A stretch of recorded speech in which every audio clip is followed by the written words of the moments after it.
watched the two chat the whole time. Seeing Su Wenwen's attitude so eager, Shinyoshi suddenly felt unhappy. This woman clearly isn't a good person. She thinks she can act so casually just because she's the daughter of the head of the security bureau. It's really disgusting. We have important matters tomorrow, Yoshi. Please don't cause any trouble for me, Shinshen reminded Shinyoshi. He still felt a bit scared recalling what happened last time. Just because Su Wenwen, in her gratitude, couldn't help but kiss Shinshen's mask, Shinyoshi almost killed her. If Shinshen hadn't stopped her in time, a series of plans wouldn't have followed. The incident of Su Wenwen meeting her end in the sea would have become a reality. Humph. Senior Shinshen, how could you speak up for an outsider? Seeing Shinshen's firm attitude towards her, Shinyoshi pouted and moved away from him. Yoshi. Shinshen grabbed Shinyoshi and patiently explained, to me, Su Wenwen is just a valuable tool that I can use. I need her to deal with the Hua family that Gu Qingning relies on. Do you understand? There was no helping it.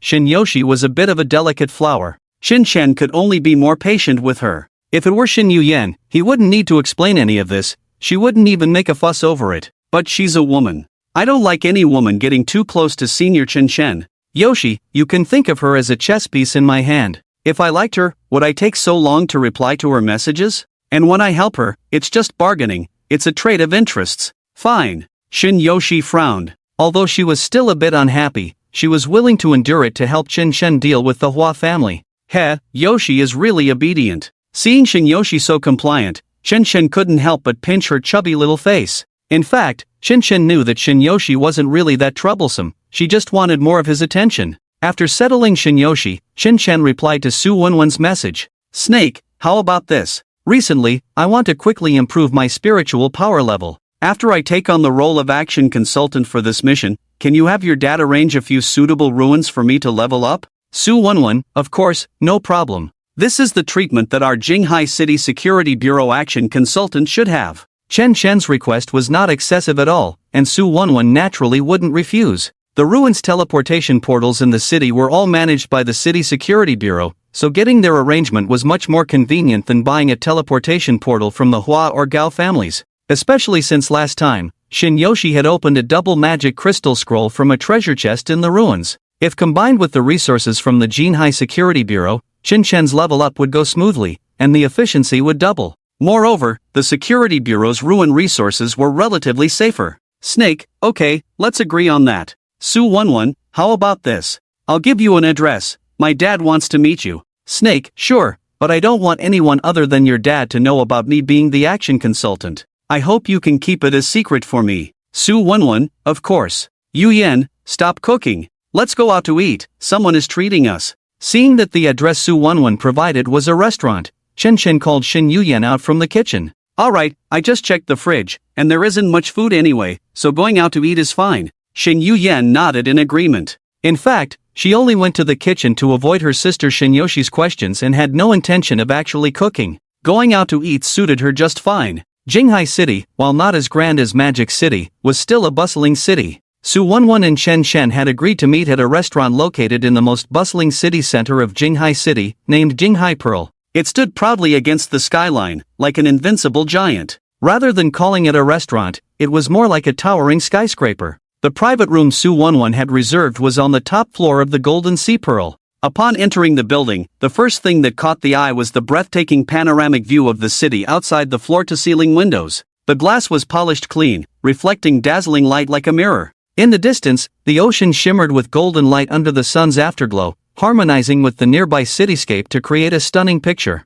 This was Jinghai's unique ocean view, an aerial restaurant. Sir, madam, this way please. After Chen Shen took out the electronic invitation Su Wenwen had given him, a dedicated waiter led them upstairs. The waiter, though plain in appearance, wore a crisp dark suit and had a smile that conveyed both solemnity and warmth. As soon as they entered the elevator, Chen Shen directly took the other's hand. Mr. Snake, what an honor it is to have the commander of the Jinghai City Security Bureau personally greet me. The waiter, whose hand was held by Chen Shen, was momentarily taken aback, then burst into laughter. Ha, my daughter said your intellect is more impressive than her foresight. I didn't believe it, but it seems the reputation is well deserved. Su Tingshan removed his disguise, appearing before Chen Shen as the commander of the Security Bureau. Mr. Snake, welcome. On behalf of the Jinghai Security Bureau, I thank you for choosing to cooperate with us at this critical moment. Dad, I told you, such little tricks would definitely be seen through by Snake. As soon as they entered the private room on the top floor, Su Wenwen saw that Su Tingshan's disguise had been recognized by Chen Shen, and she began to praise Chen Shen endlessly. After all, Chen Shen was introduced by Su Wenwen, and if he hadn't recognized Su Tingshan, it would have been a loss of face for her. After speaking, Su Wenwen also gave Chen Shen a knowing glance, affirming his abilities. Commander Su must have intentionally let this go. How could there be such a charismatic waiter? Isn't this clearly hinting at me? Chen Shen smiled faintly, speaking humbly. Shinyoshi, you bad woman, how dare she send flirtatious glances at Senior Chen Shen? Upon seeing Su Wenwen, Shinyoshi in her black robe form began to feel restless. Although she was currently in her spiritual martial form, the desire to confront someone couldn't be hidden. Su Wenwen initially wanted to walk over and shake hands with Chen Shen to show friendliness, but for some reason, upon seeing his black robe, she felt a sense of wariness and suddenly dismissed the thought. Even though Chen Shen had emphasized last time that it was just an accident, a woman's intuition told Su Wenwen that she could be close to Chen Shen, but she must never overstep. Otherwise, the consequences would be severe.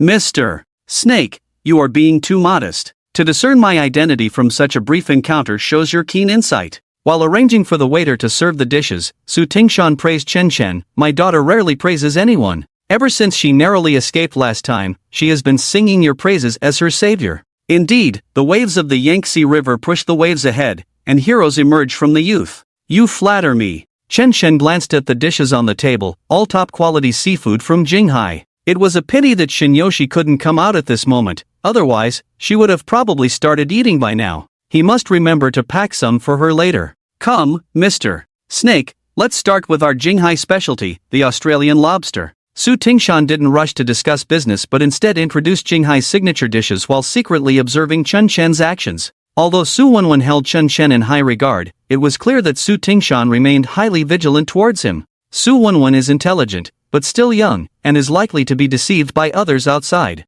The reason Su Tingshan agreed to let Su Wenwen recommend Chen Shen as the action consultant for the security bureau was also to keep an eye on his daughter. Mr. Snake, since you have agreed to serve as the consultant for this operation, I would like to ask your opinion on the Gao family. After a few rounds of drinks, Su Tingshan slowly spoke, getting straight to the point. Although I have just arrived in Jinghai and am not very familiar with the Gao family, I believe that the Qiangxing Guild, based solely on its current strength, can indeed challenge the first family in Jinghai, which shows they have something. Chen Shen spoke frankly. Although he had only met Gao Tianxiang once, the aura and charisma he exuded were enough for Chen Shen to feel that this person was unfathomable. Wenwen has already informed you of the basic situation of this incident. All the evidence we have points towards the Gao family, and they themselves know that the current situation is very unfavorable for the Qiangxing Guild. So why did Gao Tianxiang bring all the key members of the Qiangxing Guild to stay at the security bureau? What do you think Gao Tianxiang is really up to? I did hear Wenwen mention that Gao Tianxiang is indeed hard to figure out.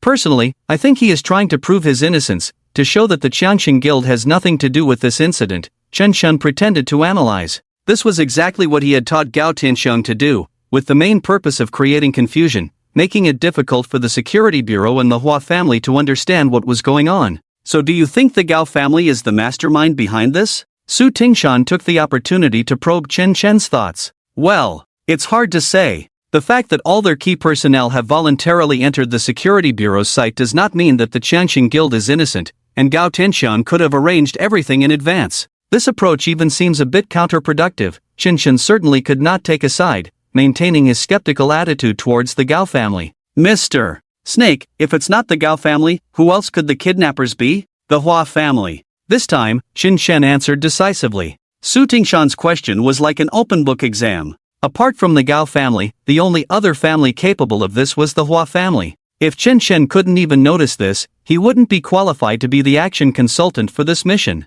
As expected of Mr. Snake, you think the same as I do. Su Tingshan nodded appreciatively. He was very satisfied with Chen Shen's answers to these two questions. In my view, this kidnapping of Wenwen appears to be a blatant scheme against the Gao family, but the mastermind behind it is either the Hua family or the Gao family themselves. Chen Shen began to lay out his thoughts, kidnapping Wenwen to coerce the security bureau into handing over the serious criminal Mo. This plan is a deadlock no matter how you look at it. The Qiangxing Guild wouldn't be foolish enough to sacrifice the entire Gao family's interests in Jinghai City for one general. So now there are only two possibilities: either the Hua family is deliberately framing the Gao family, or Gao Tianxiang is pretending to be framed by the Hua family, taking a risky gamble. Chen Shen's words enlightened Su Tingshan. He had previously only thought that the Hua family was likely the mastermind, but he had not considered it as thoroughly as Chen Shen had. In fact, Chen Shen's words seemed to present Su Tingshan with two possibilities, but they were actually a continuous psychological suggestion.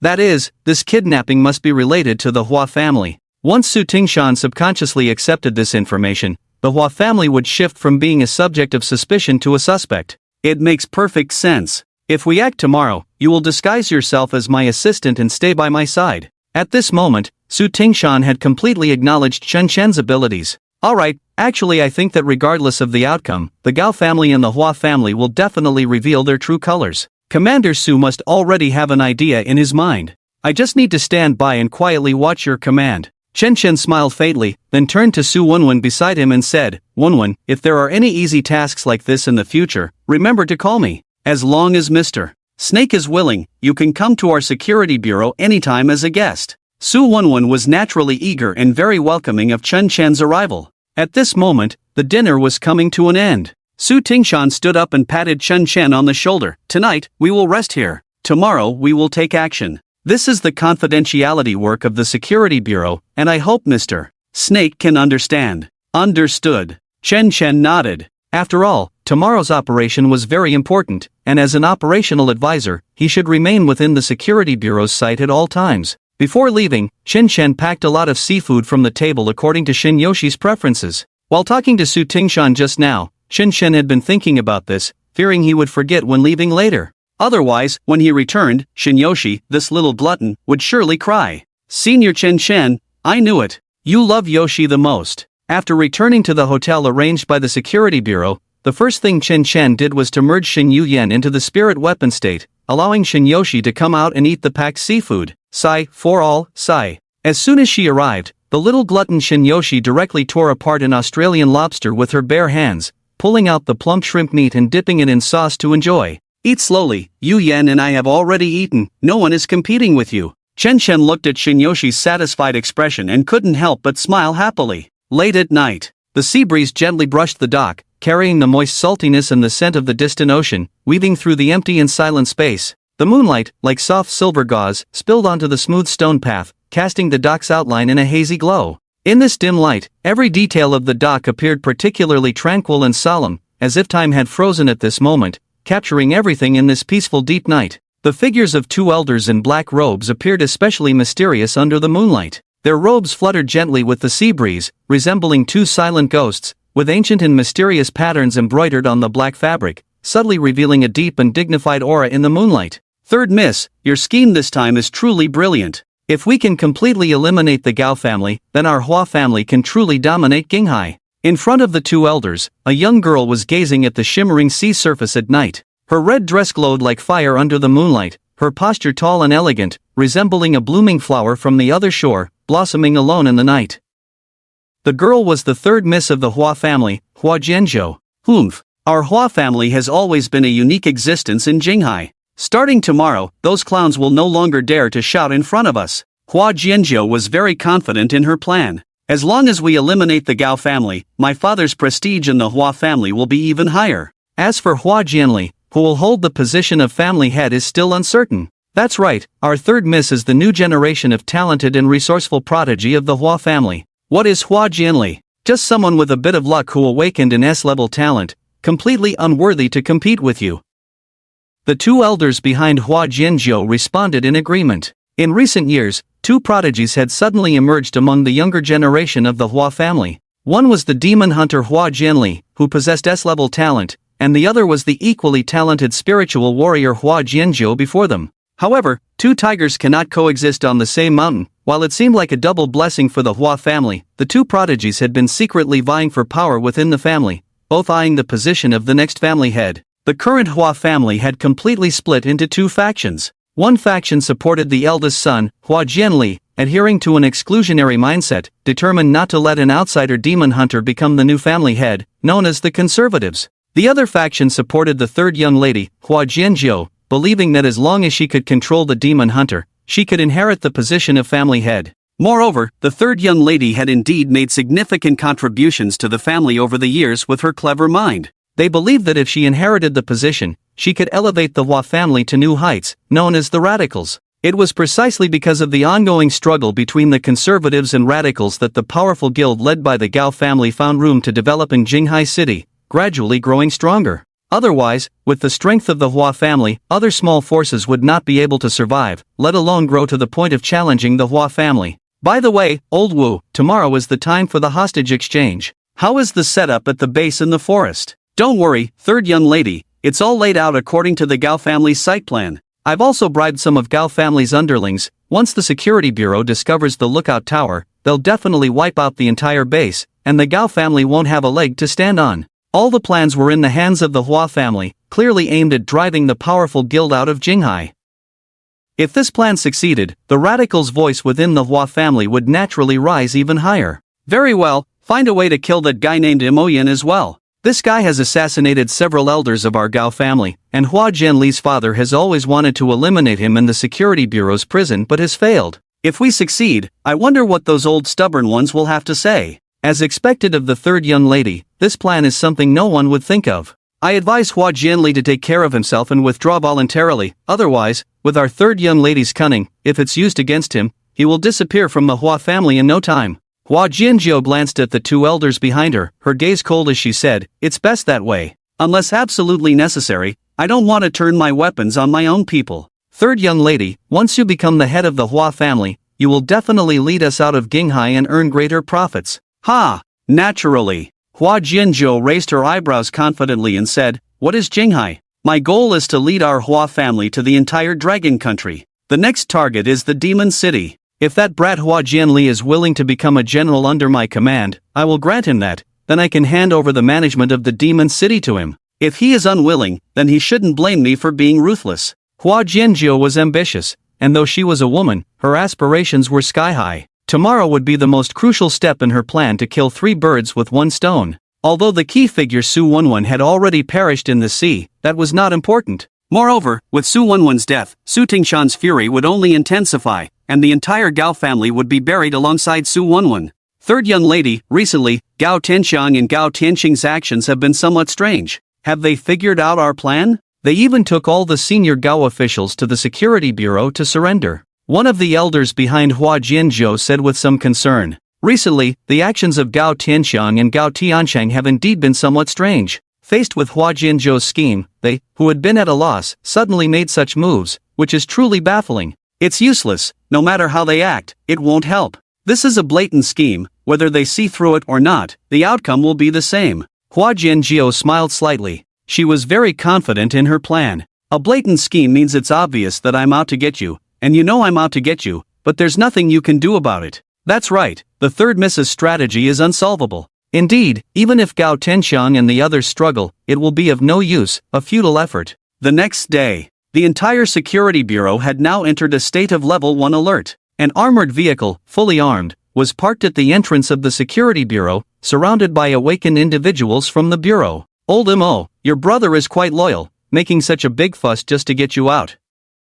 A sharply dressed man slowly stepped out of the vehicle, accompanied by a young assistant. Naturally, the number 1 heavy criminal of the security bureau, Moyen, was being escorted by the bureau's commander, Su Tingshan. "Old Su, don't mock me. Just look at the situation at your security bureau, how could I escape?" At this moment, a man dressed in prison garb, wearing a lotus leaf hat, with his limbs bound by pitch-black chains, was being escorted out. Moyen glanced at the surroundings and, with a hint of self-mockery, said to Su Tingshan, "Old Su, we can be considered old acquaintances. If you still remember our past friendship, please help me convey a message to Changgu, telling him to stop messing around. I just want to live a quiet life in the security bureau's prison." Although Moyen, now in prison, couldn't figure out what was happening, he was very clear that once he entered the security bureau's prison, he would never get out again. If things escalated, not only would he die, but his brothers would too. "He's right across in that building, you can tell him yourself." Su Tingshan pointed to a residence at the entrance of the security bureau.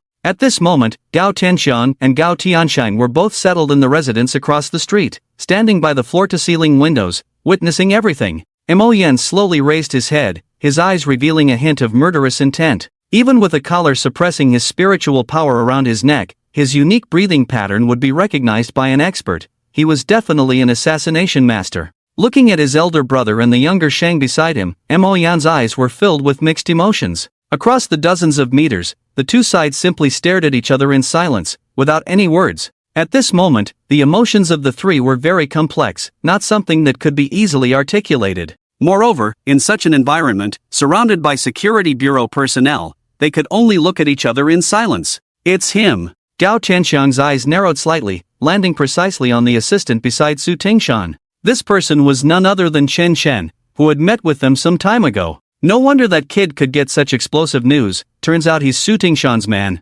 Gao Tianxiang adjusted his glasses, showing no outward signs of disturbance, but internally, he was already in turmoil. He had anticipated many identities for Snake, but appearing as Su Tingshan's assistant was something neither Gao Tianxiang nor Gao Tianxiang had expected. Brother, do you think he's helping us by bringing our Changsheng Guild into the Security Bureau site, or is he harming us? At this moment, Gao Tianxiang was somewhat indecisive. Whether he's helping us, I don't know yet, but he's definitely not harming us. At that moment, Gao Tianxiang, upon seeing Chen Chen, felt a sudden clarity in his heart that had been hanging in suspense. Why? Gao Tianxiang looked puzzled. It's a simple reason. If this kid were someone close to Su Tingshan, do you think he would show up here right now? Gao Tianxiang seemed to have seen through everything. We are at the Security Bureau because this kid arranged it. If he didn't want us to know his identity, he wouldn't need to appear here at all. In other words, the reason we can see him here is all arranged by this kid. I see. After listening to his brother's analysis, Gao Tianxiang seemed to gradually understand.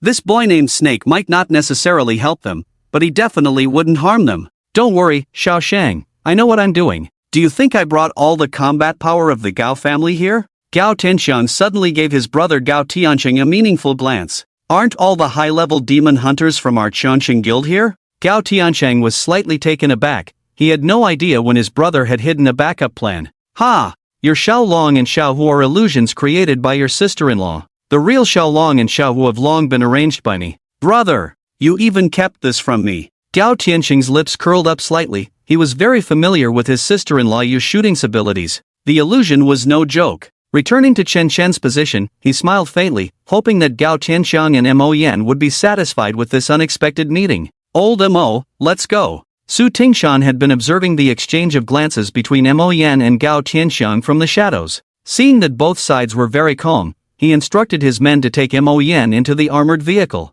Set off. Su Tingshan notified the escort team via intercom, and all the forces of the Security Bureau headed towards the dock at Jinghai. Su Wenwen was captured on the Bronze Age ship, and this time, the location for the hostage exchange was right on the coast opposite Jinghai City. Hua Jianzhou's plan was simple, to lure all the people from the Security Bureau over, allowing them to take down the fake stronghold in one fell swoop, thereby solidifying the Gao family's guilt. In the armored vehicle escorting Mo Yan, Chen Chen was driving according to the route of the Security Bureau. Mr. Snake, do you think Gao Tianxiang and Mo Yan had any ulterior motives during that exchange of glances? Su Tingshan, sitting in the passenger seat, asked. It doesn't seem like it was premeditated, Chen Chen replied honestly, then analyzed it further. But I feel their eye contact was a bit too calm. They might not have communicated before, but I estimate they did during this meeting. But it doesn't matter much, after all, the core members of the Gao family are now within our Security Bureau's sight. Su Tingshan nodded after hearing this. Indeed.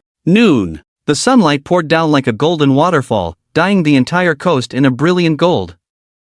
Under the scorching and bright light, a massive passenger ship slowly entered everyone's view, like a floating island, solemn and magnificent. It was the only ferry connecting the cities of Magic City and Jinghai, the Bronze Age. This time, it did not follow the scheduled route but was temporarily requisitioned by the Jinghai Security Bureau to escort the heavily criminal Mo Yan for the hostage exchange. Perhaps it was because the Bronze Age was too grand, but the journey went smoothly without a hitch. The operational plan Su Tingshan had previously deployed was not used at all. You seem to know that the other side won't come to rescue Mo Yan. Su Tingshan and Chen Chen stood on the deck at the bow of the ship, looking towards the opposite coast. In about 5 minutes, the Bronze Age would dock. Chen Chen smiled and nodded. The air was filled with the scent of sea salt and a gentle sea breeze, these aromas mingling to create a unique atmosphere that made him involuntarily take a deep breath. This is the Bronze Age ship jointly created by Magic City and Jinghai. On board, there are several commanders personally escorting it.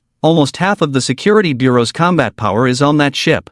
Who would be reckless enough to hijack it? That's true, Su Tingshan also felt that Chen Shen's words were reasonable. However, the battle plan still needed to be deployed. It's better to be safe than sorry. As the overall commander of the Jinghai Security Bureau, stability was the most important thing. Bronze Age ship opposite, please anchor in place and stop. You wouldn't want to see Su Wenwen's corpse as soon as you land, would you? At that moment, a group of men in black appeared on the opposite shore. They were holding a girl tightly bound and shouting at the Bronze Age ship through a loudspeaker. Toot! Upon hearing the bandits shout, the Bronze Age ship let out a horn that echoed across the entire sea surface. On one side was the supergiant ship, the Bronze Age, carrying most of the Jinghai Security Bureau's combat power. On the other side were the bandits, holding a loudspeaker, looking like a disorganized mob. The disparity in strength was instantly apparent. These guys opposite, do they think this is a joke? Su Tingshan, seeing the opponent's weakness, suddenly felt that this operation was a bit of an overreaction. Commander Su, you're so relaxed now because you know that Wenwen is safely staying at the hotel. If the girl tied up over there really is Wenwen, would you still be in the mood to calmly joke with me here? You're right, I shouldn't underestimate these people. I need to show them that Wenwen is in their hands. Su Tingshan suddenly realized and immediately picked up the intercom in the command room to shout at the bandits, I've ordered the Bronze Age to stop. Mo Yen is on the ship right now. If you dare to touch a hair on Wenwen, I'll come over and wipe you out. Very well. Commander Su, you need to let Boss Missouri drive a speedboat over alone. Once we leave safely, we will naturally release Wenwen. The bandits referring to Mo Yen as Boss Missouri also indicated their affiliation with the powerful guild. At that moment, Mo Yen had already been brought to Su Tingshan's side. Alright, I'll send him over right now, but you'd better not play any tricks. Su Tingshan arranged for his subordinates to take Mo Yen over. From the bandits' shout, he seemed to have noticed some tricks. These people don't look like members of the powerful guild. Mo Yen is a direct assassin under Gao Tianxiang, and very few people know of his existence, let alone call him Boss Missouri. The negotiations between both sides went very smoothly, and two demon hunters from the security bureau brought Mo Yen to the shore to begin the exchange of hostages. Su Tingshan picked up his binoculars and closely observed the situation on the shore. Since Chun Chen had previously provided the location of the security bureau's stronghold, there were already security bureau personnel secretly lying in wait near the bandits. This was also why Su Tingshan dared to let Mo Yen go over directly. The hostage exchange went very smoothly. As soon as Mo Yen and the fake Su Wenwen arrived, Su Tingshan immediately ordered the arrest. Action! During the security bureau's arrest operation, the bandits immediately threw smoke bombs and began to scatter. Su Tingshan personally led his men to charge in. Chen Chen leisurely stood on the deck, lighting a cigarette. While gazing at the azure sky, he reported the situation on the scene to Su Wenwen. The entire operation lasted only 2 hours. In the end, the bandits were completely annihilated. Commander, the Su Wenwen we exchanged hostages with is fake. Although we have eliminated these people's stronghold, we did not capture a single live one. These individuals had already ingested a highly toxic pill beforehand. The Minister of the Operations Department, responsible for frontline combat, reported the details of the operation to Su Tingshan. The Minister of the Operations Department was a woman with long golden hair. Although she wore the Security Bureau's combat uniform, it could not conceal her curvaceous figure. Who would have thought that the Mo Yen from earlier was actually her in disguise? Since the other side used a fake Su Wenwen for the exchange, Su Tingshan naturally would not risk using the real Mo Yen. At this moment, Mo Yen had already been secretly escorted back to the Security Bureau's prison during the transport. I'm sorry, Commander. We searched the entire Gao family's stronghold but found no trace of Wenwen. Moreover, we discovered a burned female corpse that closely resembles Wenwen, which is very likely to be her. The golden-haired woman reported, her brow furrowed, occasionally stealing glances at Su Tingshan's expression. She knew very well how shocking this news was for Su Tingshan as a father, but the truth was as it was, and she could only report it honestly. Gao family's stronghold? However, what surprised the golden-haired woman was that Su Tingshan's attention was not on Su Wenwen at all. The Minister of Operations was momentarily stunned, and after a while, she replied, we found tattoos and items related to the Gao family on several of the leaders. The layout of the entire stronghold is identical to the Gao family's branch in Jinghai City. Based on my judgment, this must undoubtedly be the Gao family's stronghold. The golden-haired woman felt a pang of sympathy for Su Tingshan. The commander before her was clearly in great pain, and to avoid an emotional breakdown, he pretended to be unfazed. Truly, as the commander of the Jinghai Security Bureau, he remained composed in the face of such devastating news, setting an example for the entire bureau. It was too difficult for him. "Alright, you all clean up the battlefield." After sending his subordinates away, Su Tingshan began to ask Chen Chen for his opinion. "What does Mr. Snake think? I feel that everything has gone too smoothly, as if it was all arranged by someone." Chen Chen spoke frankly, believing that Su Tingshan must have felt the same way. "I think so too, but based on the situation at the scene, we can't find any evidence of the Hua family's involvement." The development of the situation was somewhat beyond Su Tingshan's expectations. This operation had left him, a veteran who had served as the commander of the security bureau for over 10 years, feeling quite frustrated. The truth must be hidden in the details. Since someone has set this trap, there will definitely be flaws exposed. Chen Chen smiled faintly, speaking meaningfully. In fact, Chen Chen had already prepared the flaws of the Hua family for Su Tingshan. It was just that the time had not yet come. Once Su Tingshan met Gao Tianxiang, everything would become clear. As an action consultant, he could only say this much. I'll have my brothers work harder and try to focus on the details." Su Tingshan then took Chen Chen to survey the scene again. Although the Hua family's trap had many loopholes, Hua Jianzhou was relatively clean in her actions. Su Tingshan and Chen Chen understood this, but for the time being, they could not find any direct evidence. They worked until dusk before Su Tingshan ordered the security bureau to withdraw. By the time the Bronze Age returned to Jinghai City, it was already dark. "Mr. Snake, I'm really sorry for making you witness this farce today." At parting, Su Tingshan appeared somewhat helpless. This was how the security bureau operated. They could not act based on feelings alone. Every incident had to be backed by evidence. This also led to their being handcuffed and helpless in many situations. "I'm sorry, it's me who took on the role of action consultant and didn't help much." Chen Chen waved his hand and then returned to his rented room. The incident had already taken shape and was even nearing its conclusion. Although Su Tingshan still needed Chen Chen's advice and assistance for many tasks, the confidentiality measures were no longer as strict as before, and he no longer had to stay in the hotel arranged by the security bureau. "Senior Chen Chen, we are being followed." On the way back, Chen Chen and Shin Yuyan walked through the dark alley. As someone who embodied the night itself, Shin Yoshi immediately sensed the presence of someone hiding in the darkness. "It's fine, just go home normally. It must be someone from the security bureau," Chen Chen said, not paying much attention. He had already guessed that the person following him was sent by Su Tingshan. Today's operation had yielded no results, and the other party would definitely have some doubts about him. Even if there were no doubts, following him was just a precaution. On the other hand, Su Tingshan threw the direct evidence of this operation in front of Gao Tianxiang. "Mr. Gao, I hope you can give me a reasonable explanation." Although Su Tingshan was well aware that Gao Tianxiang was most likely being wronged, he was merely the commander of the security bureau, and it wasn't as if the entire bureau was under his sole authority.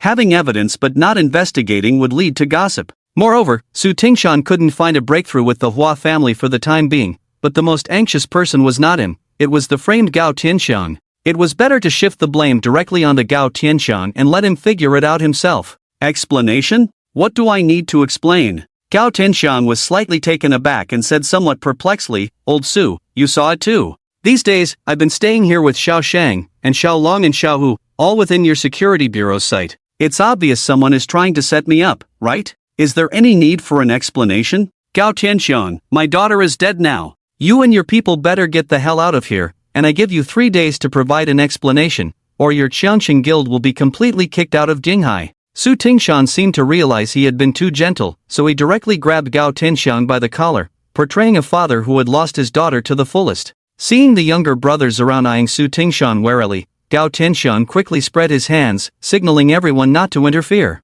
"Old Su, I'm very sorry about this matter, but I am truly innocent. Our Qiangqing guild is also a victim," Gao Tianxiang sympathetically advised. "Damn the Hua family, they are simply too arrogant. Why does our Jinghai family feud have to involve your security bureau? They are clearly using others to do their dirty work. Even if they are using others, Wenwen is still a child. It's disgusting, really damn disgusting. Old Su, rest assured, our Qiangqing guild will do everything we can to find the kidnappers and murderers of Wenwen. Wenwen, may your spirit bless your uncle Gao. I will definitely avenge you." With these words, Gao Tianxiang directly aligned himself with Su Tingshan. Both were cunning foxes. Since Su Tingshan could pretend his daughter was dead, Gao Tianxiang would act as if Su Wenwen was truly dead. "Gao Tianxiang, stop pretending here. If I really find out that Wenwen's death is related to you, I will not spare you." Old Su, your words are too harsh. I, Gao Tianxiang, am definitely a good citizen. This time, our Qiangxing Guild has put aside all our business and is fully cooperating with the Security Bureau's investigation. Behind the scenes, I have also been investigating matters related to Wenwen. At this point, Gao Tianxiang paused slightly and then continued, moreover, I just received a report from my subordinates that there are already leads. Quickly tell me. Su Tingshan had no time to beat around the bush with Gao Tianxiang. Wait a moment, I'll make a call to confirm. So, in front of Su Tingshan, Gao Tianxiang pretended to call his subordinate to inquire. Hello, Lao Mao, has everything been taken care of? Good, I understand, alright. I'll hand it over to Lao Su from the Security Bureau to handle. They will clear our Qiangxing Guild's name. After a show of pretense, Gao Tianxiang said to Su Tingshan, I've found the gang that kidnapped Wenwen. I'll give you the list shortly. Once you see it, you'll know these country bumpkins were hired by the Hua family along the border. If only Wenwen were still here, she could definitely identify these guys. Right now, immediately, write the list for me. Su Tingshan was somewhat impatient. As long as he could get the list of the kidnappers, even if these guys were already dead, he could still follow the clues to find the true culprit behind the scenes. If it really was the Hua family, even if they were the first family in Jinghai, Su Tingshan would not let them off easily. Previously, whether it was the internal strife within the Hua family or their friction with the Gao family, the Security Bureau had turned a blind eye. But if someone used his daughter as a pawn and even destroyed evidence, then the first family in Jinghai would truly change hands. Faced with the ironclad evidence from the Security Bureau, the Hua family would have no way to argue. Su Tingshan issued a stern warning, giving the Hua family 3 days to hand over the true culprit behind the scenes and demanded that all of the Hua family's businesses be suspended for rectification. It was clear that Su Tingshan's anger had reached a boiling point. Hua Jianzhou had touched his reverse scale this time. Once the Hua family was targeted by the Security Bureau, the power dynamics in Jinghai would be completely reshuffled. In an instant, the entire Jinghai was in turmoil, with countless small factions rising up, eager to try their luck. Among them, the Qiangxing Guild, led by Gao Tianxiang, stood out the most. Moreover, Su Tingshan had found the evidence thanks to Gao Tianxiang. Although the Security Bureau had not openly helped the Qiangxing Guild, they had also turned a blind eye. After this incident, the Security Bureau underwent a thorough cleansing. Countless spies from the Hua family were completely eliminated, and Su Tingshan adopted a policy of cutting ties. Anyone associated with the Hua family was either dismissed or assigned to marginal positions. This provided Gao Tianxiang with an opportunity to place his own spies in the vacant positions. Inside the Hua family ancestral hall, the atmosphere was solemn and grave. Sunlight filtered through the exquisite window frames, casting mottled shadows on the bluestone floor, creating an exceptionally tranquil scene. However, this tranquility was shattered by a sudden, furious roar, causing everyone present to tremble. A burly, imposing middle-aged man stood at the front of the hall. He was the current head of the Hua family, Hua Montian. Hua Montian's eyes blazed with fury, as if he wanted to burn the person before him to ashes. He tightly gripped a rattan whip, trembling with rage. Jior! Look at the good deed you've done. His voice thundered, echoing in the ancestral hall. Everyone turned to look at the girl, Hua Jianzhou, standing in the center of the hall. She wore a striking red dress, her expression resolute, with a hint of stubbornness, as she looked up at Hua Montian, her eyes showing no fear. Father, I haven't done anything wrong. Everything I do is for the Hua family. Gao Tianxiang must have received some guidance from a higher authority. I feel like he knows every step I take. Hua Jianzhou's voice was calm but carried a sense of determination. You dare to argue? Hua Montian's furious shout echoed in the ancestral hall, and the rattan whip struck Hua Jianzhou's back with a sharp crack.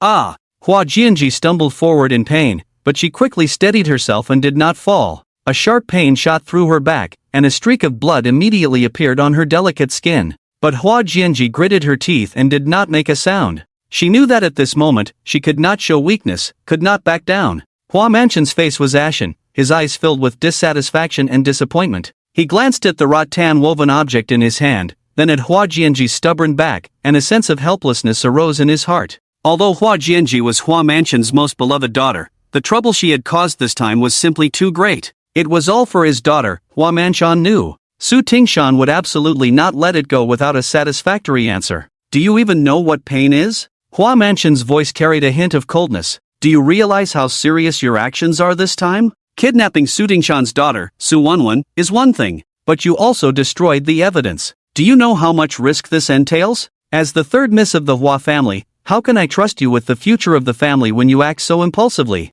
If father finds it difficult, then just hand me over. In the end, the victor takes all. Since this matter was caused by me, I am willing to bear the consequences. Hua Jianji looked sharply at her father, daring to take responsibility. Since she chose to do this, she was not afraid of the consequences of being exposed. You've gone too far. Completely gone too far. Hua Manshan shouted, his body trembling slightly as he pointed at Hua Jianji, his eyes nearly spitting fire. His anger had reached its peak, although Hua Jianji was stubborn and resembled him in his youth, and was the child he valued most, the disaster she had caused was now irreparable. This time, Hua Manshan felt unprecedented disappointment and anger. His body suddenly shook, and his face turned pale. His once straight back bent under an invisible force. A trace of blood seeped from the corner of his mouth, his eyes filled with shock and pain. My head hurts. Hua Manshan managed to utter a few words with difficulty before he fell backward, fainting. Head of the family. The crowd was stunned by this sudden turn of events, and in the chaos, some rushed forward to support Hua Manshan while others hurried to summon a doctor. Joer, do you have to drive your father to death to be satisfied? At this point, you still don't regret it. Is it so hard to admit your mistake to your father? You child, so stubborn. Hua Jianji, just keep being reckless. The Hua family will eventually be buried in your hands. Faced with the crowd's accusations, Hua Jianji, who had always been praised as the genius girl of the Hua family, felt the world spinning around her. She had grown up under the praise of her father and the family elders. When had it been their turn to scold her? You traitorous lot. When I led the family to seek benefits, you all flattered me, and now that something has happened, you're barking here. Hua Jianji's eyes turned blood red, her demeanor gradually becoming frenzied. Gao Tianxiang, all of this is Gao Tianxiang's fault. Only I am Gao Tianxiang's match. If you hand me over, the entire Hua family can just wait to be swallowed by the prosperous guild. Come, execute family law. Seeing that the head of the family, Hua Manshan, had fainted, the elder immediately ordered the execution of family law against the disrespectful Hua Jianji. Hua Manshan, who had already collapsed in the family seat, now appeared particularly weak and powerless. A fierce glint flashed in the elder's eyes. He would not allow anyone to challenge the family's authority and rules. Yes, elder. Two burly family servants immediately responded, dressed in black uniforms, their faces expressionless, as if they were two machines executing orders. The housekeeper walked up to Hua Jianjiu, one person grabbing her right arm while another seized her left. The movements were swift and forceful, leaving no room for Hua Jianjiu to resist. Ah, father, I did nothing wrong. Ah, father, I did it all for the Hua family. Ah, father, as long as we find out who is behind Gao Tianxiang, we can turn the tide. Ah. Failure is common in warfare. I merely made a misstep this time. Does that mean all my previous contributions to the Hua family count for nothing? Hua Jianjiu was repeatedly struck against the wooden board in the ancestral hall, letting out cries of despair. Hua Manshan, with a vacant expression, stumbled away from the scene, ignoring his daughter's pleas. In the demon city. In the ruins. A sudden chill swept through, as if even the space was frozen by this coldness. Young Master Hua, the boss is about to appear, you must be careful. Hua Jianli led an exploration team, standing atop the glacier of the ruins. His appearance, though seemingly refined, exuded an undeniable authority. The long sword in his hand was a deep azure, resembling a venomous snake coiled around it, with drops of green poison gathering at the tip, emanating a chilling aura. At this moment, amidst the howling cold winds of the glacier, a massive frost dragon slowly rose from the depths of the ruins. Its enormous body was covered in thick ice crystals, each scale shimmering with a sharp light. The dragon's eyes were like two deep blue sapphires, radiating a cold and majestic presence. Its wings spread wide, seemingly capable of covering the entire sky, with the ice crystals on them glowing faintly blue under the dim light. Yes, the frost dragon. Young Master Hua, can you handle it alone? This is an S-rank rare boss monster, perhaps. We should just leave. Right, while the boss hasn't noticed us, let's just use the return stone to leave. The dragon slowly opened its icy maw, revealing sharp fangs, and a powerful chill burst forth, freezing the surrounding air into crystals. The members of the exploration team felt the cold and began to hesitate, shivering involuntarily. Although the frost dragon was not a monster from the abyss ruins, its S-rank rarity was enough to instill fear. It's just an S-rank monster boss, hardly something to be afraid of. Hua Jianli tightly gripped the azure snake dark sword, casting a cold glance at the people behind him. If you're scared, you can leave at any time, I won't stop you. If you have the guts, step behind me and wait for the treasure chest to open. Then we'll withdraw. Young Master Hua, be careful. Right. With our strength, staying here would only be a burden to you. What luck today, who would have thought we could hitch a ride in the ruins and score a platinum treasure chest? What a steal. Seeing Hua Jianli full of confidence, everyone retreated to a cave in the distant glacier, waiting for him to defeat the boss before coming out for their rewards. Hua Jianli, like Chen Shen, was not accustomed to challenging ruins with a fixed exploration team, but instead followed Gu Qingning to randomly join exploration teams. Roar! A deafening roar echoed, causing the entire ruins to tremble as if the heavens were collapsing. The sound was like the tearing of the earth, capable of ripping everything apart. Then, a cold breath erupted from the frost dragon's mouth, rushing towards Hua Jianli. Poisonous mist. Faced with this sudden attack, Hua Jianli showed no signs of panic. Holding the poison-coated azure snake dark sword, his long hair flowed in the cold wind. Hua Jianli wore a pair of exquisite glasses, the lenses reflecting the figure of the frost dragon, giving off an air of refinement. However, when his gaze fell upon the frost giant dragon, it instantly turned sharp and cold, piercing like ice.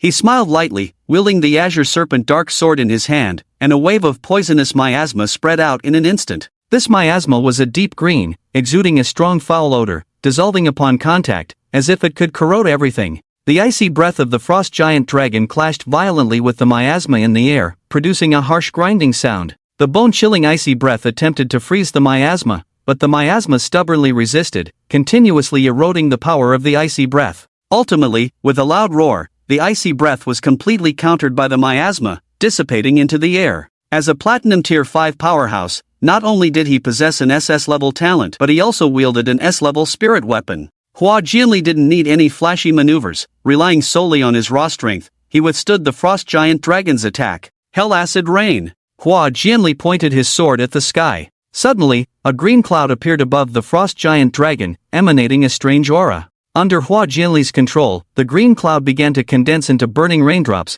pouring down upon the frost giant dragon. Each raindrop contained a strong fire poison attribute, and upon touching the frost giant dragon, it would immediately cause corrosion and burning. Roar! The frost giant dragon was struck by the raindrops with fire poison attributes, letting out an even more mournful roar. The reason Hua Jianli's poison attribute damage was so immense was thanks to Gu Qingning. Azure Serpent Dark Sword, S-level poison attribute skill damage plus 80%, all continuous damage plus 80%, all continuous damage dealt will be converted into the user's health.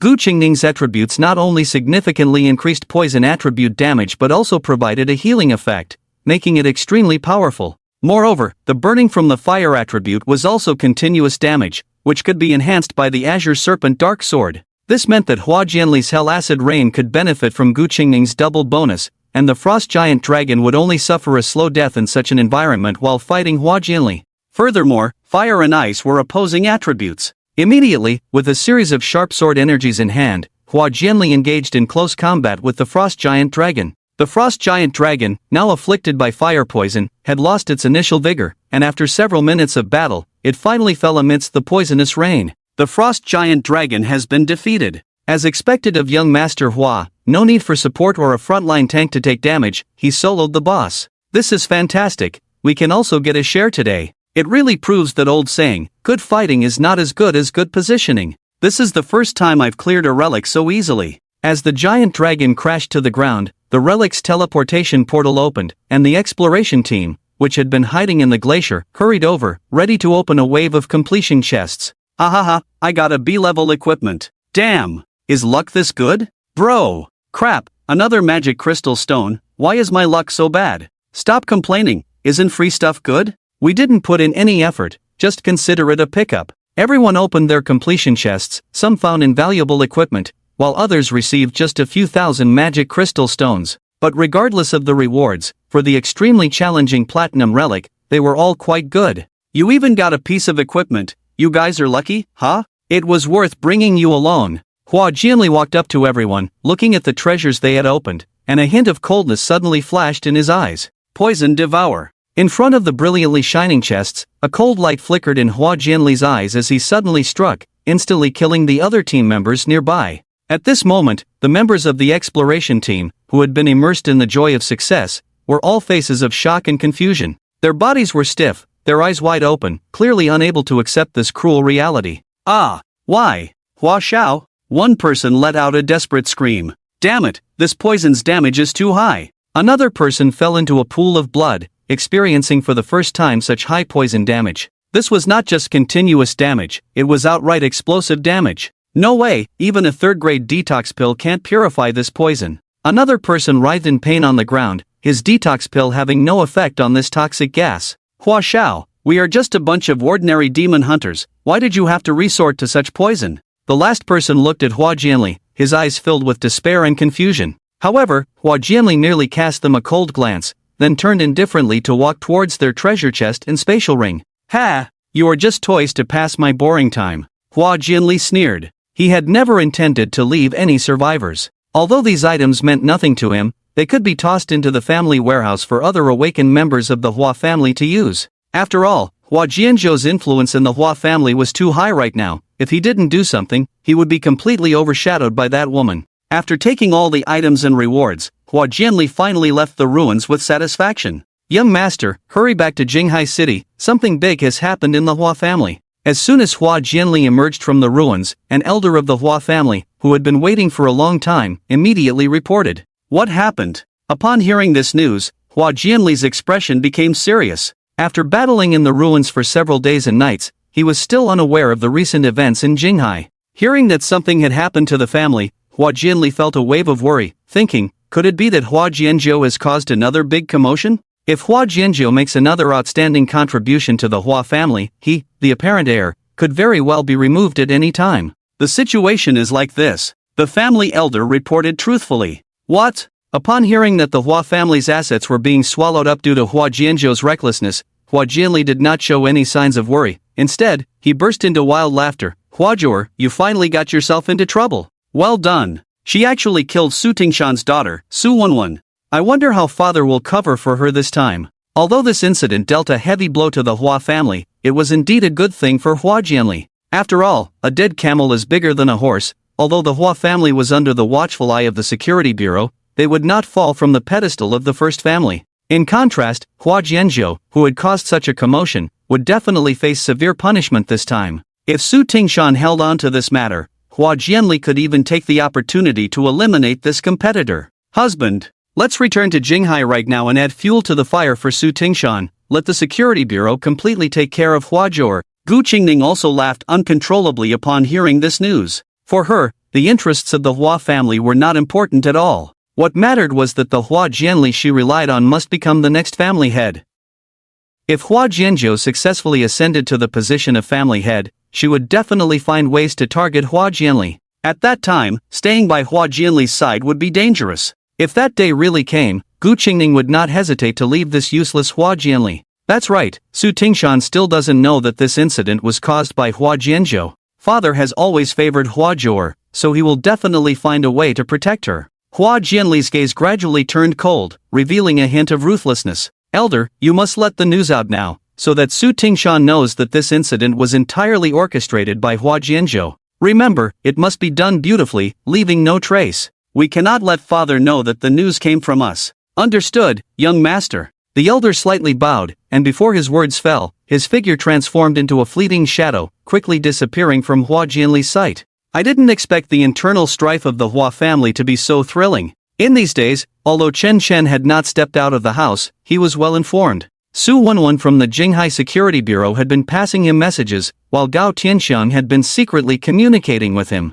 Over the past half-month, Chen Chen was fully aware of everything. He even learned immediately when Hua Jianli and Gu Qingning returned to Jinghai. With the arrival of these two toxic elements, the incident of Hua Jianzhou kidnapping Su Wenwen escalated once again. In order to protect his daughter, Hua Manshan had been trying to mediate, but Su Tingshan's fury was not to be underestimated. If the Hua family did not hand over Hua Jianzhou, the security bureau would not let them off the hook. Meanwhile, Chen Chan remained an outsider. In this half-month, he continuously challenged the ruins, not only elevating his own spiritual power to the peak of silver but also awakening his and Shin Youyan's talents to S level. Personal talent, Berserker, S level, physical lifesteal 20%, attack speed plus 80%, movement speed plus 80%. For every 1% decrease in health, gain an additional 0.1% physical lifesteal, 1% attack speed, and 1% movement speed. Normal attacks gain the effect of Frenzied Blade. Frenzied Blade, after attacking, a shadow clone will be created, allowing for another attack. Shin Youyan's talent, Infinite Under the Moon, S level. Attacks add 80% light attribute damage and 80% true damage. All attacks have a chance to inflict the Holy Judgment effect. 1% for 8x crit, 3% for 5x crit, 10% for 3x crit, 30% for 8x crit. All crit damage is true damage. Moreover, Infinite Under the Moon can transform into any weapon form. Berserker not only possessed extraordinary speed and sustainability but also became fiercer the lower his health got. Frenzied Blade could produce combo effects, doubling normal attacks. Xing Youyan's Holy Radiance could transform into any form of light attribute weapon, no longer limited to the shape of a gun. After awakening 3 times in succession, the true crit effect of Holy Judgment reached another peak. It could deal up to 800% true crit damage. The chaos caused by Hua Jianzhou had already given Chen Chen ample room for development. Now, he could begin to counterattack. Inside Gao Tianxiang's private villa, it was still that simple study. At this moment, Chen Chen sat opposite Gao Tianxiang, in the same position as when they first met. Old Mo, this brother snake is your lifesaver. Gao Tianxiang stood up, excitedly introducing Chen Chen to Mo Yan beside him. Snake. Mo Yan still wore the lotus leaf hat, his gaze deep and sharp, like a keen blade, hiding endless coldness and determination. We've met. The boy standing next to Su Tingshan that day was you, right? As expected of old Mo, known as the strongest killer of the powerful guild, I didn't expect you to remember my face in such circumstances. This was not mere politeness, as Chen Chen did not recall Mo Yan having seen him at that time. But now, the fact that the other party could recognize him was indeed astonishing. Face? Mo Yan shook his head. I don't remember what you look like, but I remember your aura. Hearing Mo Yan's words, Chen Chen's heart trembled. The other party distinguished the differences between people not by appearance, but by aura. Your aura, though not strong, is unique and unforgettable to me. Ah, Lao Mo, what you just said gives me the creeps. Being remembered by a killer is not a good thing at all. Chen Chen joked, using this way to ease the unease in his heart. No wonder this guy Mo Yan was classified as a serious criminal by the Security Bureau, he was simply terrifying. Don't worry, little brother. Lao Mo and I are good brothers. You are my esteemed guest, Gao Tianxiang, and a friend of our strong guild. Lao Mo definitely won't have any ill intentions towards you. The blades of our strong guild are all aimed outward. Seeing the atmosphere becoming subtly tense, Gao Tianxiang quickly smoothed things over. Besides, you are Lao Mo's lifesaver, he is grateful to you. After saying this, Gao Tianxiang patted Lao Mo on the shoulder, and only then did the latter manage to force a smile. Brother Snake, great kindness is not to be thanked. You know, I am a killer, and I have nothing to repay you with. I save 1 life, I owe you 10. If anyone troubles you in Jinghai, I will handle it. I accept Lao Mo's goodwill. You don't need to repay those 10 lives, nor do you need to help me take anyone down. Just remember that I saved you. Chen Chen raised a cup of hot tea to Mo Yan and said, in the world of Jianghu, it's not just about fighting and killing, but about human relationships. Mo Yan nodded, and a strange light suddenly flashed in his eyes. His gaze was no longer as cold as before, it had gained a touch of humanity. Having been around Gao Tianxiang for a long time, Mo Yan had only encountered profit-driven businessmen. He initially thought that Chen Chen saving him was merely a business transaction between his boss Gao Tianxiang and Chen Chen. But now it seemed that was not the case. At this moment, Chen Chen was also very clear that if you let a killer repay a favor, it could be a very dangerous thing. Gao Tianxiang's earlier words were quite clear. The blades of the strong guild are all aimed outward. He was now a distinguished guest of the strong guild, so he could naturally rest easy. It seemed to reassure him, but the underlying meaning was that if he were to become an enemy of the strong guild in the future, he would need to be cautious. Moreover, as a professional killer, how could Mo Yan expose his exceptional judgment? A killer not only needs sharp vision but also needs to know how to hide himself. Therefore, the words that made Chen Chen feel wary were actually a preemptive suggestion from Gao Tianxiang.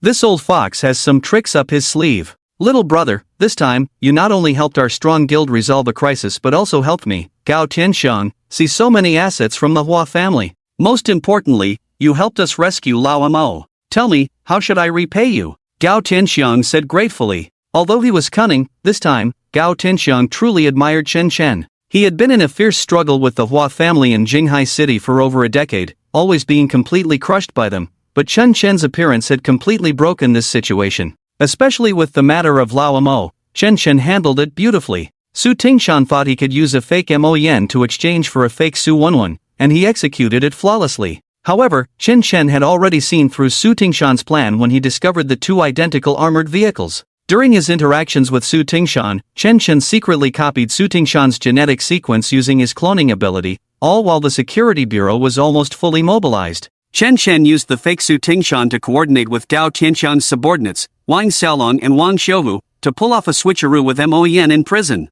Without losing a single soldier, he successfully extracted someone from the prison of the security bureau. Until now, Su Tingshan still believed that the Hua family had secretly done something to eliminate Mo Yan. However, the real Mo Yan was in Gao Tianxiang's private villa, having tea with Chen Chen. What does Boss Gao think? How should I be thanked appropriately? When it came to discussing the price, Chen Chen naturally wouldn't hold back. Moreover, if he were to appear completely indifferent at this moment, Gao Tianxiang would feel uneasy. A person who helps you for no reason and asks for nothing in return would keep Gao Tianxiang awake at night, constantly wondering what Chen Chen's true intentions were. Then it depends on what you need, little brother. I want to become a shareholder of the Qiangxing Guild, to cooperate with Boss Gao long-term, and completely bring down the Hua family. I have connections in the security bureau, and I believe Boss Gao has already seen that. With our inside and outside cooperation, I guarantee the Qiangxing Guild can become the dominant force in Jinghai. Good. Seeing Chen Chen so straightforward, Gao Tianxiang agreed without hesitation.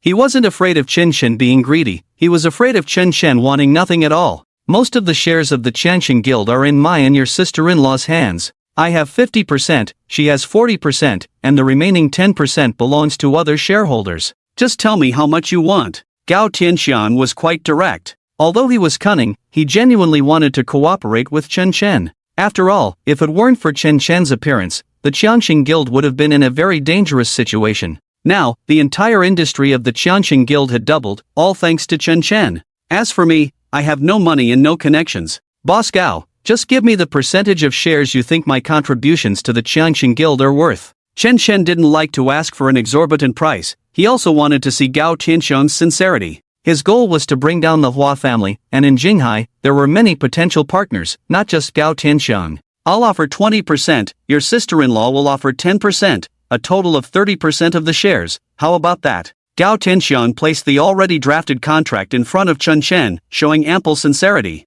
If Chen Chen signed this contract, the situation of the Qiangxing Guild would change to Gao Tianxiang 30%, Chen Chen 30%, Yu Shooting 30%, and other minor shareholders 10%, directly creating a tripartite balance of power. However, the Qiangxing Guild would still be under Gao Tianxiang's control, as he and Yu Shooting together held 60% of the shares. Even so, this was already very sincere from Gao Tianxiang's perspective. Deal. Chen Chen readily signed the contract with the name Snek. This name was not entirely fictional, he had already created this false identity through Su Wenwen's connections. Snek and Christina were now real people. Since Boss Gao is so sincere, as a major shareholder of the Qiangxing Guild, let me present a grand gift to the guild. Chen Chen smiled lightly and then unfolded his upcoming plan. Now the security bureau has firmly targeted the Hua family. Originally, Su Tingshan didn't know that these matters were instigated by Hua Jianzhou. In fact, as long as the Hua family casually handed over someone, they could temporarily quell Su Tingshan's anger.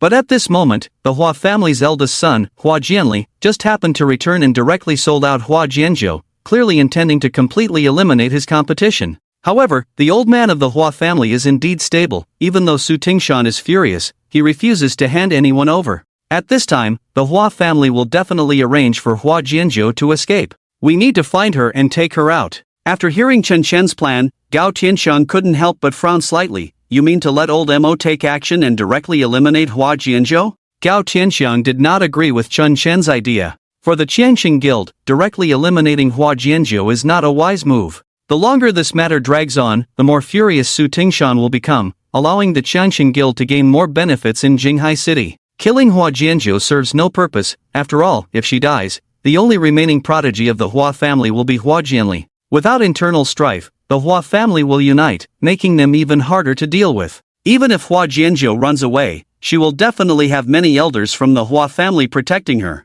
I can't guarantee a successful assassination, old Mo thought to himself, lacking confidence in this plan. Moreover, old Mo had just come out of the security bureau's prison, and if he were too active in Jinghai, it might attract big trouble. No, I think you misunderstood, Chen Chen interrupted Gao Tianxiang and old Mo, his eyes filled with confidence. I believe that in this situation, the best way for Hua Jianzhou to escape is to hide in the ruins. You help me secretly gather intelligence to find out where she is hiding, and I'll go in and take her out. In the ruins, Gao Tianxiang suddenly realized, feeling that this young man before him was quite terrifying for thinking of this layer. You want to assassinate her? Who is Hua Jianzhou? She is the prodigy of the Hua family, only 19 years old, but she has already reached the peak of the Golden Realm. How easy do you think it is to go into the ruins and assassinate her? Although old Mo found Chen Chen's idea very clever, he still thought it would be very difficult to implement. Don't worry about that. Just help me find her hiding place. Chen Chen's smile grew more confident. After all, Hua Jianzhou was just an S-rank spiritual weapon. And he, Chen Chen, possessed S-rank talent, S-rank spiritual weapons, and S+ rank spiritual weapons. Coupled with the twin spiritual weapons, Angel's Wings and Fallen Angel's Wings, he could easily handle Hua Jianzhou. However, Chen Chen currently only had the strength of a silver peak, so during the time Gao Tianxiang found Hua Jianzhou, he needed to raise his spiritual power level a bit more. Since you are so confident, I will take responsibility for finding Hua Jianzhou. Gao Tianxiang agreed to Chen Chen's proposal. Additionally, he wanted to test Chen Chen's own strength. From what he could see, everything Chen Chen had shown so far was merely his strategic judgment and the hidden forces behind him. Gao Tianxiang still knew nothing about Chen Chen's own combat power and talent. Then I'll leave it to you. Chen Chen believed that Gao Tianxiang could handle this matter. Let's call it a day. I need to go back and prepare. As Chen Chen finished discussing the matter and was about to leave, Gao Tianxiang suddenly asked curiously, "Why are you so determined to take out Hua Jianzhou?"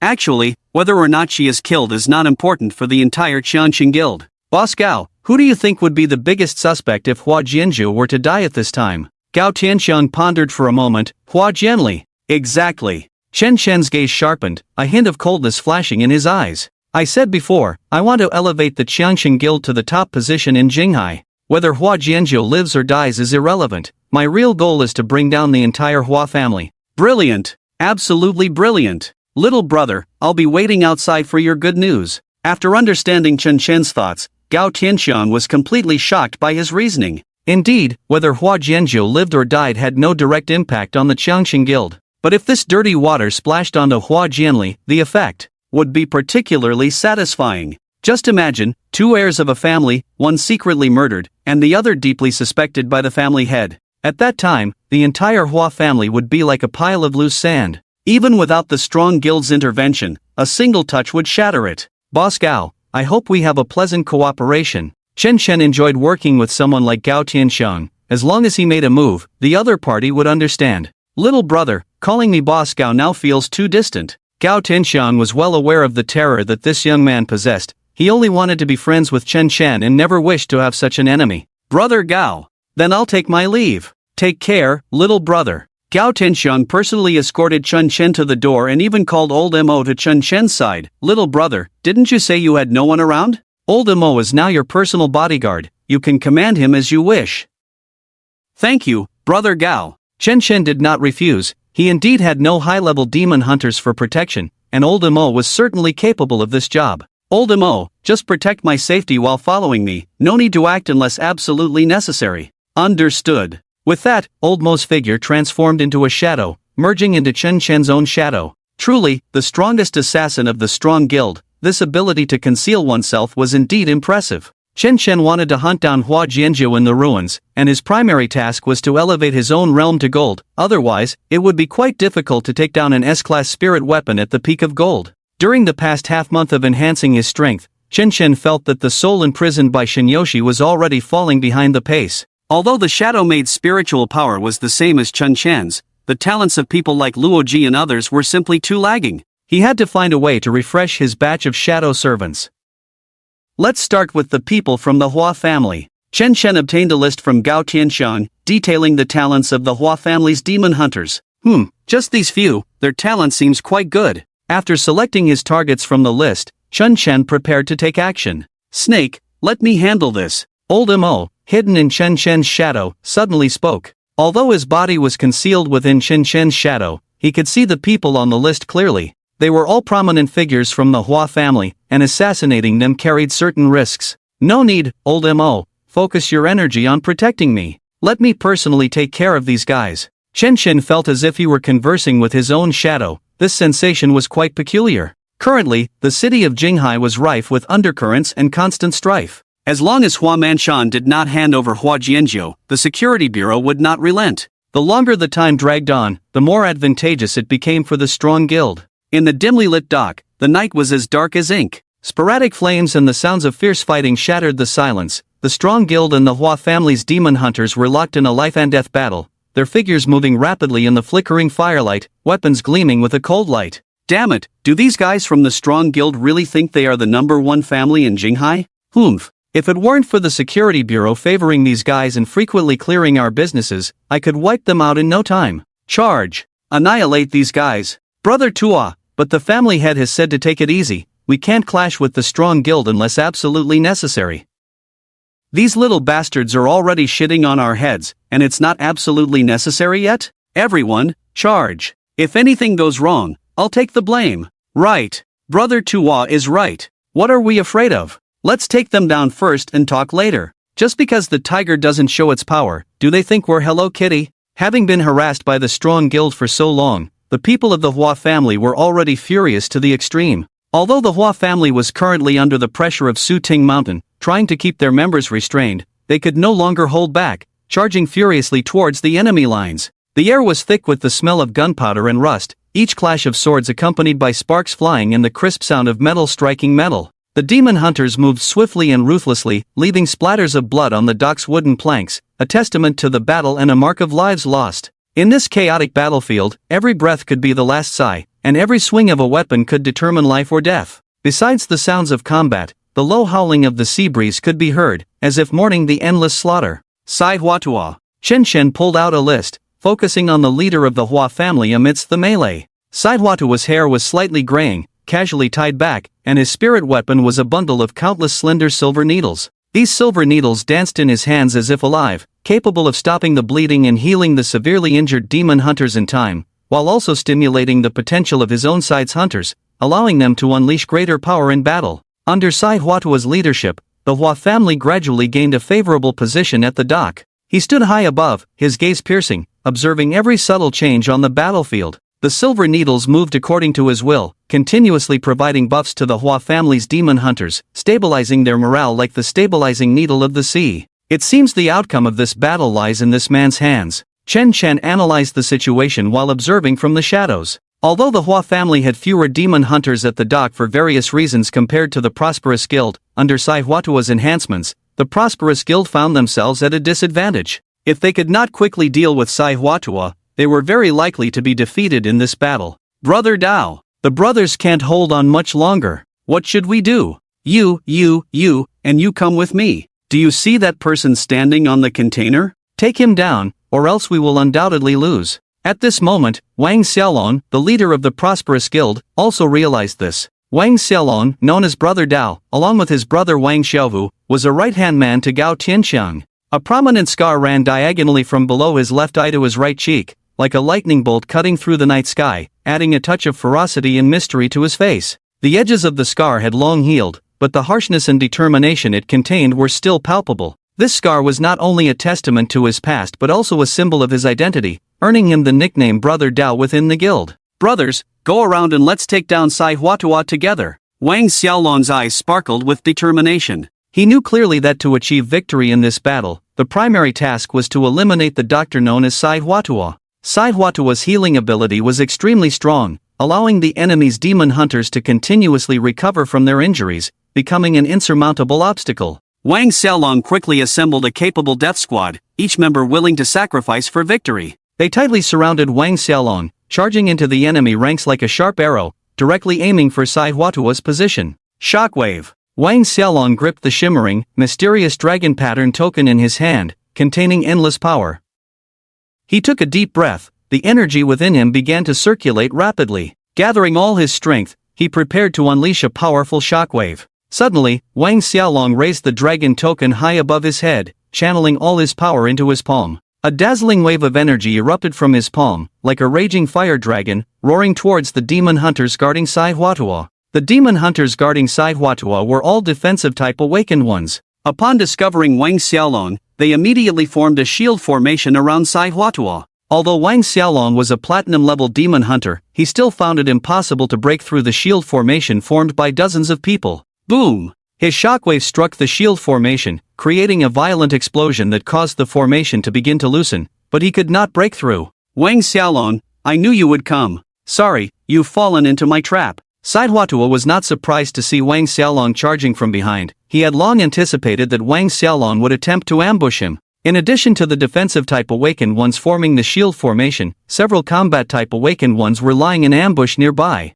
Hearing Sai Huatua's words, Wang Xiaolong's heart sank as he realized he might have truly fallen for the opponent's scheme. He looked around and indeed found several combat type awakened ones silently closing in on him. Sai Huatua, do you think your scheme can trap me? Wang Xiaolong said coldly, today is your day to die. Brothers, kill for me. Holding the dragon pattern token, Wang Xiaolong continuously unleashed powerful energy waves. Even though he was outnumbered, he showed no fear. However, the numbers on Sai Huatua's side were overwhelming. Although Wang Xiaolong broke the shield formation and severely injured Sai Huatua, his own side suffered even greater losses. Sai Huatua, even if I die, I will take you down with me. Wang Xiaolong roared, gathering all his spiritual power into the dragon pattern token, charging towards Sai Huatua with a determination to die. Quick! Stop him! In an instant, Sai Huatua panicked, ordering his subordinates to hold back the fearless Wang Xiaolong while he secretly attempted to escape from behind. In the dimly lit dock warehouse, the lights flickered, casting mottled shadows.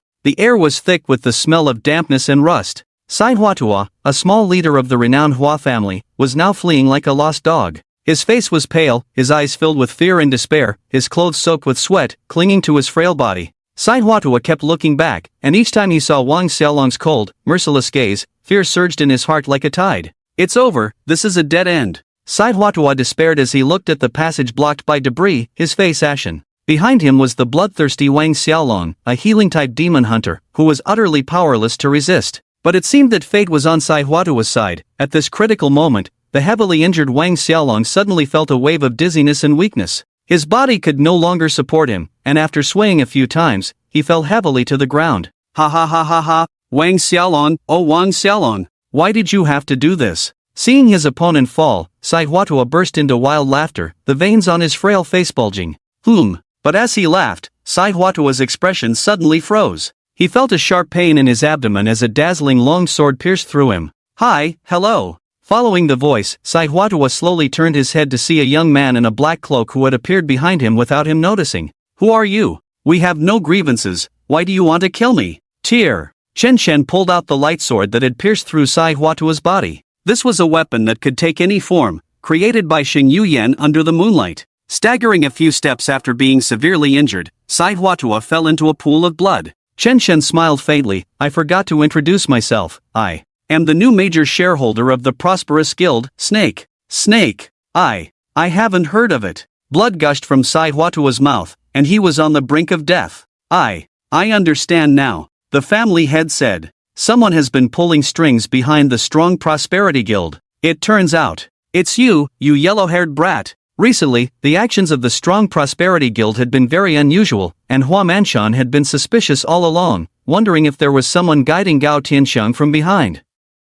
He even speculated whether Gao Tianxiang had somehow bribed Su Tingshan. He never expected that the one stirring up trouble behind the Gao family was actually a young boy. Even more unexpectedly, the potential downfall of the Hua family was due to a woman beside Hua Jianli. After eliminating Sai Huatua, Chen Shen slowly walked to Sai Huatua's corpse, took a deep breath, and gently placed his palm over the body. The surrounding dark power gradually converged, causing Chen Shen's palm to emit a faint black light. This black light was not glaring but exuded a chilling aura that made one's heart race.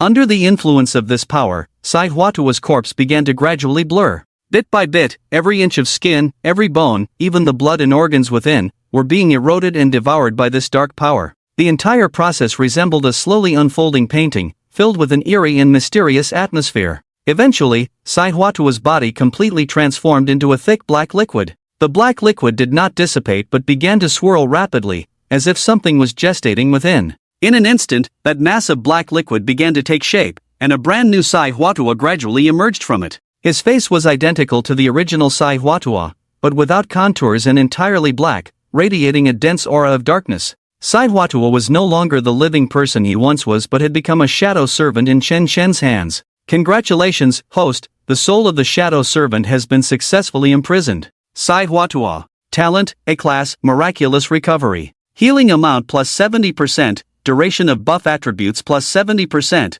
When healing, there is a 21% chance to release twice in a row without consuming spiritual power. Spiritual Weapon Talent, A-Class, Northern Underworld Silver Needle. Buff Attribute Effect plus 70%. When releasing healing or buff, an additional acupuncture effect will be added, increasing healing effect by 70% and restoring 7% of attack's health per second for 100 seconds. Sidhuatua was indeed a very strong support, not only with powerful healing effects but also possessing very strong buff attributes. Seeing that Wang Xiaolong was so severely injured, Chen Chen immediately performed a set of acupuncture on him. Brother Dao! Brother Dao! Are you okay? Brother Dao? Wang Xiaolong groggily woke up from the pool of blood, finding that he was surrounded by brothers from the Strong Prosperity Guild. The Sidhuatua he had been chasing was nowhere to be seen. When the brothers saw Wang Xiaolong wake up, they quickly helped him up. I'm fine, where's Sidhuatua? Strangely, Wang Xiaolong felt that he was in good condition, as if he had just taken a comfortable nap on the ground and got up feeling refreshed. We don't know, when we came in, we only saw you lying here. We searched the entire warehouse but found no trace of Sidhuatua. What about the situation outside? While Wang Xiaolong inquired about the situation at the dock, he dabbed at the blood on the ground. Judging by the degree of blood drying, he should have been unconscious for no more than an hour. Brother Dao, you led the brothers to directly break up Sidhuatua's formation. The Hua family's soldiers collapsed like a landslide, and at this moment, they have already retreated with scattered awakeners. This dock will now be under our management from now on. The brothers around him were ecstatic, celebrating this hard-won victory. Their triumph meant that the Qianxing Guild had gained another advantage in the struggle against the Hua family, and in Jinghai City, the position of the Hua family's first clan was quietly shaking. That's good. Upon hearing this news, Wang Xiaolong let out a sigh of relief. As long as the Qianxing Guild won, his injuries didn't matter. Let's go. We need to deploy first. Wang Xiaolong was worried that the missing Sidhuatua might suddenly launch a counterattack. Although he had just woken up from a coma, he had no time to care about his injuries and instead focused on organizing the brothers at the dock. Just as Wang Xiaolong was leaving, he noticed that there were thin silver needles on his body. These silver needles were used for acupuncture, which puzzled Wang Xiaolong. Only Sidhuatua would use these silver needles. Logically, since he had just fainted, Sidhuatua had every opportunity to eliminate him. But why did he use the silver needles to save him? Could it be that Sidhuatua was an undercover agent hidden within the Hua family? Thinking of this, Wang Xiaolong felt a chill run down his back. No wonder Brother Chang was so formidable. It turned out that our Qianxing Guild's influence had already infiltrated the Hua family's inner circle. No wonder we could gain the upper hand in this conflict. In a golden ruin, a towering ancient tree rose high, its branches and leaves dense and layered, almost obscuring the entire sky. Sunlight filtered through the gaps in the leaves, casting mottled shadows and adding a touch of mystery and tranquility to this ancient land. The ground was also covered with various green plants, from low shrubs to tall grass, growing in an orderly manner, forming a sea of green. A gentle breeze blew, causing the trees to sway. We've finally reached the location of the boss. With so many of us, it should be fine, right? But Qing Xiao, isn't our Hua family currently in a fierce battle with the Qianxing Guild? Is it really appropriate for us to explore the ruins? Are you stupid? The old man has already sent his precious daughter to hide in the ruins. Should we be out here fighting for him? I'm not doing that. At this moment, a boy with twin ponytails led a demon hunting team to the center of the ruins. The boy's name was Hua Qing, and he was considered one of the outstanding members of the younger generation of the Hua family, though not from the direct lineage. Hua Qing complained to his subordinates with great dissatisfaction. Oh, your daughter Hua Manshan is flesh and blood, she must be protected. Aren't we all raised by our parents? I actually hope Gao Tianxiang completely wipes out the Hua family. With a family like this, we will eventually be treated as cannon fodder. Qing Xiao, you can't say that carelessly. I'm not saying it carelessly. Anyway, if he wants me to take the fall for his daughter, there's no way. I'll just stay in the ruins, keeping my distance, and once the Hua family and the Qianxing Guild finish their fight, I'll go out. Hua Qing had already made plans for what was to come. At that time, whoever wins, I'll side with them. With my A-grade demon hunter talent, I'm not afraid of not doing well. Qing Xiao is wise. If we follow Qing Xiao, we will definitely soar to great heights. The little brothers around him flattered him. After all, no one wanted to fight with others. In chaotic times, survival was the way to go. Boom! Suddenly, a deafening roar came from the center of the ruins, shaking the ground and mountains. Dust and stones flew, enveloping the entire ancient ruin in a haze. As everyone panicked, a thick green figure suddenly burst out from the ground, breaking through the top of the ruins and revealing its true form. A gigantic, highly toxic vine. The sudden appearance of this vine demon caught all the demon hunters present off guard. Its massive body exceeded anyone's imagination. Its roots were as thick as giant pillars, covered in sharp thorns, resembling a green fortress. Dense leaves grew on the vines, each leaf emitting a chilling light, as if warning every creature that approached it. Charge! With a command from Hua Qing, the surrounding demon hunters surged forward. They swung their spiritual weapons, hacking at the toxic vine's roots. With each attack, the toxic vine sprayed out green sap. This sap was highly poisonous, capable of inflicting massive ongoing damage and paralyzing the senses of any creature, rendering the demon hunters immobile. The exploration team's initial assault was fierce, quickly severing many of the toxic vine's roots and dealing considerable damage. However, after being poisoned, the entire exploration team fell into a state of lethargy. Oh no, my limbs are starting to fail me. Ugh, I suddenly feel so nauseous. My head hurts so much, I can't even lift my weapon. I'm seeing severe hallucinations. I have no idea where the enemy is. The demon hunters, poisoned, instantly lost their combat ability, bound by the toxic vine's green roots, which acted like tentacles. Dispel! Faced with the near-total annihilation of his team, Hua Qing, who had been holding back, suddenly waved his staff. A holy light descended upon each teammate, purifying the poison from their bodies in an instant. Once the toxic effects were dispelled, the demon hunters' combat power skyrocketed, and they swiftly severed the roots that had ensnared them, unleashing a barrage of attacks on the boss. Once the toxic vine's poison was countered, it could only be treated like cauliflower by the demon hunters. In less than 10 minutes, under Hua Qing's leadership, the boss demon was completely defeated. Not bad. Not bad. As expected of the talented youth from the Hua family, your ability to purify debuffs is truly remarkable. Just as the exploration team was preparing to clean up the battlefield, a boy cloaked in black slowly appeared. He clapped his hands and praised Hua Qing's performance endlessly. Who are you? Hua Qing glanced at Chen Chen. The other party was draped in a black robe that exuded a strange aura, clearly indicating that he was not a friendly visitor.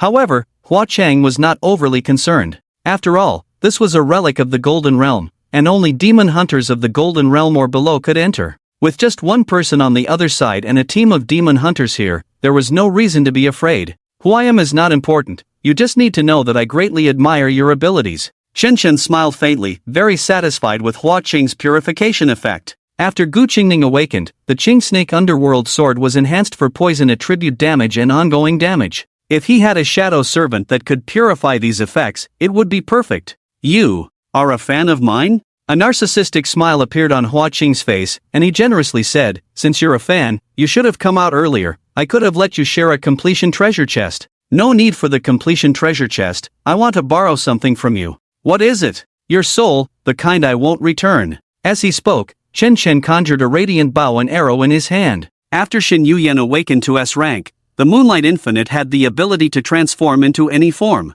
Whoosh, whoosh, whoosh, whoosh, whoosh, whoosh. Light attribute arrows shot out instantly, heading towards the demon hunters beside Hua Qing. Hua Qing was merely a supportive demon hunter with dispelling and purification abilities. Naturally, Chen Chen's target was the demon hunters around him. Get out of the way! Hua Qing shouted immediately upon realizing something was wrong, but the light arrow shot by Chen Chen was incredibly fast. Before his words had even finished, the 5 demon hunters behind him had already been struck by arrows. Fortunately, they were all gold-tier demon hunters, while Chen Chen was only at the peak of silver. Even if hit by the light arrows, it wouldn't be a big problem. The first to be hit was a sorcerer wielding a staff. As a ranged damage dealer, he was quite fragile. However, after being struck in the chest by Chen Chen's light arrow, he did not suffer serious injuries. Ha! Can't even hurt a mage, turns out he's just a reckless little karami. Seeing this, Hua Qing had already assessed Chen Chen's spiritual power level. He was either at the first stage of gold or perhaps even below the gold tier.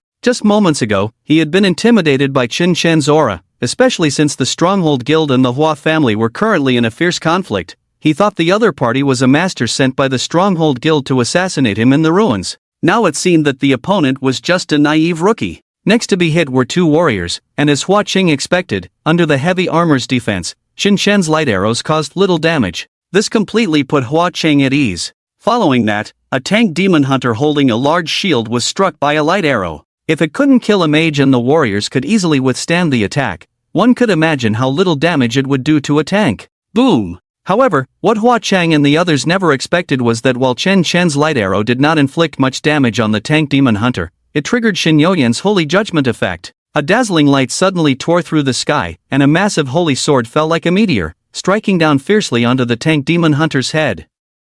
The attack came with such ferocity and speed that it felt as if time had frozen in that instant. The tank demon hunter, known for his defense, was clad in heavy armor and wielded a massive spirit weapon shield, always serving as the solid backbone of the team. However, this holy sword contained immense power, delivering a true critical hit that ignored defenses. Its damage completely bypassed the tank demon hunter's defenses. Even with his ironclad armor, he was as vulnerable as if he were naked in the face of the true damage from holy judgment. When the holy sword pierced through all of the tank demon hunter's armor, it directly severed his head. One could only say he was unfortunate, having triggered Shin Yoyen's 1% chance of an 8x true critical hit. No matter how thick the tank's blood, it could not withstand such intense true damage. Moreover, the archer demon hunter behind the tank was also struck by a light arrow, triggering the holy judgment effect. Although this arrow had only a 10% chance of a 3x true critical hit, it was still a fatal blow for the fragile archer. Ah! Accompanied by a scream, the archer demon hunter fell into a pool of blood.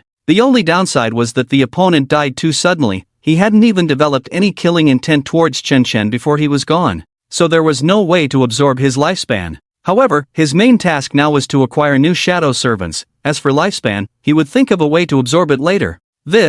How is this possible? This guy is clearly just a kid without the gold tier. This scene left Hua Cheng dumbfounded. His legs began to tremble, and he instinctively stepped back. When Chen Chen attacked, he could clearly feel the other party's spiritual power, which was not strong at all. How could he so easily annihilate two gold-tier demon hunters? Moreover, one of them was a gold-tier tank. Wasn't this a joke? The most terrifying part was that Chen Chen's attack looked very ordinary, just like a basic attack from an archer. A silver-tier archer, with a single ordinary attack, took down a gold-tier tank demon hunter in an instant? It can only be described as outrageous. Absolutely outrageous.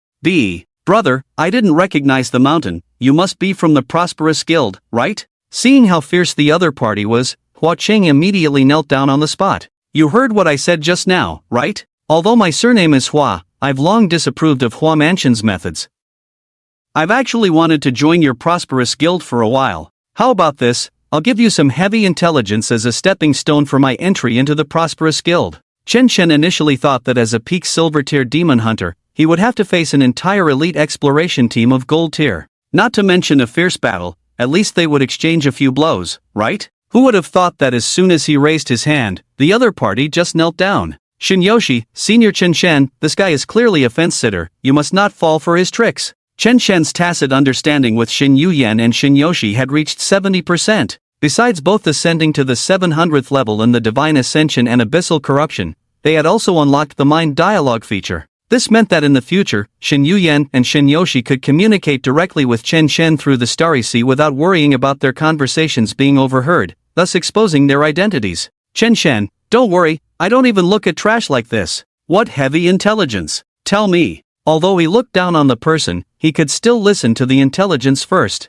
Brother, the Hua family has already arranged for Hua Jianzhou to escape, right inside the ruins. If you hand this information over to the security bureau, Su Tingshan definitely won't let it go. Hua Cheng had a fawning expression. Where exactly is Hua Jianzhou hiding? Upon hearing this, Chen Chen's eyes lit up. Although he had already guessed this matter and Gao Tianxian was investigating, there had been no movement after so many days. If Hua Cheng knew, it would be like finding something without any effort. I'm not sure exactly which ruin, but I can give you a range of places suitable for Hua Jianzhou to hide. Then, Hua Qing crawled over to Chen Chen and unreservedly handed over the addresses of several ruins. Not bad, you kid are quite clever. Of course, there's an old saying in Longhua, CC material Wei Junjie. Hua Cheng smiled, eager to save his own life. The Hua family was currently in a fierce battle with the Prosperous Guild and needed manpower. Hua Qing could be considered an important figure of the younger generation in the Hua family, yet he was hiding in the ruins, barely surviving. You talk so smoothly. Are you trying to take the graduate entrance exam? Chen Chen smiled faintly, but his expression immediately darkened. However, there's another old saying in Longhua, a person without value has only one way to die. A fence-sitter like Hua Qing, as a member of the Hua family, could sell out his own family without any bottom line, so in the future, when the Prosperous Guild encountered enemies, he would not hesitate to turn against them. Since Chen Chen had already obtained what he wanted, it was time to get rid of this guy. Brother? Did you remember it wrong? Which ancient person from Longhua said that? I've never heard of it. What Ji Shua Day? What Ji Shua Day? Brother, this old man doesn't even sound like someone from our Longwa, you must be mistaken. Hua Cheng kept begging for mercy. However, the Moonlight Infinite in Chen Shan's hand had already transformed into a cleaver. With a swift motion, he directly severed the other party's head. Now, Xin Yuyan was like a sharp brilliance, capable of transforming into any shape Chen Shan desired. Chen Shan looked at the Moonlight Infinite in his hand and thought to himself, there have been too many things happening lately, and I've been quite busy. Once I deal with Hua Jianzhou, I must also reshape Xin Yuyan to be like Moonlight Infinite, molding her into the form I desire. Thud! With Hua Cheng's head rolling away, the torso kneeling before Chen Shan also fell completely. How could I possibly be wrong? What Ji Shua Day? It's what I said. If you can't even understand this, you truly deserve to die. Chen Shan shrugged helplessly. The reason he let this guy Hua Qin get close was to wait for him to brew a killing intent, allowing Chen Shan to absorb his lifespan. Who would have thought this useless fool had no backbone at all? Chen Shan was so obvious in playing him, yet this kid didn't even think of a counterattack. All he could think about was begging for mercy. The tank, the archer, and Hua Qing were all dead, leaving only 4 demon hunters in the exploration team.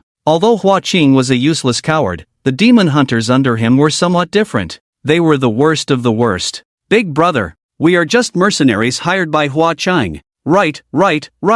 We have no relation to the Hua family, just treat us like nothing and let us go. I heard that the Great Blade of the Prosperous Guild never slays the weak, old, sick, pregnant, or disabled. Seeing that these guys had no backbone at all, Chen Shan was furious. Even if the Great Blade of the Prosperous Guild doesn't slay vulnerable groups, you all have arms and legs, and you can enter the Golden Ruins to cultivate. That has nothing to do with the weak, old, sick, pregnant, or disabled. Chen Shan scolded, wasn't it you who took down the boss demon seed just now? Come on, tell me, who's weak, old, sick, or pregnant can chop down poisonous vines? We're all idiots. I just have innate strength. I don't understand the operation of spiritual power at all. Big brother, your armor isn't as good looking as mine. Idiots, we're all intellectually disabled. We're disabled people. The Great Blade of the Prosperous Guild doesn't slay the weak, old, sick, pregnant, or disabled, so you can't kill us. This line of reasoning was crystal clear. Chen Shan was momentarily dumbfounded. No wonder they were Hua Qing's underlings. You have to admit, they really played the fool convincingly. Alright, since I'm a member of the Prosperous Guild, I can't break the rules of the Prosperous Guild. You can go. Chen Shan waved his hand, letting them leave. Since they had reason and evidence, he couldn't break the rules of the road. After all, as the largest shareholder of the Prosperous Guild, if he didn't follow the rules, how could he gain the trust of others in the future? Principled. Brothers, retreat. Seeing Chen Shan put away the great blade radiating the brilliance of the sun and moon, the underlings immediately prepared to flee. After the boss was defeated, the portal to the ruins had already opened. Now, they just needed to pass through the spatial vortex to successfully return to Blue Star. Deep dive. At the same time, Chen Shan dove in with a gurgle and directly appeared behind everyone. Xin Youyan's Moonlight Infinite had already transformed into a dagger, and Chen Shan moved swiftly, instantly slitting the throats of several people. He had previously upgraded the wall-passing technique obtained from the Desert Merman to S level. Wall-passing technique, C-level enter a 5-second spiritual state, during which you can ignore conventional object collisions, allowing the spirit to pass through living beings, dealing 200% attack damage. CD, 20 seconds. Deep dive, S enter a 30-second deep dive state, allowing you to traverse any material as if it were an ocean, increasing movement speed by 100% and restoring 1% of maximum health per second. CD, 60 seconds. The S-level deep dive had a longer traversal time, although it lacked damage, it provided a high movement speed bonus and recovery ability. Moreover, as a special displacement skill, damage is merely an embellishment. A stronger mechanism would be even more perfect. Cough. Cough. Big brother. You are too careless. It was agreed. The Great Prosperity Guild's big knife does not strike the old, weak, sick, or pregnant. You broke your promise. Ugh. The crowd clutched their necks, blood gushing forth, choking on the plasma, their eyes filled with resentment as they looked at Chen Shan, who had ambushed them from behind. Chen Shan toyed with the moonlight dagger in his hand. The Great Prosperity Guild's big knife indeed does not strike the young and old, but I have a small knife, specifically for dealing with foolish things. Talent, A-class, purification. Success probability of dispelling abnormal states plus 70%, effective dispelling abnormal states plus 70%, after successfully dispelling an abnormal state, immune to that abnormal state for 7 seconds. Spirit weapon talent, A-class, brilliant staff. forms a brilliant halo around oneself. Allies within 5 meters have their spirit recovery speed plus 70%, weapon skill cooldown minus 14%. Although Hua Qing did not have the healing abilities and buff of the legendary healer, her enhanced dispelling and the brilliant halo of the spirit weapon were very powerful. In terms of team effects, Hua Qing was even more outstanding. With the powerful healing from the legendary healer and Hua Qing's purification, Chen Chen now possessed 2 shadow servants with completely different functions. Entering the spatial vortex, Chen Chen returned to Blue Star. Mo Yen, who had been waiting outside the ruins' teleportation portal, once again entered into his shadow. The ruins had boundary restrictions. A Golden Realm ruin could only be entered by awakeners of the Golden Realm or below. Those above the Golden Realm could not enter the ruins of the Golden Realm. The same principle applied to ruins of other levels. It could only be downward compatible, not upward. Old Mo, hand over these ruin locations to Brother Chang and let him help check. Hua Jianzhou was very likely inside. Chen Chen tossed a folded map to the ground, and suddenly, a pitch-black arm extended from his shadow, catching the map. As the arm retracted, the map vanished into the darkness.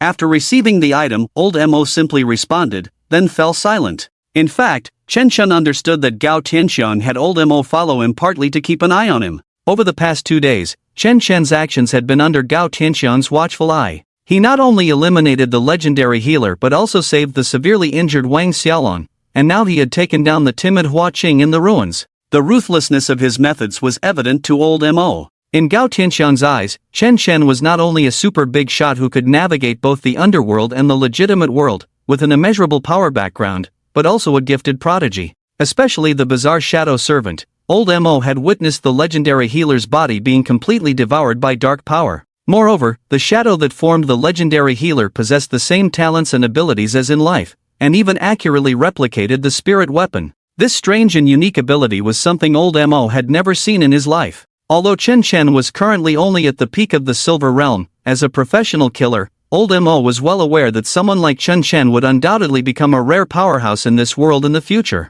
Especially the black robe on Chen Chen, as an awakener of the dark attribute, Old Mo could deeply sense the dark energy emanating from it. It was the purest chaotic power, surpassing all darkness. During the 2 days that Gao Tianxiang investigated Hua Qing's information, he had raised his spirit power realm to the first stage of gold and had taken down a small leader of the Hua family, the demon hunter known as the bull demon Niu Chao. Once again, I have acquired a defensive shadow slave. Talent, A-class, fearless. Can connect with 7 teammates and bear 70% of their damage, but this damage will be reduced by 14%. For every 1% of health lost, the healing effect on oneself increases by 1%. Spirit weapon talent, A-class, Minotaur mask. Damage taken will be converted into a shield at 140%, which can be allocated freely, either to oneself or to teammates. Niu Chao is a fitness fanatic, and after becoming a shadow slave, the muscle lines on his body have become even more pronounced. Coupled with the comically appealing Minotaur mask,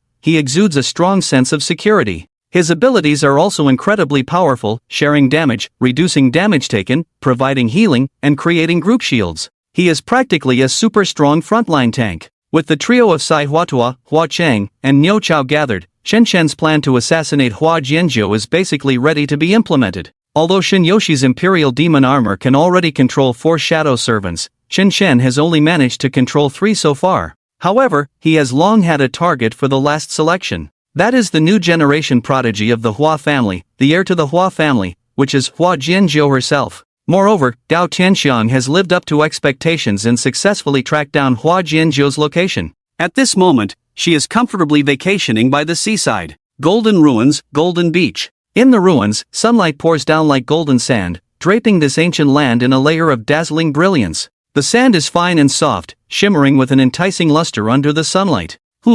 In the end, the old man softened his heart. I am the most like him when he was young, he would never hand me over. Hua Jianzhou is wearing a tight-fitting swimsuit, her curves accentuated, radiating vitality under the sun. She lies diagonally on the beach, her hands clasped behind her head, eyes slightly closed, enjoying the baptism of sunlight. The sunlight casts a healthy glow on her skin, contrasting sharply with her swimsuit. The sea breeze gently blows, carrying the salty scent of the sea and a faint aroma of algae, lifting Hua Jianzhou's long hair and the ribbons on her swimsuit. Third miss. Just relax and enjoy your vacation here. Once the storm passes, Su Tingshan will calm down. Beside Hua Jianzhou, several muscular men wearing only a pair of shorts are feeding her peeled fruit. Meanwhile, other demon hunters are fighting off the demonic creatures appearing by the seaside, creating conditions for Hua Jianzhou to sunbathe. Those who know the truth understand that Hua Jianzhou is on the run due to serious crimes, while those who don't think she is on vacation. But what Hua Jianzhou doesn't know is that at this moment, a pair of sharp eyes is watching her.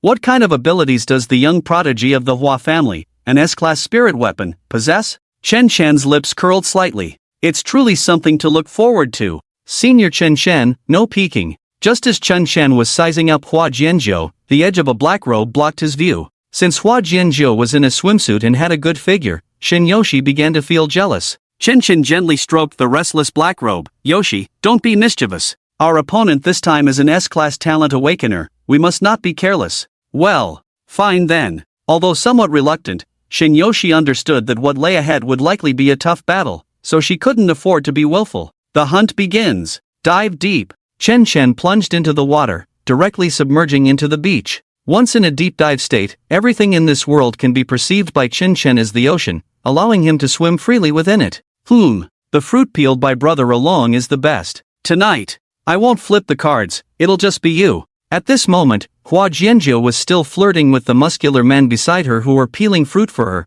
completely unaware of the impending danger. Rip! A flash of cold light erupted. Chen Shen, holding a moonlight dagger, leaped out from the sandy ground, aiming directly at Hua Jianzhou's throat. His movements were swift and precise, leaving Hua Jianzhou no chance to react. By the time Hua Jianzhou sensed something was wrong, Chen Shen's dagger was already less than 1 centimeter from her fair neck. Her eyes were filled with terror and despair. At this moment, she had no possibility of dodging. She could only blame her weak counter-surveillance awareness, having lived too leisurely in the ruins, with no sense of crisis whatsoever. Chen Shen's dagger instantly pierced Hua Jianzhou's throat, blood splattering out and staining the sand on the beach. You! Who are you? Hua Jianzhou's terrified gaze was fixed on Chen Shen, her hands tightly covering her gushing neck. Chen Shen did not answer, he reversed the dagger into a machete. With a swift motion, he severed her head. Chen Shen was very clear that she was an S-rank awakener, with an insurmountable gap between her and A rank. In battles between experts, victory or defeat often hinges on a single thought. He absolutely could not hesitate. Sister Hua. It was only after Hua Jianzhou's head was severed that the surrounding demon hunters noticed Chen Shen's figure and rushed towards him. Those muscular men who had been peeling fruit for Hua Jianzhou were already scared out of their wits, rolling and crawling away on the beach. What the heck? I thought it would be a tough battle. I didn't expect it to end so quickly. So boring. Hua Jianzhou's instant kill by Chen Shen made Shin Yoshi complain. There are still many demon hunters protecting Hua Jianzhou around. We can't let our guard down yet. Xin Yuyan remained as cautious as ever. She reminded Chen Shen to stay alert until the enemy was completely eliminated. These guys pose no threat to me. Chen Shen glanced at the approaching crowd, not taking them seriously at all. He had just instant-killed an S-rank talent like Hua Jianzhou. What were these guys compared to her? This was a relic of the Golden Realm. These guys couldn't possibly exceed that level. Although Chen Shen was only at the first stage of the Golden Realm, with his S+ talents, he was invincible within the same realm. Even in the Platinum Realm, he was still a very strong demon hunter. So no matter how many of them there were, it was of no concern to him. Is that so? Suddenly, a familiar voice came from behind Chen Shen. The tone was mocking, laced with a hint of arrogance. Immediately after, a sharp pain shot through Chen Shen's abdomen. A long sword pierced through his lower abdomen, blood gushing out onto the sand. His kidney had been taken. Bear! After ambushing Chen Shen, the person behind him was immediately countered by the black flames of Shin Yoshi's Imperial Demon armor. Seizing the opportunity, Chen Shen pulled his body off the sword and distanced himself from the attacker. Senior Chen Shen, are you okay? Chen, I told you to be careful. You must not let your guard down until the battle is over. Damn! Who just went for my kidney? How cruel! Chen Shen cursed. Since his debut, he had always been the one ambushing others. This was the first time he had been attacked like this, and it was not just physical pain and injury, but also a psychological blow to an old hand. The black flames gradually dissipated, revealing the figure of the person who had ambushed Chen Shen. Chen Shen's eyes widened in disbelief as he looked at the scene before him. The headless woman was none other than Hua Jianzhou, whose head he had just severed with a single strike. Her neck still bore the severed surface from where her head had been cut off under the moonlight, yet her body moved freely, showing no signs of any impact. I've been waiting in the ruins for several days. Why has the one sent to assassinate me only just arrived? At that moment, Hua Jianzhou, lying on a pile of sand, spoke up. It's surprising that it isn't Hua Jianli personally coming after me. It seems I've been underestimated. Although it was unclear why, Hua Jianzhou, despite her head being separate from her body, appeared to be in excellent condition, showing no signs of dying at all. Chen Shen was surrounded by a demon hunting team, and the situation was dire. In contrast, Hua Jianzhou seemed unusually calm. She walked confidently to her head, which had fallen into the gravel, and picked it up.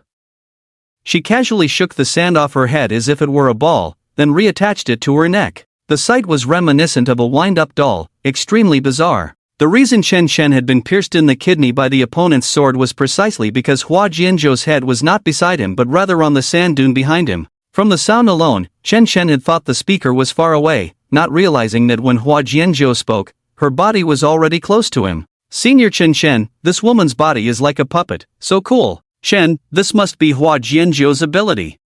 This ability is quite impressive. It's perfect for becoming Young Shi's shadow servant. Chen Shen covered his kidney and immediately summoned Sai Hua Tua and Niu Chao. One stood in front to protect him, while the other quickly stopped his bleeding and healed him. No wonder even young Master Hua and Gao Tianxiang didn't have any intel on your talents. I didn't expect that even with her head and body separated, she could remain unscathed. Truly worthy of being the third miss of the Hua family. Seeing that Hua Jianzhou mistook him for Hua Jianli's subordinate, Chen Shen decided to play along, even adding fuel to the fire, making Hua Jianzhou believe that Hua Jianli was in cahoots with the Changshan Guild. Gao Tianqiang. Upon hearing those three words, Hua Jianzhou was immediately startled. Ever since Hua Jianli returned to Jinghai, Hua Jianzhou knew that he would definitely come to take advantage of her misfortune. She had considered that Hua Jianli might send someone to assassinate her and had been waiting in the ruins for a long time, but she never expected that Hua Jianli would actually collaborate with the Changshan Guild. No wonder my flawless plan was known to Su Tingshan and Gao Tianxiang. It turns out there was a traitor within our Hua family. Upon learning that Hua Jianli had gone to such lengths to bring her down, her eyes filled with disdain. That beast, Hua Jianli, actually collaborated with the Changshan Guild and the Security Bureau to take me down. How despicable. Third miss, you should know where you lost, right? You are just too principled. Ha! Hua Jianzhou laughed in anger. I lost? How could I possibly lose to that petty Hua Jianli? I will capture you alive and bring you before my father, exposing Hua Jianli's true colors. Hua Jianzhou called over a muscular man beside her, and the two immediately formed a temporary contract, then led everyone to charge at Chen Shen. She shouted, "Are you out of your mind? Do you think you can kill me all by yourself?" Chen Shen, however, calmly spread his black and white wings behind him. After increasing his synergy with Xing Yuyan and Xing Yoshi, the angelic wings and fallen angel wings became even more voluminous than before, resembling a magnificent painting. The angelic wings displayed a pure white color, each feather as pristine as snowflakes, shimmering with a soft glow, as if carrying the blessings and sacred power of the heavenly realm. Their shape was elegant and solemn, exuding a noble and divine aura. In stark contrast were the deep black wings of the fallen angel. These feathers resembled dark clouds in the night sky, embodying thick darkness and power. The edges of their wings flickered with strands of black flame, the shape of fallen angel wings more flamboyant and wild, exuding a sense of rebellion and untamed spirit. When these two pairs of wings spread simultaneously, they intertwined, forming a unique harmony. The black and white colors complemented each other, merging the powers of angels and fallen angels within Chen Shen. Yo! Not bad, you predicted my move. As expected of the third miss of the Hua family, you actually know my next action is to ascend. After having Sai Huatua grant him a buff, the black and white wings unfurling from Chen Shen's back resembled two massive scythes, slicing through the boundaries of the sky. Enhanced Silver Needle. Bloodthirsty Silver Needle. Enhanced Silver Needle, a grade can enhance 3 teammates, plus 20% attack, plus 20% defense, lasts 60 seconds. CD, 60 seconds. Bloodthirsty Silver Needle, a great extreme enhancement for one teammate, plus 80% attack speed, lasts 10 seconds. CD, 120 seconds. Chen Shen took a deep breath, feeling as if he had merged with the essence of heaven and earth. Then, he suddenly flapped his wings and soared high into the sky. Although the injury on his waist had not yet healed, reducing his health to 70%, his S-grade Berserker talent meant that the lower his health, the faster his attack and movement speed became. Therefore, Chen Shen was not in a hurry to restore his health. The less blood, the higher the damage. Moreover, he still had Sai Huatua's double buff. At this moment, Hua Jianzhou was filled with questions. She had merely been joking, yet this guy was truly ascending, standing shoulder to shoulder with the sun. Berserk Blade. Chen Shen activated the Berserk talent's Berserk Blade state, a golden longbow gradually taking shape in his hands. The infinite light under the moon was dazzling, as if it gathered all the light and sacred power of heaven and earth. Chen Chen gripped the bow tightly, aiming the arrowhead at the demon hunting team on the ground. He drew the longbow, and the golden arrow instantly gathered. Whoosh! Whoosh! Whoosh! Whoosh! Whoosh! Whoosh! Whoosh! Whoosh! The arrows traced a brilliant golden arc in the air, shooting down towards the ground with the force of thunder. The high attack speed of the berserker, combined with the characteristic of increased speed to lower his health, along with Sai Huatua's attack speed buff, meant that even without using any martial skills, Chen Chen's holy arrows fell like rain. Moreover, after each attack, his body would create an afterimage, replicating his actions to attack again, effectively triggering a combo effect with every strike. Additionally, the afterimages created by the berserk blade would inherit 100% of Chen Chen's attack, doubling his combat power. Faced with the rain of golden arrows shot by Chen Chen, the members of the demon hunting team on the ground were momentarily frozen, their faces filled with shock and fear. These warriors, who usually commanded respect on the battlefield, were now as if frozen in place, completely unable to believe what was happening before their eyes. What is this power? One of the demon hunters asked, his voice trembling, his eyes filled with fear of the unknown. Run! This is not something we can handle. Another demon hunter snapped back to reality, shouting loudly, trying to pull his companions away from this deadly range. Isn't it? Is this really a relic of the Golden Realm? Until Chen Shen's arrows fell, everyone still couldn't believe what was happening. Chen Shen's strength had completely surpassed their understanding. They felt like weak ants, devoid of any thought of resistance. In this chaos, the fear in the hearts of the demon hunting team members reached its peak. They began to curse, scream, and shove each other, desperately trying to find a glimmer of hope for survival in this deadly battlefield. As the rain of arrows fell, all the demon hunters on the ground were shot to pieces, including Aaron, who was contracted by Hua Jianjiu. The Awaken 1XXX, who harbored killing intent towards you, has been killed. The host gains a base lifespan of 252 years, with a 170% bonus based on their spiritual power level, gaining an additional 428 years of lifespan. The Awaken 1XXX, who harbored killing intent towards you, has been killed. The host gains a base lifespan of 212 years, with a 160% bonus based on their spiritual power level, gaining an additional 339 years of lifespan. The Awaken 1XXX, who harbored killing intent towards you, has been killed. The host gains a base lifespan of 200 years, with a 180% bonus based on their spiritual power level, gaining an additional 360 years of lifespan. Current remaining lifespan of the host, 8,066 years. After killing a number of gold-tier demon hunters, Chen Chen's lifespan directly increased by over 4,000 years. The 100% lifespan absorption combined with the additional bonuses from his level made killing demon hunters who harbored killing intent towards him much more rewarding than killing demon species. Is the entire army wiped out?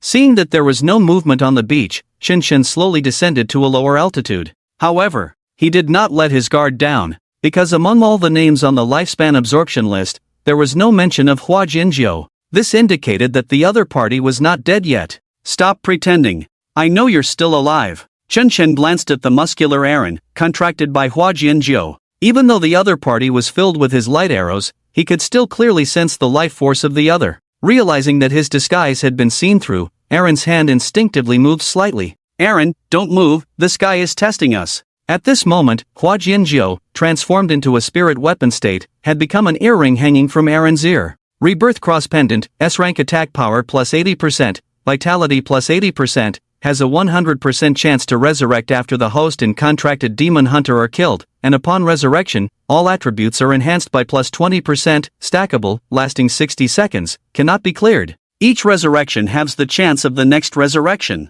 Probability resets after 24 hours. Sister Hua, this guy is just too fierce, we are no match for him at all. After witnessing Chen Chen's strength, Aaron had long lost the will to fight. Even though he was barely surviving under Hua Jianjiu's talent ability, the gap in strength was too great, they were simply no match for Chen Chen. Hua Jianjiu also began to ponder, this guy wears a mask, and I have no idea who he is, possessing such powerful light attribute attacks and flying abilities, it's simply against the heavens. Before encountering Chen Chen, Hua Jianjiu considered herself invincible in the ruins. After all, her rebirth ability was extremely terrifying, not only starting with a 100% chance of rebirth but also gaining all attribute bonuses upon resurrection. One person was equivalent to having several lives, and the stronger she became with each resurrection. As long as luck was on her side, not to mention platinum, even a diamond-tier assassin would be no match for her. After her first death, Hua Jianzhou's attributes had already been enhanced, and with Aaron's physical body to shield her, she did not suffer much damage, so she did not trigger a second death.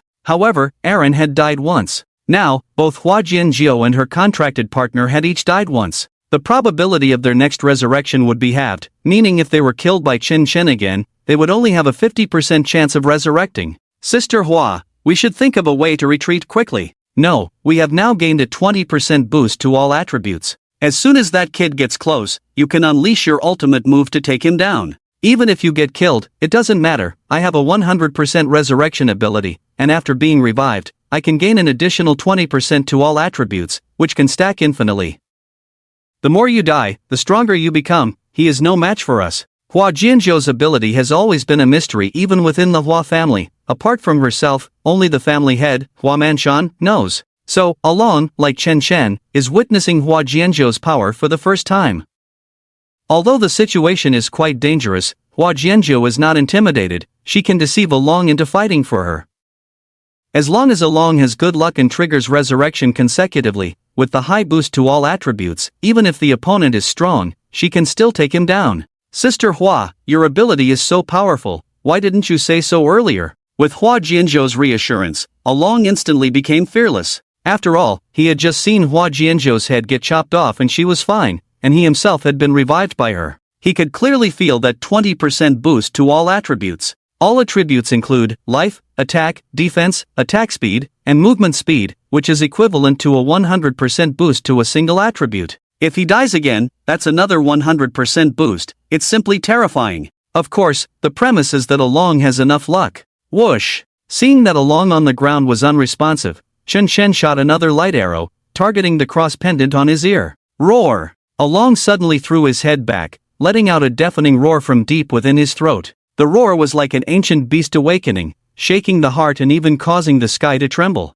As the roar echoed, Along's momentum erupted suddenly, surging like a storm. His body began to undergo earth-shattering changes, expanding continuously, becoming exceptionally robust, with muscles as hard as iron, and his skin covered with a thick layer of scales, shimmering with a cold metallic sheen. As sharp fangs and claws gradually formed, Along's eyes also became piercing, his pupils narrowing into a fine line, resembling a lizard. Tyrannosaurus Rex, A-class attack plus 70%, defense plus 35%, physical penetration plus 15%, attributes doubled in dragon human form. Chen Shen's arrow was too fast for Along to dodge. He saw Along in dragon human form punch the incoming arrow, directly knocking Chen Shen's light arrow away. Oh, not bad, finally looking like something. Along's resistance gradually excited Chen Shen. Since his talent level had increased, he hadn't encountered an evenly matched opponent in a long time. Roar! Dragon's wing! With a wild roar, Along began to unleash his martial skills. A pair of wings slowly unfolded from his back. Unlike the wings of common birds, these wings resembled the tail of a lizard extending out. The wings displayed a mottled pattern of deep green and earthy brown, resembling the bark and moss of ancient jungles. The membrane was tough and transparent, allowing the dense network of tiny blood vessels within to be seen clearly. Under the sunlight, these blood vessels shimmered with a faint glow, as if containing powerful vitality. After spreading his dragon wings, Along charged towards Chen Shen at an incredible speed. Seeing this, Chen Shen directly transformed Xin Yuyan into a massive shield to block Along's attack. Dragon Explosive Fist. Accompanied by a deafening boom, Along unleashed his ultimate skill in midair, striking heavily against the golden shield held by Chen Shen. Boom! In that instant, the air seemed to be torn apart by this powerful force, creating invisible cracks and releasing astonishing energy. Along and the reborn cross pendant both have attributes that increase attack power, and his realm is originally above Chen Shen's, just like Hua Jianzhou. This punch, Xin Yuyan simply couldn't withstand. The golden shield trembled under Along's fist, the center caving in. As the impact spread, a powerful shockwave radiated outward from Along and Chen Shen. Wherever the shockwave passed, the air was instantly compressed, forming waves of energy. It stirred up monstrous waves on the sea, the surf rolling and roaring towards the shore. The golden beach trembled under the impact of this shockwave, the waves crashing violently against the sand, sending fine grains flying everywhere. In the face of this immense force, Chen Shen's body was like a hammer swung by a giant, instantly losing control and flying backward at an astonishing speed. Xin Yuyan's golden shield had already shattered under Along's punch, no longer able to provide any protection. the black silk instantly turned into a spider web. Cough. Chen Chen felt a sweetness in his throat, blood gushing from his mouth. His entire body crashed heavily onto the beach like an arrow released from a bow. At that moment, the beach seemed to turn into a fragile piece of tofu, unable to withstand the impact of his fall, shattering apart. Boom! A loud explosion erupted on the beach as Chen Chen's body smashed into the sand, grains flying and dust rising. The force of the impact was so strong that a huge pit appeared on the beach, the surrounding sand deformed by the pressure. Chen Chen was deeply embedded in the pit, his body covered by the splattered sand, leaving only a faint outline. Along laughed wildly, "Ha! I thought this kid was tough. Turns out he's nothing but a weakling. Little trash, I'll knock your head crooked with one punch. Ha ha ha ha." Although Along's body also suffered from the backlash of the black flames after hitting Chen Chen, it was daytime, and Shin Yoshi's attributes were not strong. Under the protection of dragon scales, the backlash from the black flames did not cause much harm to Along. Shin Yoshi's damage backlash mainly counters multi-hit attacks. For explosive damage like Along's, it didn't seem particularly outstanding. Seeing that there was no movement in the sandpit, Hua Jianzhou finally breathed a sigh of relief. The talents of demon hunters and spirit weapons have their specialties. The best combination for a combat-type demon hunter should be an attack talent paired with a defense talent. After all, each demon hunter can only contract one spirit weapon. This guy has such strong output, it's obvious that both his demon hunter and spirit weapon talents are attack types. So, his defense is naturally very weak. Now that he took your killing blow head-on, he should be done for. Although they had achieved a great victory, Along still felt a lingering fear when he thought of the countless light arrows Chen Chen had released at the beginning.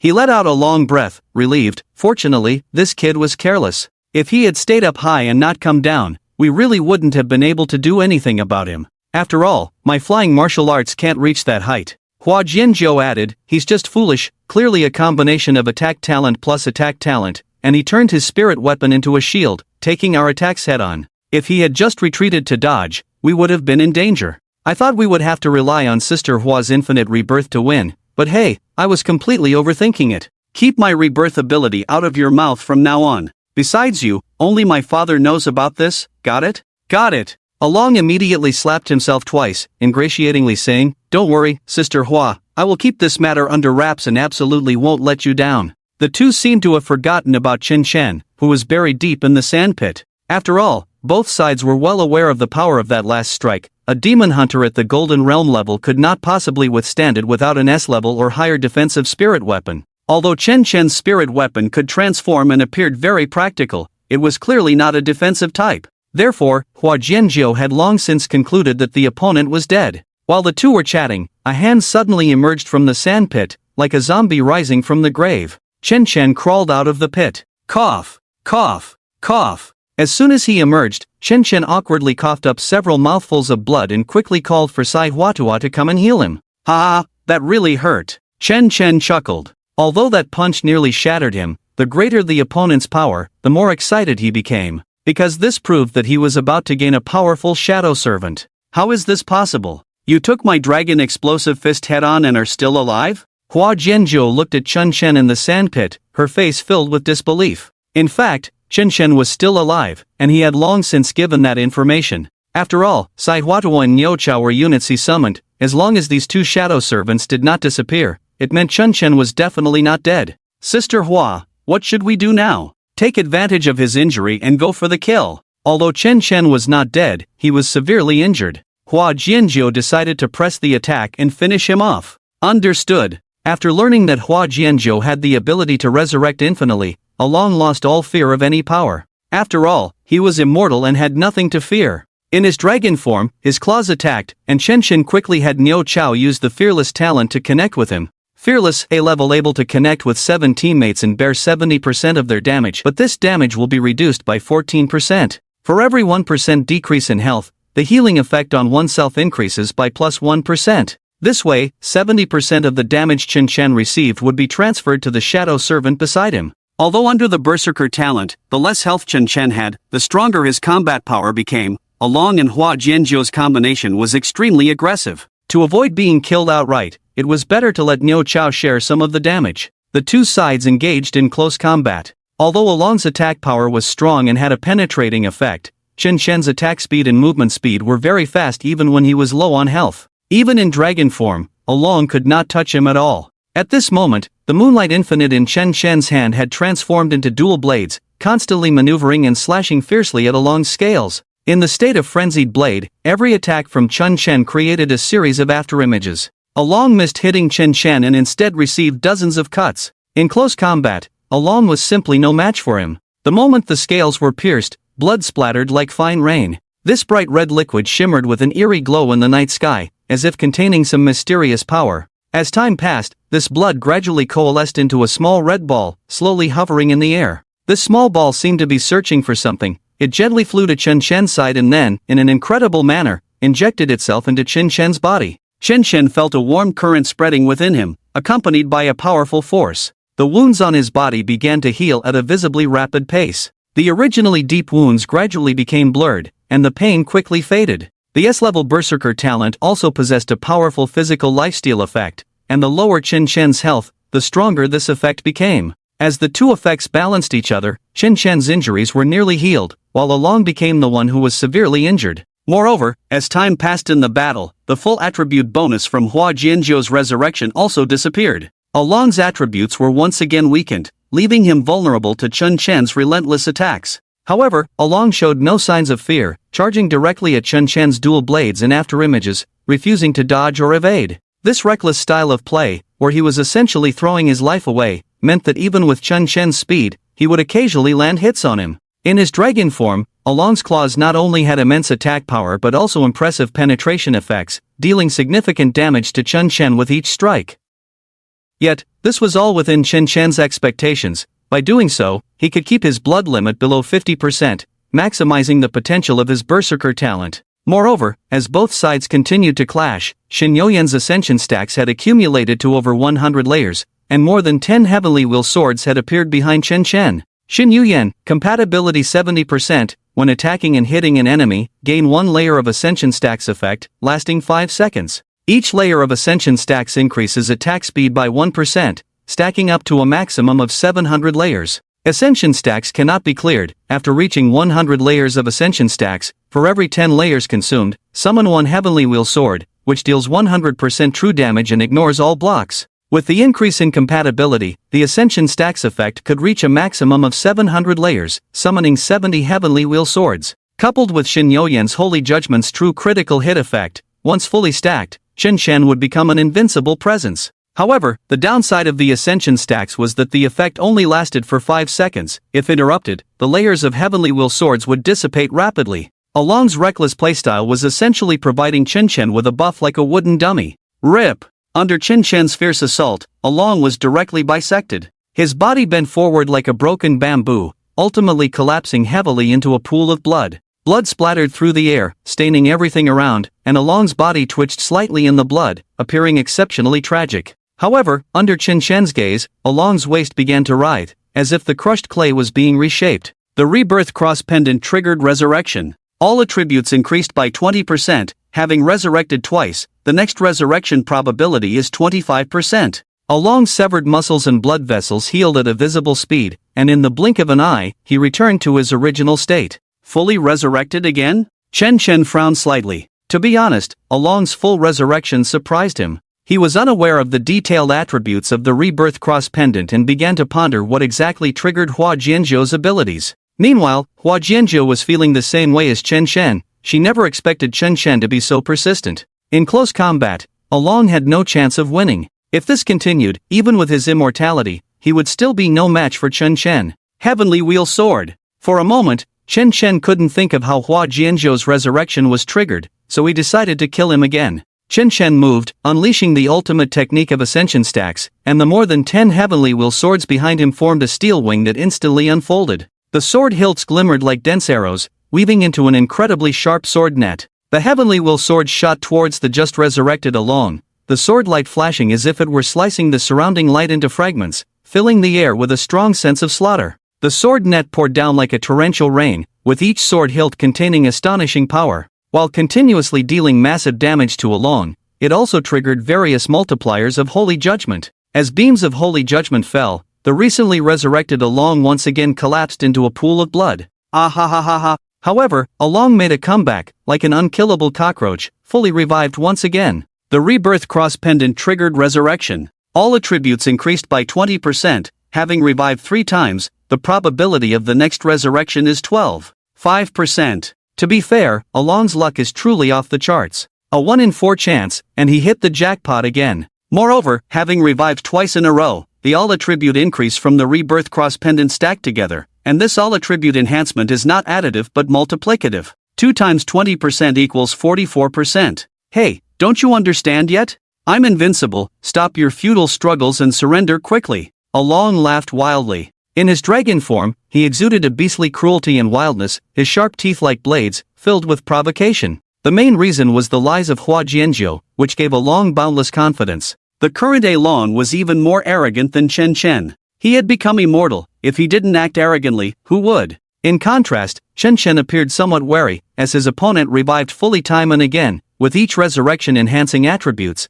making him mistakenly believe that his method of killing was flawed. Roar! Along charged forward again, wanting to engage Chen Chen in direct combat. At this moment, Chen Chen no longer faced him head-on but sought to uncover the secret behind Along's resurrection through constant tugging. Sometimes, it's like this, cleverness can backfire, and Chen Chen was not truly a deity. He wanted to find the optimal solution, but in reality, his opponent was just a reckless man relying solely on luck. Shadow Servant. First, Chen Chen noticed that Along became even fiercer after reviving. So, he summoned Hua Qing, attempting to use Dispel to remove Along's buff effects after resurrection. Dispel. In the Shadow Servant state, Hua Qing waved the glorious staff. A pure dispelling light fell upon Along, trying to eliminate the buff effects on him. Hua Qing could not only purify the status of teammates but also dispel the enhancements on opponents. Purification failed. However, the resurrection buff triggered by Hua Jianzhou, like Chen Chen's ascension effect, could not be dispelled. With 44% all-attribute increase, Along still charged fiercely, while the increasingly cautious Chen Chen was pushed back step by step. Hua Qing. As a young prodigy of the Hua family, Hua Jianzhou recognized her at a glance. Although Along had the upper hand at this moment, the main reason was that Chen Chen was trying to figure out the resurrection pattern of Hua Jianzhou. In fact, Chen Chen still had 3 super powerful shadow servants. In contrast, Hua Jianzhou's exploration team had been completely wiped out, and the initiative on the battlefield was definitely still in Chen Chen's hands. Niu Chao. Sai Huatua. After recognizing Hua Qing, Hua Jianzhou looked at the other 2 shadows and deduced their identities. I was wondering why the shadows you summoned look so familiar. They are all strong members of our Hua family. Since Hua Jianzhou recognized them, Chen Chen decided to play along and said, "Ha, as the young master of the Hua family, isn't it easy for you to bring over a few strong members' genes from the Hua family?" Hua Jianzhou, who had been in the ruins, did not know that the 3 people Chen Chen summoned had all perished some time ago. "No wonder you knew my hiding place, it was Hua Qing who told you, right?" Hua Jianzhou's words were filled with anger. Although she enjoyed schemes and relished the feeling of stirring up turmoil among the major powers, she understood that in war, deception was essential, and one could go to any lengths to achieve their goals. But even with all her means, Hua Jianzhou had never considered betraying the Hua family. Looking back at Hua Jianli, he repeatedly touched her bottom line. At this moment, Hua Jianzhou had made up her mind that if she could survive this time, the first person she would eliminate would be that petty Hua Jianli. But she never expected that while Hua Jianli was indeed a petty person, these matters were not really related to him. It was Huaping who said it, Chen Chen admitted generously. Hua Jianzhou was indeed clever and guessed it right away. "Along, let's stop for a moment, I want to talk to this brother." Hua Jianzhou called for Along to halt his actions. She decided to solve the current problem using the methods of a smart person. Chen Chen shrugged, "Let's talk." He wanted to observe more and see if there was any pattern to Hua Jianzhou's revival. "What benefits did Hua Jianli give you?" "I'll give you double." "No. I'll give you triple." Hua Jianzhou got straight to the point. She knew well that in this world, there are no eternal friends, only eternal interests. If she could sway Chen Chen, with such a super strong ally, how could she not deal with that scoundrel Hua Jianli? Heh, does the third miss mean to buy me off? If that's the case, I advise the third miss to save her breath. I'm brothers with Hua Jianli. Chen Chen smiled lightly. Let me put it this way, although I work for Hua Jianli, when he sees me, he has to respectfully call me senior. Chen Chen wasn't lying. From a certain perspective, he was indeed Hua Jianli's senior brother. He had unlocked the levels that Hua Jianli was currently passing through years ago. A person like you still has brothers? Tell me, how many magic crystals does Hua Jianli give you in a month? Hua Jianzhou scoffed. In her eyes, above all interests, brotherly feelings? It was merely a bargaining chip for Chen Chen to ask for a sky-high price. The third miss has misunderstood. I and Hua Jianli are like blood brothers, dear friends. How about this? As long as you support me to become the head of the Hua family, I will give you 40% of the Hua family's dividends, and during the time you support me, your salary will be settled daily. After saying this, Hua Jianjiu directly released her fusion state with Along. Dressed in a swimsuit, she flirted with Chen Chen while posing alluringly. Chen Chen was slightly taken aback. Daily settlement? What does that mean? Daily settlement means one day, one settlement. Was I not clear enough? The corners of Hua Jianjiu's mouth lifted slightly, sketching a faintly elegant and charming smile. Her flirtatious gaze roamed over Chen Chen, and even with just a brief contact, Hua Jianjiu was captivated by his words and actions. The man before her exuded an overwhelming aura. As the strongest prodigy among the younger generation of the Hua family, Hua Jianjiu had never felt this way before. Throughout her life, all the men who pursued her, whether in strength or strategy, were far inferior to her. This gradually formed an illusion in Hua Jianjiu's mind that men were merely tools to be utilized. No man had ever given her a sense of reliance. Until Chen Chen's appearance made Hua Jianjiu suddenly want to engage in a profound exchange with him. Senior Chen Chen, kill this monster for me. Seeing this, Xin Yoshi was the first to oppose. Xin Yuyan, on the other hand, spoke ironically, Chen, I think this Hua Jianjiu is quite good. You two should have a good chat. Ha ha ha ha ha. So that's what daily settlement means. Sorry, but I'm not interested in the third miss at all. In fact, even if Xin Yuyan and Xin Yoshi didn't speak up, Chen Chen would still have this attitude. Hua Jianjiu couldn't help but frown. What do you mean? You're not interested in women? Hua Jianjiu was an extremely confident person. In terms of strength and charm, she believed she was flawless. When Chen Chen expressed his lack of interest in her, she didn't even consider that it might be her charm that was lacking. Instead, she concluded that Chen Chen simply didn't like women. Third miss, you are indeed an outstanding person, whether it be your looks, aura, or intellect, it's truly admirable. Chen Chen held the Moonlight Infinite in one hand while gently stroking the black robe on his body with the other. But, I'm sorry, I already have someone I like. I just want to be with her forever. Senior Chen Chen. Chen Chen's sudden confession caught Xin Yuyan and Xin Yoshi off guard. Although they had long understood each other without words, this was still the first time Chen Chen had revealed his true feelings. Congratulations, host, Xin Yuyan's rapport increased by 10%, current rapport 80%. Congratulations, host, Xin Yoshi's rapport increased by 10%, current rapport 80%. After receiving Chen Chen's warm affection, Xin Yuyan and Xin Yoshi felt even more in tune with him. Congratulations, host, rapport has reached 80%. The effects of Ascending God and Abyssal Corruption have been enhanced to 800 layers. Xin Yuyan and Xin Yoshi have gained Spirit Weapon Transformation effect. Spirit Weapon Transformation, Xin Yuyan and Xin Yoshi can appear in the form of demon hunters, and as the hosts of the demon hunters, they will become the spirit weapons controlled by them. Duration, 5 minutes, CD, 24 hours, already have someone you like? Ha ha ha ha ha ha. Hearing Chen Chen's childish statement, Hua Jianji couldn't help but burst into laughter. In this world, does it really matter whether you like someone or not? You can't be telling me you still believe in love, right? Yes, I believe. Chen Chen nodded calmly. Love? It's just like the temporary contract between a demon hunter and a spirit weapon, using each other as tools while enjoying pleasure and gaining corresponding benefits. That's the correct way to understand love. In Hua Jianji's eyes, love was merely a bargaining chip for trade. She even saw the past of the other person reflected in Chen Chen's masked eyes. Hey, haven't you been hurt enough by love? If you take it seriously, you're bound to lose. Chen Chen's gaze gradually softened. Yes, he had indeed been battered and bruised in the past for believing in love, but he still believed that it wasn't his fault. Sincerity was the ultimate weapon. The wrong ones were those who started something and abandoned it in the end.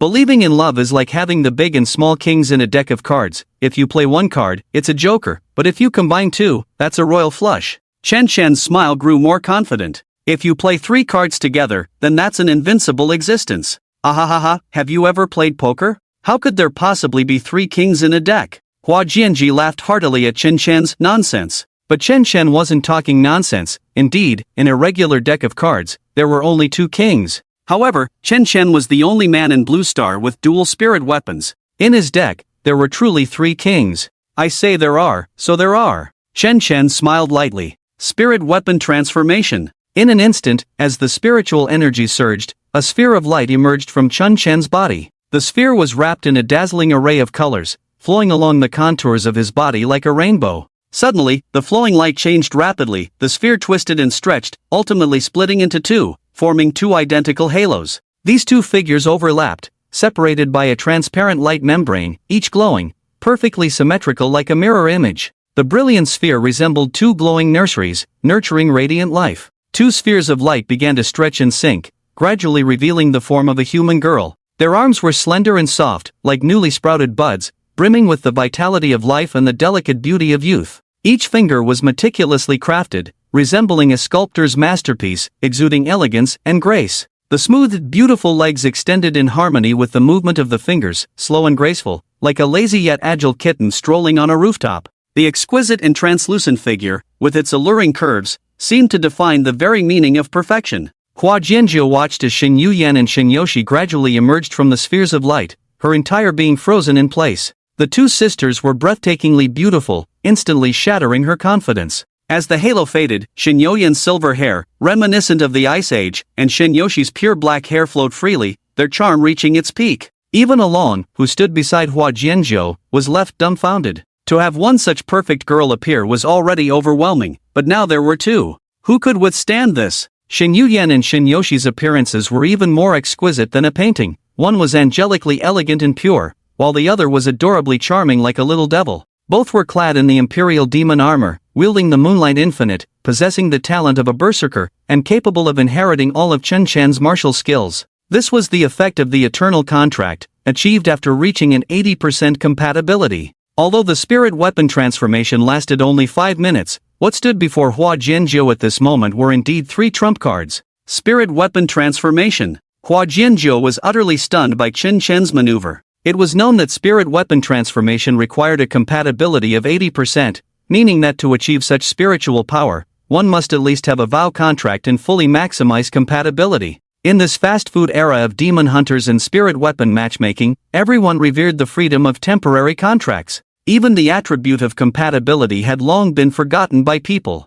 The cost to unlock compatibility was simply too high, and everyone had grown accustomed to experiencing novelty with different people, who would want to waste time on just one. Therefore, the operation of spirit weapon transformation had become extremely rare in Blue Star. Take Jinghai, for instance. For hundreds of years, no demon hunter capable of performing spirit weapon transformation had appeared in the entire Jinghai city, let alone two. This was a unique existence for the entire Blue Star. Run! Along, hurry and retreat. This guy is on a completely different level from us. Hua Jianzhou immediately entered a fusion state with Along and began to flee frantically. This was the first time Hua Jianzhou experienced the feeling of being an ordinary person. The gap between her and Chen Chen was akin to the difference between an ordinary sea-level spirit weapon and herself, perhaps even greater. Although Along had little experience and did not understand the value of spirit weapon transformation, it was also the first time he saw Hua Jianzhou display such a timid expression. Along, in his dragon form, quickly burrowed into the sand like a gecko, instantly disappearing into the beach. Senior Chen Chen, sister, leave this bitch and the big lizard to Yoshi. A playful smile appeared on Shin Yoshi's face. Deep dive. She unleashed Chen Chen's martial skill, diving into the water with a gurgle, directly pursuing them. In no time, Shin Yoshi, in her deep dive state, easily caught up with Along, who was digging in the ground. Although Along's earth escape speed was quite fast in dragon form, it was still far behind that of a fish soaring freely in the ocean. Ha! Shin Yoshi transformed the Moonlight Infinite in her hand into a long whip, binding Along's body and throwing him out from underground. Sister, 10 seconds later, at 3 o'clock. Received, Yoshi. At this moment, Shen Yuyan, who had been waiting on the surface for a long time, was already charging her power. She transformed the Moonlight Infinite into a massive bow, even taller than Shen Yuyan herself. Yuyan, is this your first time using the Moonlight Infinite? You haven't controlled the size well. A bow this big, I wouldn't be able to draw it either, Shen Shen kindly reminded her. After all, it was the first time Shen Yuyan and Shen Yoshi entered battle as demon hunters, and it was normal for them to be unfamiliar with the use of spiritual weapons. Shen, just because you men can't draw the bow doesn't mean we women can't. Shen Yuyan's light laughter echoed in the air, carrying a hint of playfulness and confidence. She shot a glance at Chen Shen. Watch closely, this is what it means to overcome strength with grace. Shen Yoshi stood gracefully within the bow, her hands gently resting on the bowstring. Her elegant figure resembled a swan dancing gracefully on the surface of a lake. Shen Yuyan slowly extended her long, beautiful legs, using gentle strength to pull the bowstring. Her movements were soft yet powerful, and as her body turned and bent, Shen Youyan's gaze became firm and focused. She aimed at the target ahead, and during the 10 seconds of charging, a brilliant light arrow gradually gathered on the giant longbow. Guillotine. Charge attack. C-grade charge for 1 second to gather spiritual power in the spiritual weapon, causing 350% explosive damage. For each additional second of charging, an extra 70% damage can be dealt, with a maximum charge time of 5 seconds. CD, 20 seconds. The longer the charge, the greater the spiritual power consumption. Guillotine, S-grade charge for 1 second to gather spiritual power in the spiritual weapon, causing 500% explosive damage. For each additional second of charging, an extra 100% damage can be dealt, with a maximum charge time of 10 seconds, and after charging for a full 10 seconds, it will also deal execution damage equal to 15% of the target's lost health. CD, 20 seconds. The longer the charge, the greater the spiritual power consumption. Can be cancelled, returning 50% of the spiritual power. Shen Youyan lightly moved her toes, and the massive light arrow shot out like a meteor rocket. The bowstring released all its stored energy in an instant, accompanied by a deafening sound of the bowstring vibrating. The light arrow sliced through the air, shooting forward at an astonishing speed. In that moment, the entire beach seemed to be shaken by this force. The airflow surged with the light arrow, stirring up waves of sand and dust. The fine sand on the beach was swept up by the strong airflow, forming a deep trench that split the earth in two. At the same time, Along was just bound by Shinyoshi's lone whip and was thrown directly from the ground. Boom! Just as Along appeared on the ground, the massive light arrow struck his body directly. The sisters' cooperation was extreme and perfect, leaving Along and Hua Jianji with no chance to counter. Shen Youyan's guillotine instantly killed the two. The fluidity of her movements left Chen Chen in awe. He had never imagined that a bow could be used like this. It was simply a perfect work of art. Have you learned your lesson? Shen Youyan put away the giant longbow, her eyes slightly raised, as if waiting for Chen Chen's praise. Clap, clap, clap. Chen Chen exclaimed in astonishment while applauding. I've learned my lesson, the bow is drawn well. I really want to try being the one who draws the bow. Shen Youyan shot Chen Chen a disdainful glance. She had intended to teach him some skills, but unexpectedly, he was only focused on learning knowledge. The Awaken 1A Long, who harbored murderous intent towards you, has been killed. The host gains 2 years of basic lifespan, with a 290% bonus based on their spiritual power level, gaining an additional 5 years of lifespan. *** winky face. Chen Chen looked puzzled. What the hell is this short-lived ghost? The Awakened One Hua Jianji, who harbored murderous intent towards you, has been killed. The host gains a base lifespan of 289 years, receives a 300% bonus based on their spiritual power level, and gains an additional 867 years of life. Due to the rarity of their talent, they receive a final bonus of 200%, totaling 2,312 years of lifespan. The host's current remaining lifespan, 10,378 years. Hua Jianjiu wasn't as lucky as Along. With a 50% resurrection probability, the attempt failed, and she was instantly gone. I didn't expect an S-rank talent awakener to have a final bonus based on rarity. It's just too satisfying. Chen Chen nodded in satisfaction. This trip was not in vain. Not only did he gain nearly 10,000 years of lifespan, but he also developed the synergy between Shen Youyan and Shinyoshi to 80%. The ability to transform spiritual weapons was incredibly powerful. Shen Youyan and Shinyoshi not only inherited Chen Chen's talents and martial skills but could also simultaneously use Moonlight Infinite and Emperor's Demon Armor. It was like playing Do Diju with someone and suddenly drawing 3 bombs. How could the opponent even play? With the mission completed, Shinyoshi went directly to the bodies of Hua Jianjiu and Along, turning them into her shadow servants. Rebirth Cross Pendant, S-rank attack plus 80%, vitality plus 80%. After the host and the contracted demon hunter are killed, there is a 100% chance of resurrection, and after resurrection, all attributes are enhanced by plus 20% for 60 seconds. Each resurrection reduces the probability of the next resurrection by half. Probability resets after 24 hours. Tyrannosaurus, A-rank attack plus 70%, defense plus 35%, physical penetration plus 15%. In Dragon Man form, attributes are doubled. Dragon Man state continuously consumes spiritual power. Without a doubt, the combination of Hua Jianjiu and Along is the strongest shadow servant Chen Chen currently possesses, especially Hua Jianjiu's resurrection ability. If luck is on their side, it can sometimes yield unexpected results. Otherwise, with Along's level as a demon hunter, he could never compete with Chen Chen. After seeing the opponent's talent attributes, Chen Chen finally understood the logic behind Hua Jianjiu's resurrection ability. There is no logic. When out in the world, it all depends on luck. Good luck, like Along, makes one an immortal war god. Bad luck, like Hua Jianzhou, means one shatters at a touch. Fortunately, there is a guaranteed 100% resurrection, so overall, even among S-rank spiritual weapons, Hua Jianzhou's rebirth cross pendant is a very powerful existence. It's no wonder Hua Manshan, despite the immense pressure, must protect Hua Jianzhou at all costs.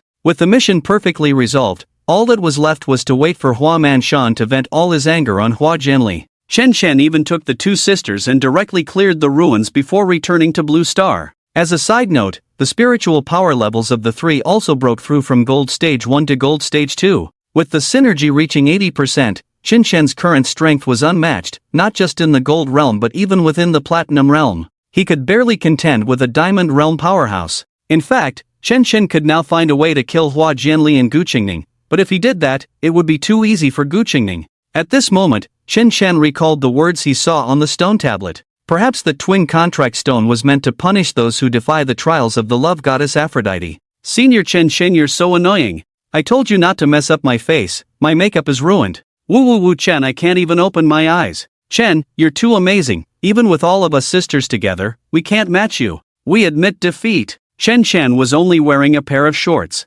He ventured deep alone, facing two opponents. With two water guns in hand, he unleashed a spiral barrage at Xing Yuyan and Xin Yoshi, who were in swimsuits beside him.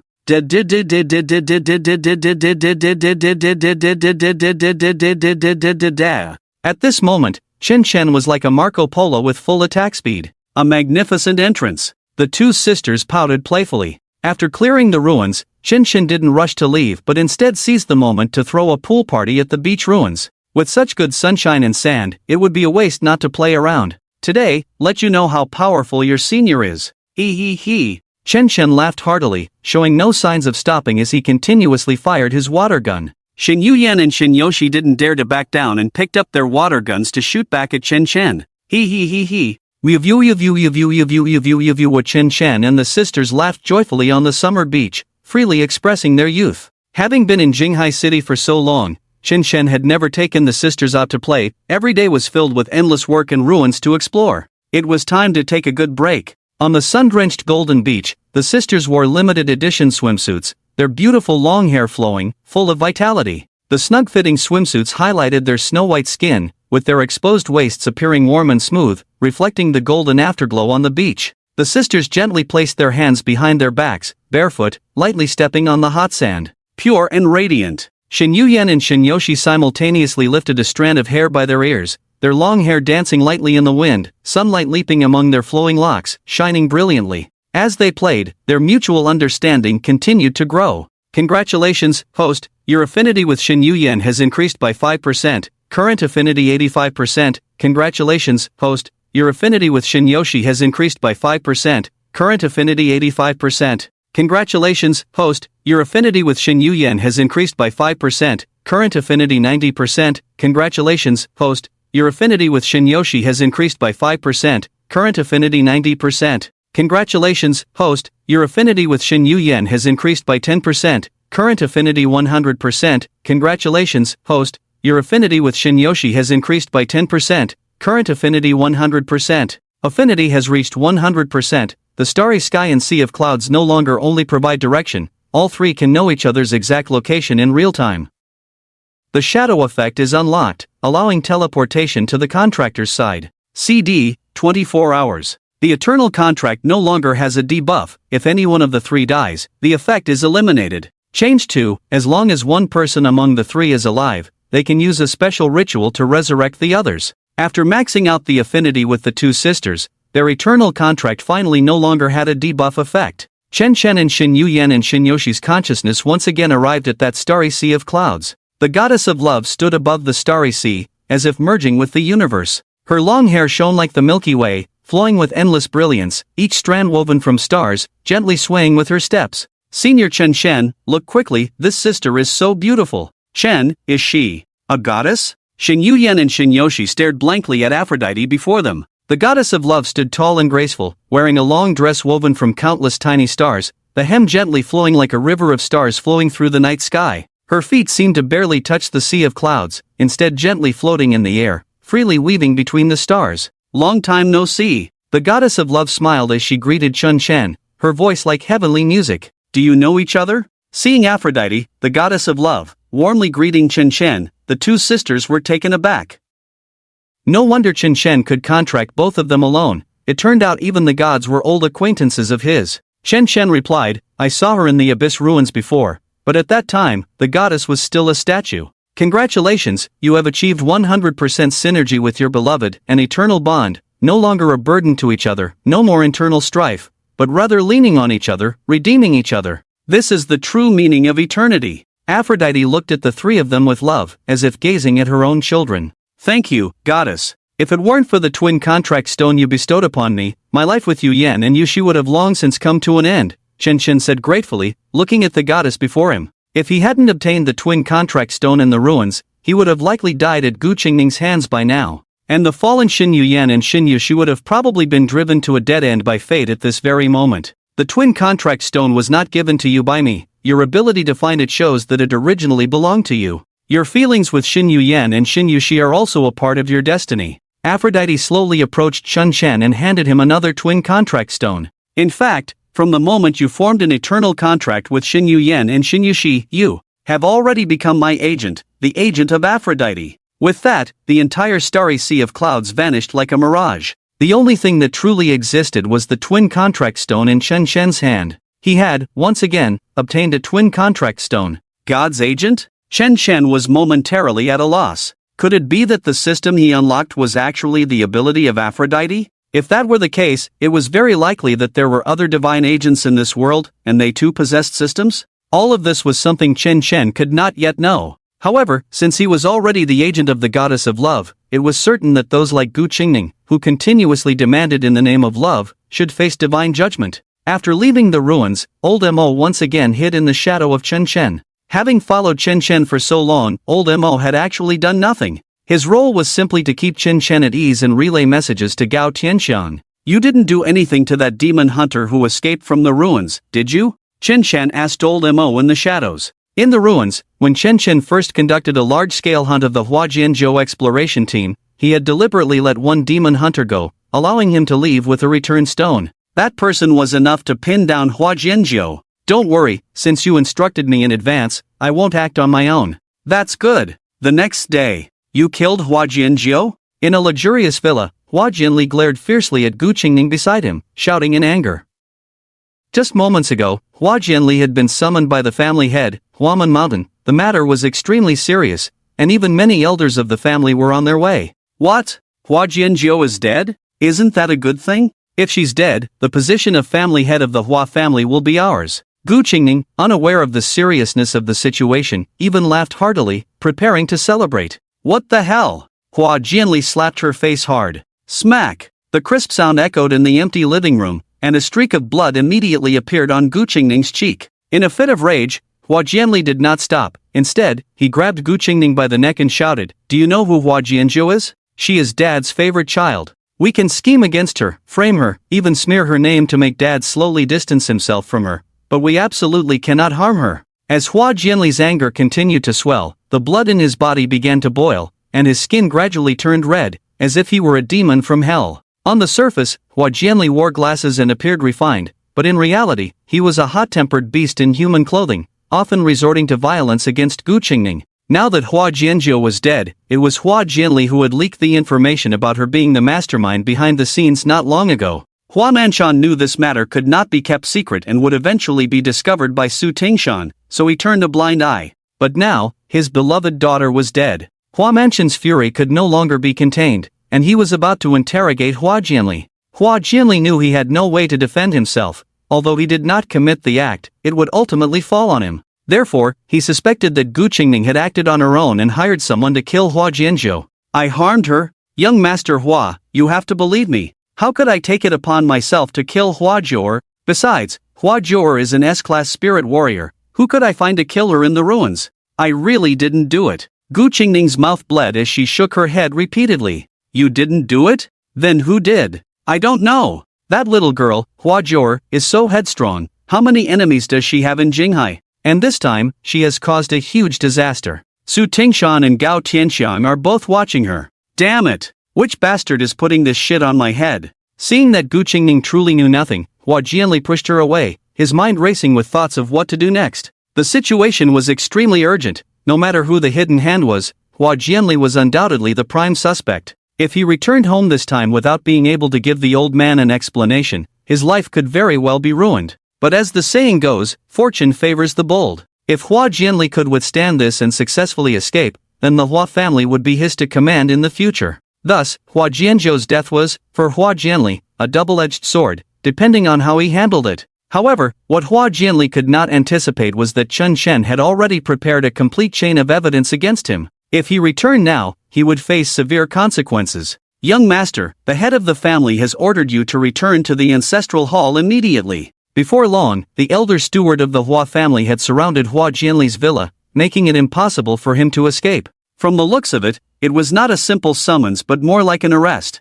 Qingning, something's wrong. It seems Dad is determined to have us dead. Hua Jianli saw the elders downstairs and understood the situation. He clenched his fists tightly, thinking that with Hua Jianzhou causing such a huge mess, he could salvage his image in his father's eyes. But seeing his father's attitude, Hua Jianli realized that from the beginning, the other party had never considered passing the position of head of the family to him. If he followed the elder steward back now, he would likely be walking to his doom. In that case, it would be better to fight for his life, as there might still be a glimmer of hope. Fusion state. Hua Jianli's gaze sharpened, deciding to resist alongside Gu Qingning. Gu Qingning also understood that her fate was intertwined with Hua Jianli's. If Hua Manshan truly wanted to execute Hua Jianli, she would not be able to escape either. We are all members of the Hua family. Today, I absolutely cannot go back with you elders. If you still consider me the heir of the Hua family, why not give me a face today and let me leave? Once the family head's anger subsides, I will naturally remember the kindness of all the elders when I return to the Hua family.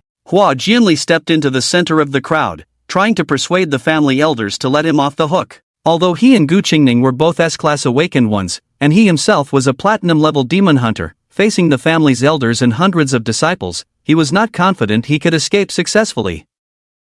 Young master, we old bones have watched you grow up, please don't make it difficult for us. In matters like this, as long as the young master has a clear conscience, the family head won't do anything to you. Even a tiger doesn't eat its own cubs. Young master, I even held you when you were little. Cough cough. You mustn't be confused. The elders present were all trying to persuade him. They all understood that once a fight broke out, things would escalate to an irretrievable point. This was a result neither side wanted to see. Meanwhile, Chen Chen was sitting in a nearby building, drinking tea with Gao Tianxiang. Chen Chen glanced at Hua Jianli's villa. He knew very well that Hua Manshan had called the family's elders just to scare Hua Jianli. Even a tiger doesn't eat its own cubs. No matter how much Hua Manshan liked Hua Jianzhou, he wouldn't harm his own son after losing a daughter. Hua Jianli's fate: stay and live, escape and die. Brother Chang, do you think Hua Jianli will surrender? Chen Chen asked, looking at Gao Tianxiang with interest. As a qualified behind-the-scenes manipulator, he was thoroughly enjoying the moment. Setting up an excellent trap and watching his prey struggle step by step was a captivating live show. Little brother, don't worry, Hua Jianli is doomed this time, Gao Tianxiang said with a smile as he poured Chen Chen a cup of hot tea. Little brother, you've put in so much effort to take down the Hua family's pride, Hua Jianzhou. How could I do nothing? It would be a pity not to put Hua Jianli to death in such a good opportunity. Gao Tianxiang's gaze shifted to Hua Jianli's villa, his smile broader than ever. There are our people among the family's elders. Even if Hua Jianli finally backs down and wants to return with the elders, I won't give him the chance. Seeing the Hua family fall to such a state made Gao Tianxiang extremely happy. Therefore, he wouldn't give Hua Jianli any chance of revival. Compared to Chen Shen, Gao Tianxiang hoped even more to see the Hua family completely disappear from Jinghai City. Although the Changqing Guild had risen from nothing in Jinghai City, growing stronger step by step to become the second largest force after the Hua family, over the years, Gao Tianxiang and Gao Tianqing still couldn't escape the fate of being suppressed by the Hua family. The foundation the Hua family had built in Jinghai City over hundreds of years was already deeply rooted. No matter how hard Gao Tianxiang tried, he could only be a second-rate player in Jinghai City for 1,000 years. But Chen Chen's arrival completely changed this situation. Witnessing the continuous decline of the Hua family brought Gao Tianxiang immense satisfaction. Young master, you should surrender. The family head specifically instructed us to spare your life. Yes, young master, please don't think of anything foolish and choose the wrong path. If you come back with us now, there's still a chance. If you resist, then I'll have to handle it officially. Inside the villa, under the persuasion of the elders, Hua Jianli began to waver. He started to harbor a sense of luck. If he really followed the elders back, would his father, considering their father-son bond, spare his life? After all, Hua Jianjiu was already dead, and one of the young prodigies of the Hua family had fallen. They couldn't let another one fall, could they? Alright then. Just as Hua Jianli was about to return to the Hua family with the group of elders, his gaze swept across and he unexpectedly saw the Hua family's unique torture device, the piercing peepa bone, in the hands of one of the elders.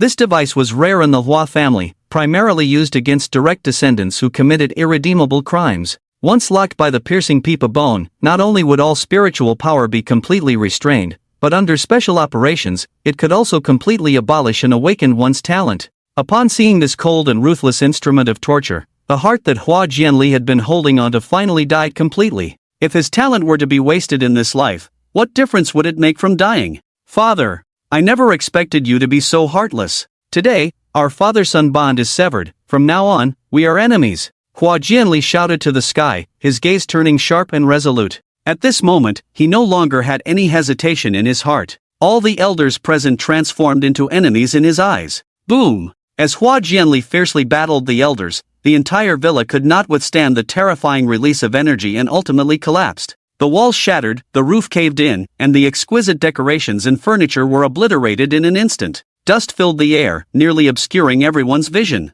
In the center of this battle, the figures of Hua Jianli and the elders became blurred and unrecognizable. The surrounding air seemed ignited by the intensity of the fight, with explosions and shouts intertwining, while the plants around trembled under the impact of energy, petals and leaves swirling in the fierce wind, appearing incredibly desolate.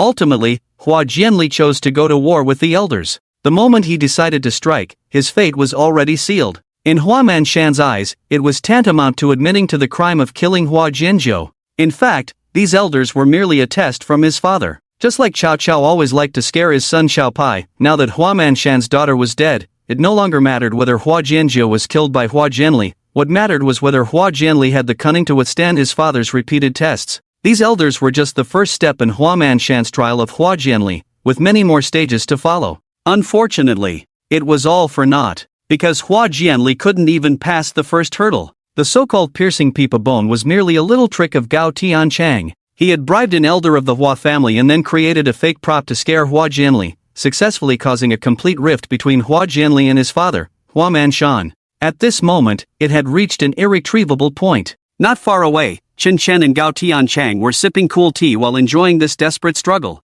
"Little brother, should we place a bet?" Gao Tianchang suddenly said. "Bet on what?" Chen Chen thought since he was idle anyway, he might as well entertain himself. "Let's bet whether Hua Jianli can successfully escape from these old men of the Hua family?" Chen Chen pondered for a moment. "I think he can. Then I bet he can't escape. If I win, you must attend my sister's birthday party next week. If I lose, little brother, name your price." Gao Tianchang seemed to be betting with Chen Chen, but in reality, he was conveying a message to him. Next week was his sister Gao Xiaolan's birthday, and he hoped Chen Chen could attend. "Brother Chang, if you say it like that, it's too formal. I will definitely attend your sister's birthday party." Ha ha ha, ha ha ha. Is this too much of an outsider's perspective? I don't think so, right? Gao Tianxiang saw that Chen Chen understood immediately, and a subtle look of approval and appreciation flickered in his eyes. After collaborating with Chen Chen for so long, aside from the tangible benefits he gained, the most significant aspect was the refreshing feeling of working with an intelligent person.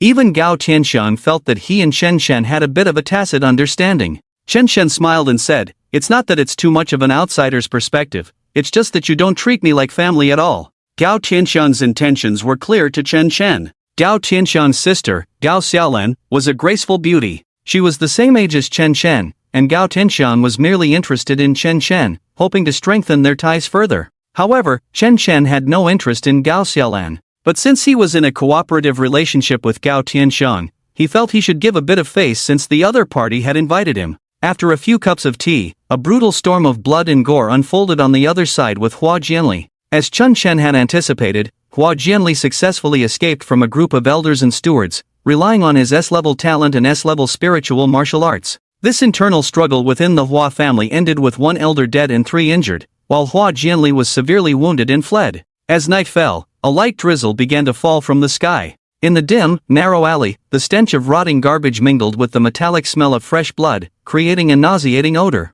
Raindrops fell on the plastic bags in the garbage heap, producing a faint rustling sound that disturbed the silence of the alley. In this corner filled with stench and darkness, a figure lay quietly in the garbage. Hua Jianli's eyes were tightly shut, barely clinging to life. Rainwater slid down his cheek, mixing with blood to form winding trails, like the fragile and desolate lifeline of his existence. At this moment, the aura and pride of the young master of the Hua family seemed to have been washed away by the rain. He was no longer the spirited and reckless heir of the Hua family. Instead, he was like a defeated dog, hiding in the alley, struggling to survive. Qingning, help me contact Ma Fei. He's currently working in the upper echelons of the Jinghai Demon Hunter Association. He will definitely find a way to help us escape from Jinghai City. Hua Jianli handed his phone to Gu Qingning, gasping as he instructed. Don't worry, even without the protection of the Hua family, with our talents, we will soon rise again, and then we will return to Jinghai, to unify the entire Hua family, and let the old man know, who truly is the master of the Hua family. Cough, cough cough cough cough, cough cough cough cough cough cough, cough. The more Hua Jianli spoke, the more excited he became, almost losing his breath and collapsing on the spot. Oh, Gu Qingning, having released her fusion form, responded lightly. The calmness in her words seemed to indicate a certain resolve. That indifference and determination made her seem like a different person. Hurry up and call. Cough, cough cough. You can't even handle such a small matter. What use do I have for you? Seeing Gu Qingning dazed for a moment without any movement, Hua Jianli's inner hesitation had no outlet, so he yelled at her as he usually did. But at that moment, Hua Jianli had not yet found his place. Before he could finish speaking, Gu Qingning had already tightly grasped his neck. Hua Jianli, at this point, do you still not understand? Gu Qingning's hand only applied slight pressure, and the already severely injured Hua Jianli began to struggle for breath. Ha ha ha ha. Seeing Hua Jianli looking as if he were about to die, Gu Qingning instead revealed a refreshing smile. Over the years, Gu Qingning had been treated like a dog by Hua Jianli, who called her around for the resources of the Hua family, and she had had enough. Hua Jianli, do you really think Ma Fei will save you? Don't be foolish. If Ma Fei knew that you were already wanted by your own father, he would turn around and sell you out. Do you really think you have any ability? The only reason others do things for you is because of your father's influence. Without the big tree of the Hua family, you are nothing but a deadweight. Right now, you are just a walking bounty. Countless people in Jinghai are watching you. Do you really think you can escape? Gu Qingning's words grew more intense. Having been suppressed beside Hua Jianli for too long, she had now fallen into complete madness. Her long green hair, soaked by the rain, clung tightly to her forehead, dripping wet against her cheeks, adding a touch of disarray to her already fierce face. Her eyes burned with the flames of anger, filled with a crazy determination, as if she wanted to pour out all her rage and resentment. Hua Jianli, you are nothing but a waste abandoned by your father. The saddest part is that although you appear to be the heir of the Hua family, that old man Hua Manshan has never considered passing the family position to you. In your father's heart, there is only the third Miss, Hua Jior. Ever since she was born, you have only been able to follow behind her, picking up scraps. How pitiful you are. Heaven gave you exceptional talent and a powerful background, yet your father treats you as an insignificant accessory. Did you really think I liked you? Without the protection of the Hua family, you are even less than a dog. The more intense Gu Qingning's words became, the more she spat at the man before her, her grip tightening. Having just gone through a fierce battle, Hua Jianli was already hanging by a thread. After being tormented by Gu Qingning like this, he would soon meet his end. This would completely end his failed life. Until his dying moment, Hua Jianli finally recognized Gu Qingning's true nature, thinking she was just a gold digger he could manipulate, when in reality, he was merely a stepping stone for her to climb higher. Even after he had cooled down, he still clung tightly to the corner of Gu Qingning's clothes. If he had never met this woman, would his fate have been different? Damn! After killing Hua Jianli, Gu Qingning took his space ring and all the valuable things on him. In Gu Qingning's eyes, even if Hua Jianli had not died, he had already lost all value. Over the years, Gu Qingning had greatly improved her spiritual power and earned a fortune through Hua Jianli's resources. She had long been unable to stand Hua Jianli, although he was publicly the eldest young master of the Hua family and the future heir. In reality, he was constantly overshadowed by his sister, Hua Jianzhou. Everyone in the Hua family knew that Hua Jianli was merely a decoration. The future head of the family would definitely be Hua Jianzhou. Unfortunately, although Hua Jianzhou was assured of victory, she insisted on self-destruction. Now, not only had she lost her own people, but the entire Hua family had also been brought down by her actions. It was truly lamentable. The Hua family had now lost two outstanding heirs in a row, coupled with the joint suppression from the Security Bureau and the prosperous guild. The once most powerful family in Jinghai City would soon be replaced. What Gu Qingning needed to do now was to find a new backing. Long time no see. Just as Gu Qingning was about to leave, a familiar figure appeared at the dimly lit alley entrance. Chen Chen did not use any spiritual martial transformation. He was cloaked in a swirling black mist that enveloped his imperial prison armor, resembling a 10-faced Yama summoned from the depths of hell. The black mist rolled and churned, sometimes morphing into a grotesque ghostly face, at other times transforming into sharp blades, exuding a chilling aura of darkness. In addition to the imperial prison armor of Shinyoshi, he held in his hand a golden holy sword, forged under the moonlight, its blade radiating a dazzling brilliance, akin to the brightest star in the night sky, intricately engraved with fine patterns, flowing with golden holy light, sacred and solemn. The sword's tip traced silver arcs, as if to cleave the darkness in two. The angelic wings and the wings of a fallen angel slowly unfurled behind him. At this moment, he resembled a deity overlooking the mortal realm. This young master, do we know each other? In the dimly lit alley, Gu Qingning felt a sense of familiarity with the person before her, yet she did not recognize him as Chen Chen. Moreover, in her mind, Chen Chen was merely an ordinary person without money or power, completely unconnected to the powerful young master before her, who seemed godlike. Chen Chen was an F-rank demon hunter and had eternally contracted 2 G-rank useless spirit weapons. Even if he were alive, he would never have a chance to turn his life around. Gu Qingning's thoughts shifted to joy. She initially thought the person before her was some noble young master she had met at a social dance with Hua Jianli. Just as she was looking for a new support, she encountered a wealthy-looking young man at the mouth of the alley. Wasn't this a classic case of love at first sight? Happiness seemed to come too suddenly. Qingning, I didn't expect you to be so forgetful that you don't even remember me. As for me, ever since we parted last time, I've been thinking of you every day, longing for the day we could meet again. Shen Chen expressed his longing for Gu Qingning, resembling a heartfelt confession. He had waited a long time for this day. Sorry, I really have forgotten a bit, Gu Qingning said, leaning affectionately closer to Chen Chen while cautiously using clumsy little movements to cover Hua Jianli's body. She twirled her damp hair at her temples, feigning charm, trying to entice him. Young master, could you give Qingning a hint? Let me recall a bit, Chen Chen replied lightly, Magic City. Did we meet in Magic City? Did you chase all the way from Magic City to Jinghai City for me? Gu Qingning secretly rejoiced, realizing he was an easily manipulated romantic. She had a brainstorm, constantly recalling all the dignitaries she had encountered in Magic City. Yet, she still had no clue. However, he did not seem to be lying, and indeed gave Gu Qingning an inexplicable sense of familiarity. She could feel that she and the person before her must have some connection. Just based on the pair of black and white angelic wings behind him, Gu Qingning could conclude that this person was definitely not simple. His talent and deep background surely far surpassed that of Hua Jianli, who had died in a garbage heap.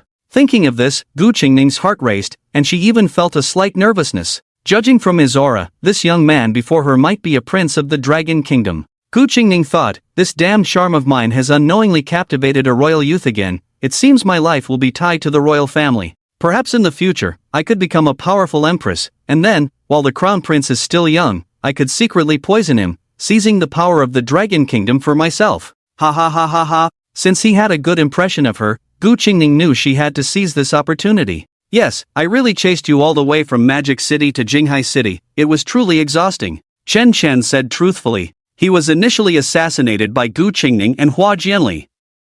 If it weren't for Chen Chen's own cleverness, he would have probably died in the ruins long ago. He escaped all the way to Jinghai City, and it was truly exhausting. Woo, really? Young master? Qingning is so touched. But, Qingning just encountered a major change in Jinghai City and is now in big trouble. Young master, you will help me, right? Gu Qingning pretended to be weak as she walked up to Chen Chen, then staggered and fell directly onto Chen Chen's dark armor. Seeing that Gu Qingning did not recognize him and even wanted to take the opportunity to please and get close to him, if it weren't for Chen Chen's professional training, he would have really wanted to laugh out loud. Where's my knife? Shinyoshi, who was in close proximity to Gu Qingning, couldn't take it anymore. You senior Chen Chang, this woman is really disgusting. Can I just take her out right now? Her acting is so bad that I feel like I'm sitting on pins and needles, like there's a thorn in my back, like I'm choking. Chen Chen, no rush, no rush. It would be a pity to just kill her. Yoshi, I also want to see. Generally, I don't watch bad performances,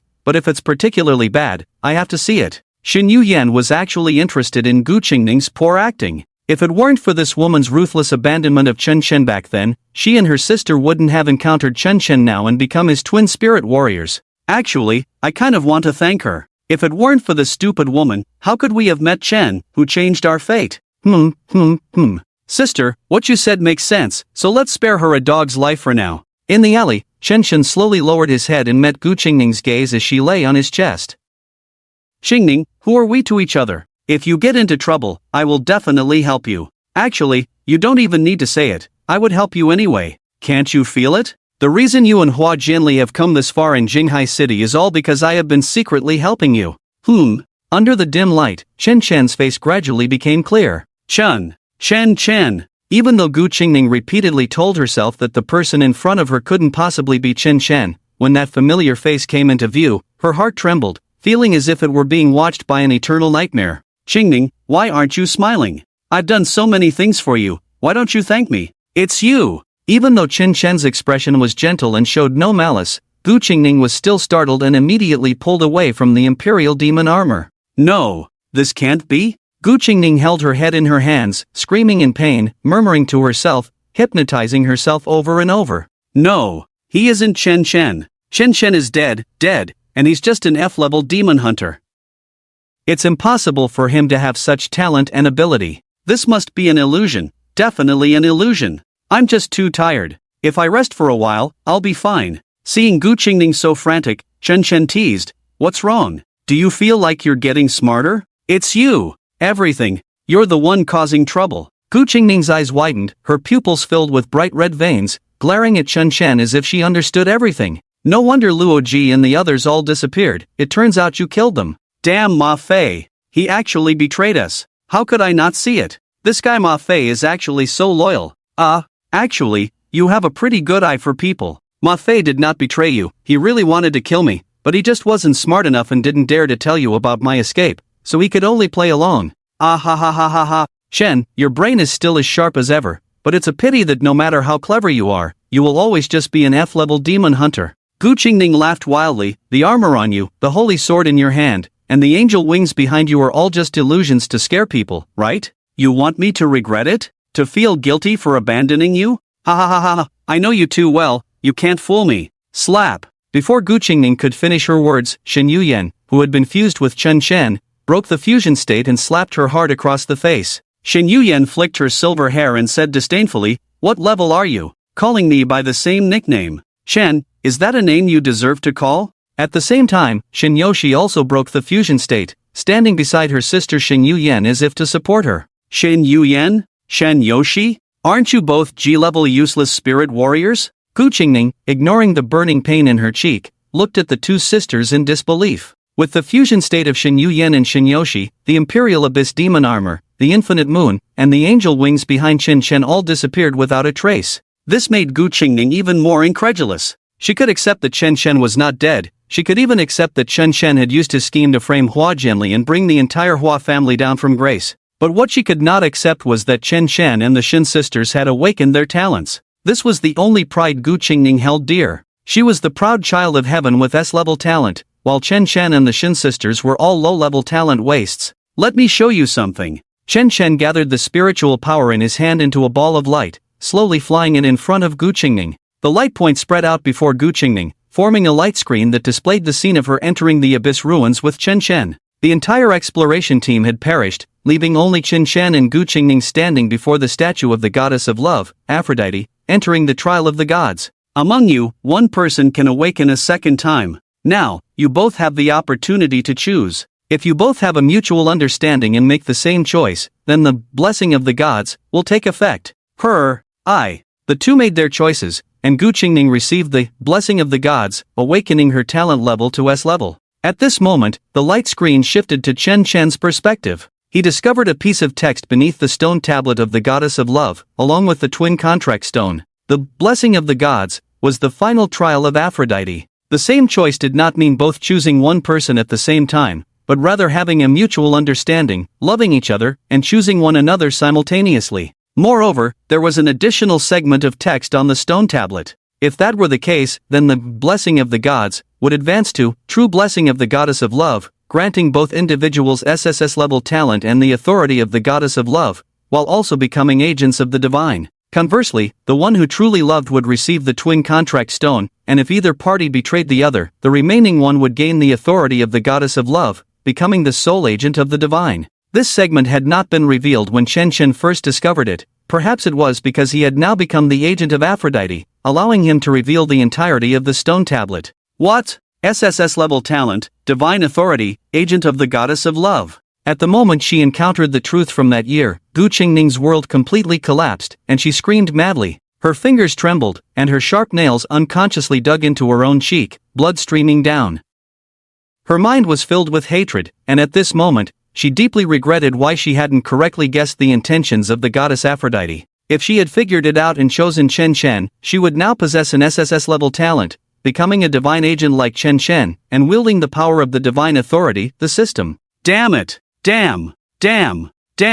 How could I not have thought of it back then? The choice was the final trial of the goddess Aphrodite. I was just too impatient. Chen Chen, did you see that this was a divine trial from the very beginning? Otherwise, how could you possibly choose me in the face of such a huge temptation? It must be that your mind works quickly. You guessed the true trial of the goddess of love in an instant. Gu Qingning laughed maniacally, lost in deep self-reproach and regret. However, just as Chen Chen had anticipated, even after learning the truth, Gu Qingning felt no guilt towards Chen Chen's affection. She regretted and blamed herself only for not obtaining the SSS level talent and missing out on the authority of the goddess Aphrodite. Gu Qingning even believed that Chen Chen had seen through everything long ago. What an idiot! The reason Senior Chen Chen chose you without hesitation is that he likes you and genuinely cares for you, but what about you? You have let down Senior Chen Chen's feelings. Shin Yoshi scolded Gu Qingning for her heartlessness, showing no signs of remorse even at this point. Even if Senior Chen Chen saw the words on the stone tablet, he never blamed you, even fearing that you would feel ashamed and guilty, choosing to hide the truth. And what about you? Look at what you've done. It was clearly because of Senior Chen Chen that your talent awakened successfully, yet you not only despised him but also forced him to break the oath contract, causing him to suffer loss of lifespan and spiritual power. Senior Chen Chen has already started anew, forming an eternal contract with me and my sister, yet even so, you still won't let him go, and you want to add insult to injury by sending Ma Fei to kill us in the ruins. Gu Qingning, are you even human? Yoshi, stop talking. This kind of person is beyond saving. No matter how much you say, she won't repent. Shen Yuyan saw through it all. It's like a heinous murderer. Do you think that while fleeing, they would be fearful, often having nightmares? Or that they would live in constant torment from their conscience? No. Such a person not only won't reflect on their actions but will also take pride in them. They might even occasionally return to the crime scene, reminiscing about their glorious deeds. The reason Chen Chen revealed the truth of the ruins to Gu Qingning was not to make her regret, because he knew that the concept of love didn't exist in Gu Qingning's mind.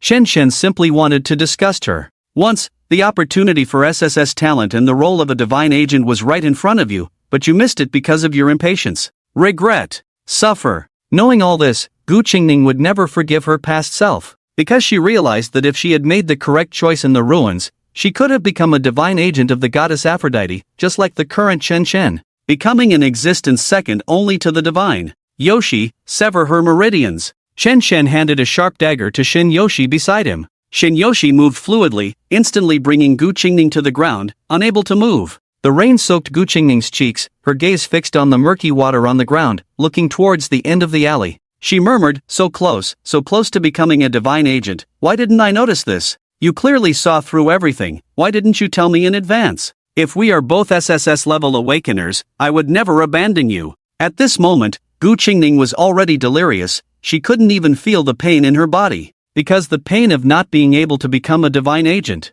It hurt more than any other pain. Shadow Servant. Chen Chen summoned Sai Huatua, the dark shadow wielding a steel needle, piercing into Gu Qingning's brain. The steel needle penetrated her brain, and Gu Qingning screamed in agony, her cries echoing in the alley. Of course, this operation was not meant to kill her. Since the blessing of the love god comes with extremely generous rewards, the punishment from the love god should be even more brutal. Chen Chen also possessed his own piercing pipa bone, and it was 100 times more cruel than the torture instruments of the Hua family. Sai Huatua's steel needle emitted electric currents, constantly stimulating Gu Qingning's brain cells, thereby destroying the spiritual veins within her. Pain, fainting, cardiopulmonary resuscitation. Waking up, pain, fainting, cardiopulmonary resuscitation. The dawn light rose from the mouth of the alley, golden rays shining through the ancient eaves, illuminating the narrow and deep alley. After a whole night of light rain, the wildflowers in the corner awakened in this gentle light, dewdrops sparkling on the petals, symbolizing new life. Gu Qingning's eyes turned fish-white, under Sai Hua to a steel needle. Her spiritual veins had been completely destroyed, rendering her a useless person. Chen Shen squatted beside Gu Qingning, one hand gripping her neck. The host is transmitting lifespan to the uncontracted contractor. The transmission ratio will decrease by 90%. Do you wish to continue? Yes. After becoming a divine agent, Chen Shen was now able to transmit lifespan to others through the dual cultivation system. However, for every 10 years of lifespan, the other party could only accept 1 year. Transmitting lifespan to Gu Qingning. Host remaining lifespan minus 1,000 years. Gu Qingning remaining lifespan plus 100 years. Host remaining lifespan minus 1,000 years. Gu Qingning remaining lifespan plus 100 years. Host remaining lifespan minus 1,000 years. Gu Qingning remaining lifespan plus 100 years. Chen Shen generously transmitted 10,000 years of lifespan to Gu Qingning. Although it was reduced by 90%, she still gained 1,000 years of lifespan. The punishment from the love god has just begun, so make sure to live well. After saying this, Chen Shen took out a syringe filled with green liquid from his spatial ring and injected it into her carotid artery. Then, Chen Shen made a phone call. Su Wenwen, I'm returning the experimental subject I borrowed from the security bureau last time. This subject has quite an appetite, please arrange for it to be placed in the most crowded area. In the warm sunlight of dawn, Gu Qingning's body began to convulse and mutate. The rising sun symbolized new life. It also symbolized destruction. Hua family. What? This ungrateful child really dares to resist you? And even killed an elder steward. Upon hearing the news of Hua Jianli's resistance against the elder steward, Hua Manshan, lying on his sickbed, suddenly sat up, roaring in anger. After learning of Hua Jianzhou's death, Hua Manshan was in excruciating pain, fainting several times in a row. Upon hearing that Hua Jianli had escaped from the elder steward's grasp, Hua Manshan was even more furious, spitting out a mouthful of old blood that stained the white satin. Head of the family, are you alright? Quickly, call the doctor in. The elder who came to report was shocked and immediately called for a doctor. Fortunately, Hua Manshan was also a powerful figure at the diamond level, and with the support of several doctors, he finally stabilized his life force. But even so, the continuous blows have still wounded the bloodline of Hua Manshan, and the physicians who came to treat him all showed difficulty. Elder, the head of the family is now hanging by a thread. We can only rely on our spiritual energy to stabilize him. We absolutely cannot let him hear any more bad news, or else we will be powerless to save him. At this moment, Hua Manshan had already fainted, looking extremely weak. Ever since the incident with Su Wenwen, the Hua family had not known a moment of peace. First, they were targeted by the security bureau, then they were attacked by the strong association and various major forces, causing significant damage to the family's assets. On the contrary, their arch-rival Gao Tianxiang thrived in this struggle, uniting with other small forces in Jinghai, gradually devouring the towering tree that was the Hua family. Soon after, Hua Jianji was murdered, and all the blame pointed to the family heir, Hua Jianli. Originally, as long as Hua Jianli returned to assist in the investigation and refused to admit it, Hua Manshan would not do anything to his son. But the problem arose when Hua Jianli resisted and even killed the family's elder steward. This solidified the accusation of killing Hua Jianji. In terms of emotions and reason, Hua Manshan could not protect the son. Now, with Hua Manshan in imminent danger, the entire family was leaderless. The great ship of the Hua family was truly on the verge of sinking. Some elders had even begun to side with Gao Tianxiang's strong association. The once number one family in Jinghai was thus destroyed in just a few short months since Chen Shen's arrival. Strong association venue. Brother, you finally came. You made our little lawn wait until her flowers wilted. As soon as Chen Shen stepped into the private room, he felt a warm atmosphere. Gao Tianxiang walked over quickly, his face full of joy and anticipation, as if he had been waiting for a long time. He opened his arms and gave Chen Shen a hearty hug, his voice tinged with teasing. I thought you were mad at your brother and wouldn't come. Chen Shen smiled in response. A little matter held me up, but how could I forget what I promised Brother Chang? At the same time, Shin Yoshi stepped out from behind Chen Shen. She wore a black evening gown, like a sprite in the night. The dress was tailored to fit, perfectly outlining her slender waist and elegant curves, the hem playfully lively, with the neckline revealing delicate collarbones and fragrant shoulders, cute yet not lacking in sensuality. The black evening gown was adorned with sparkling silver sequins, dazzling like a galaxy. Her jet black hair fell casually over her shoulders, complementing the black gown, and paired with a playful and mischievous expression, she exuded a full devilish charm. Shinyoshi walked up to Gao Xiaolan and handed her the birthday cake, smiling, "Xiaolan, happy birthday." Gao Xiaolan took the cake, her gaze slightly evasive, her voice trembling, "Thank you, Christina, Mr. Snake's fiancé." Shinyoshi held Gao Xiaolan's small hand, her lips curling into a confident smile. Her words were bold and sharp, almost like a demonstration. I'm Gao Xiaolan." Gao Xiaolan was completely overwhelmed by Shinyoshi's aura, and upon hearing the word fiancé, she bit her lip in disappointment, only able to timidly respond, "Miss Christina, you're really beautiful." This time, Chen Chen did not bring Shin Yuyan out but specifically brought the more aggressive Shinyoshi. Right from the start, she had completely stunned Gao Xiaolan. Seeing this, Gao Tianxiang quickly sat beside his sister Gao Xiaolan to support her.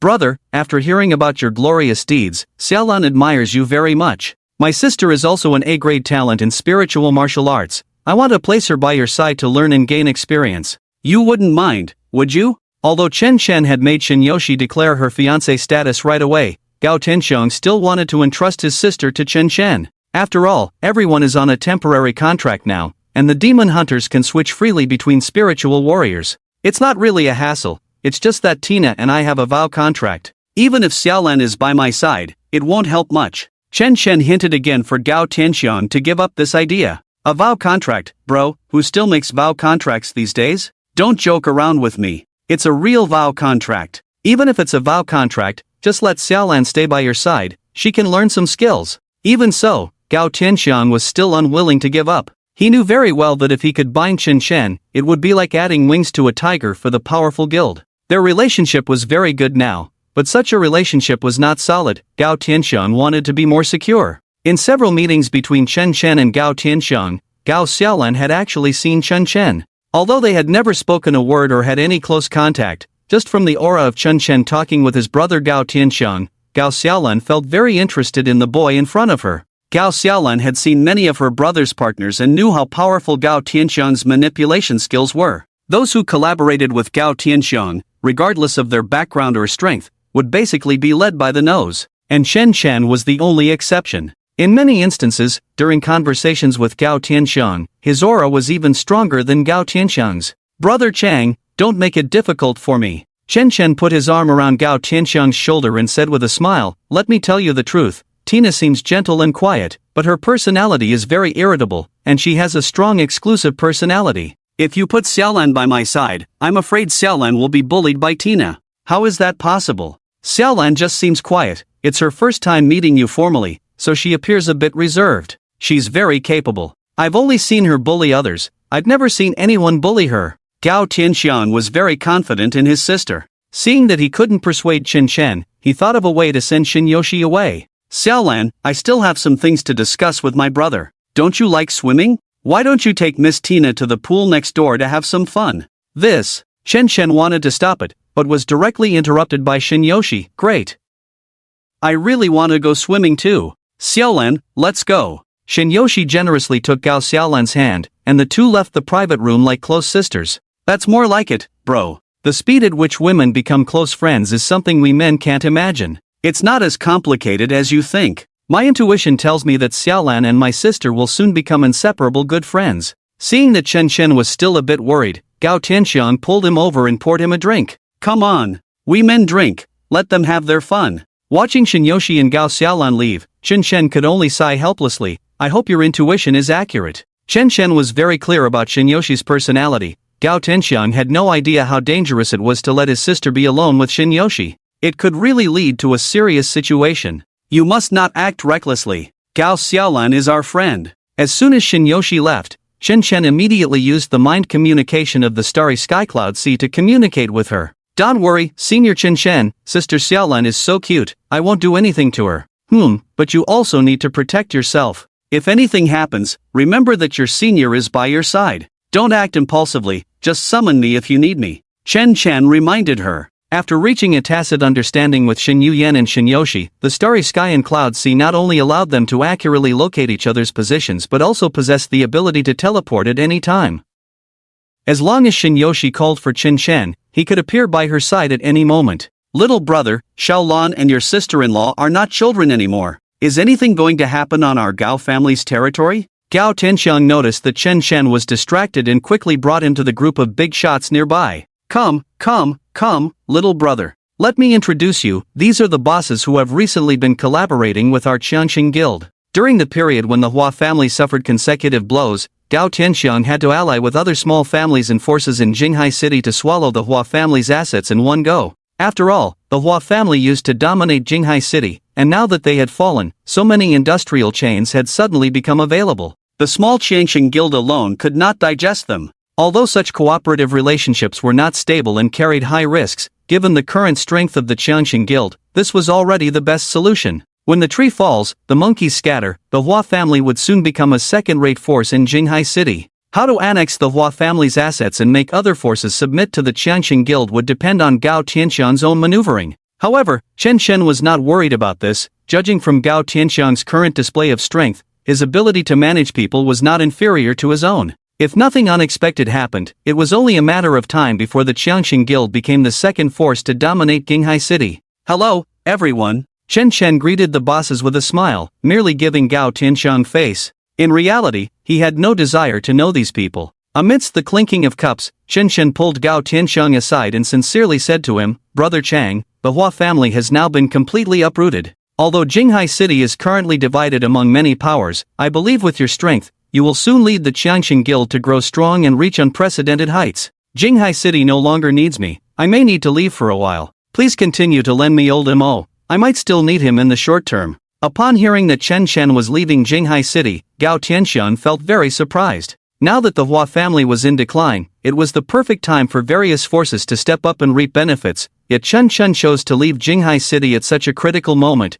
which was akin to handing over the entire territory to Gao Tianxiang after conquering it. How could such good fortune exist in this world? According to Gao Tianxiang's previous expectations, Chen Shen would definitely cultivate his own power secretly within the Qianxing Guild after the fall of the Hua family. Otherwise, even if he held 30% of the shares in the Qianxing Guild, at a critical moment, the entire guild would still be decided by Gao Tianxiang alone.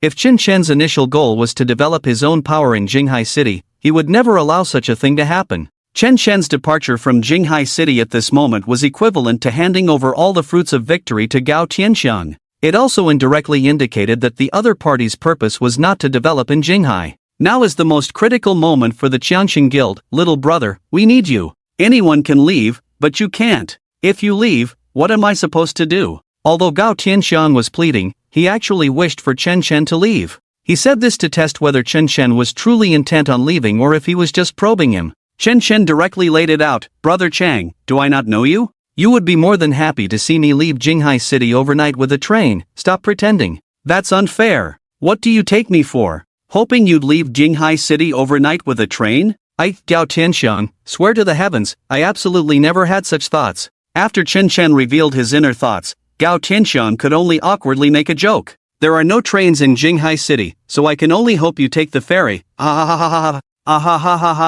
this moment, the two shared a knowing smile and clinked their beer glasses. Although they were engaged in a battle of wits, they both understood each other's feelings. Brother Chang, you can rest assured, I have no intentions regarding Jinghai City. Changing the subject, Chen Shen said seriously, in the next couple of days, I will be heading to the Magic City and won't be back for a while. If Brother Chang misses me, you're welcome to come visit me in the Magic City. Magic City? What are you going there for? To be honest, I really can't understand you. The Hua family just fell, and Jinghai City is in chaos, a perfect opportunity to profit, yet you want to pack up and leave at this critical moment? Gao Tianxiang patted Chen Shen's shoulder, looking puzzled. You came to Jinghai City, it can't be just to befriend me, Gao Tianxiang, right? Ha. Maybe it really is. Chen Shen laughed heartily, their eyes meeting again as they clinked glasses once more. To be honest, while his ultimate purpose for coming to Jinghai City was for Gu Qingning and Hua Jianli, meeting a partner like Gao Tianxiang along the way was indeed a pleasant surprise.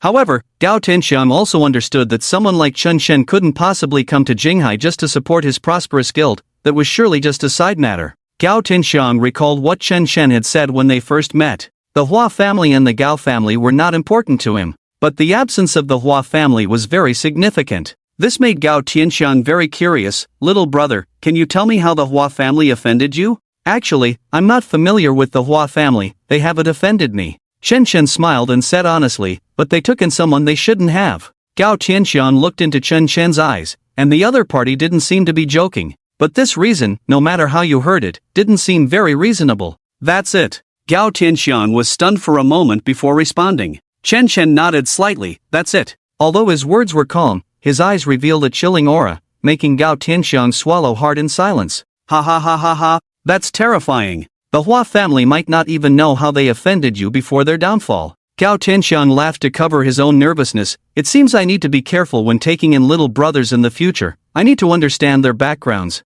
Otherwise, if they previously offended a big shot like you, our prosperous guild might suffer too. Ha, right, strict background checks for 3 generations. Chen Chen joked while laughing. After a round of laughter, the two clinked glasses several more times. Little brother, don't worry. As long as I'm in the prosperous guild, your 30% shares will never change, just wait for your dividends every year. Old Mo will be your personal bodyguard from now on, ready to serve you at any time. Gao Tianxiang held Chen Chen's shoulder affectionately, as if sending off a dear friend about to leave. Your contributions to our prosperous guild, I, Gao Tianxiang, will always remember. And I've already thought about it. Once we finish swallowing up the Hua family's assets and stabilize the guild, I will change the name of the prosperous guild to the Siqiangsheng Guild, with your name at the forefront. How about that? Siqiangsheng? *** winky face. Chen Chen was taken aback.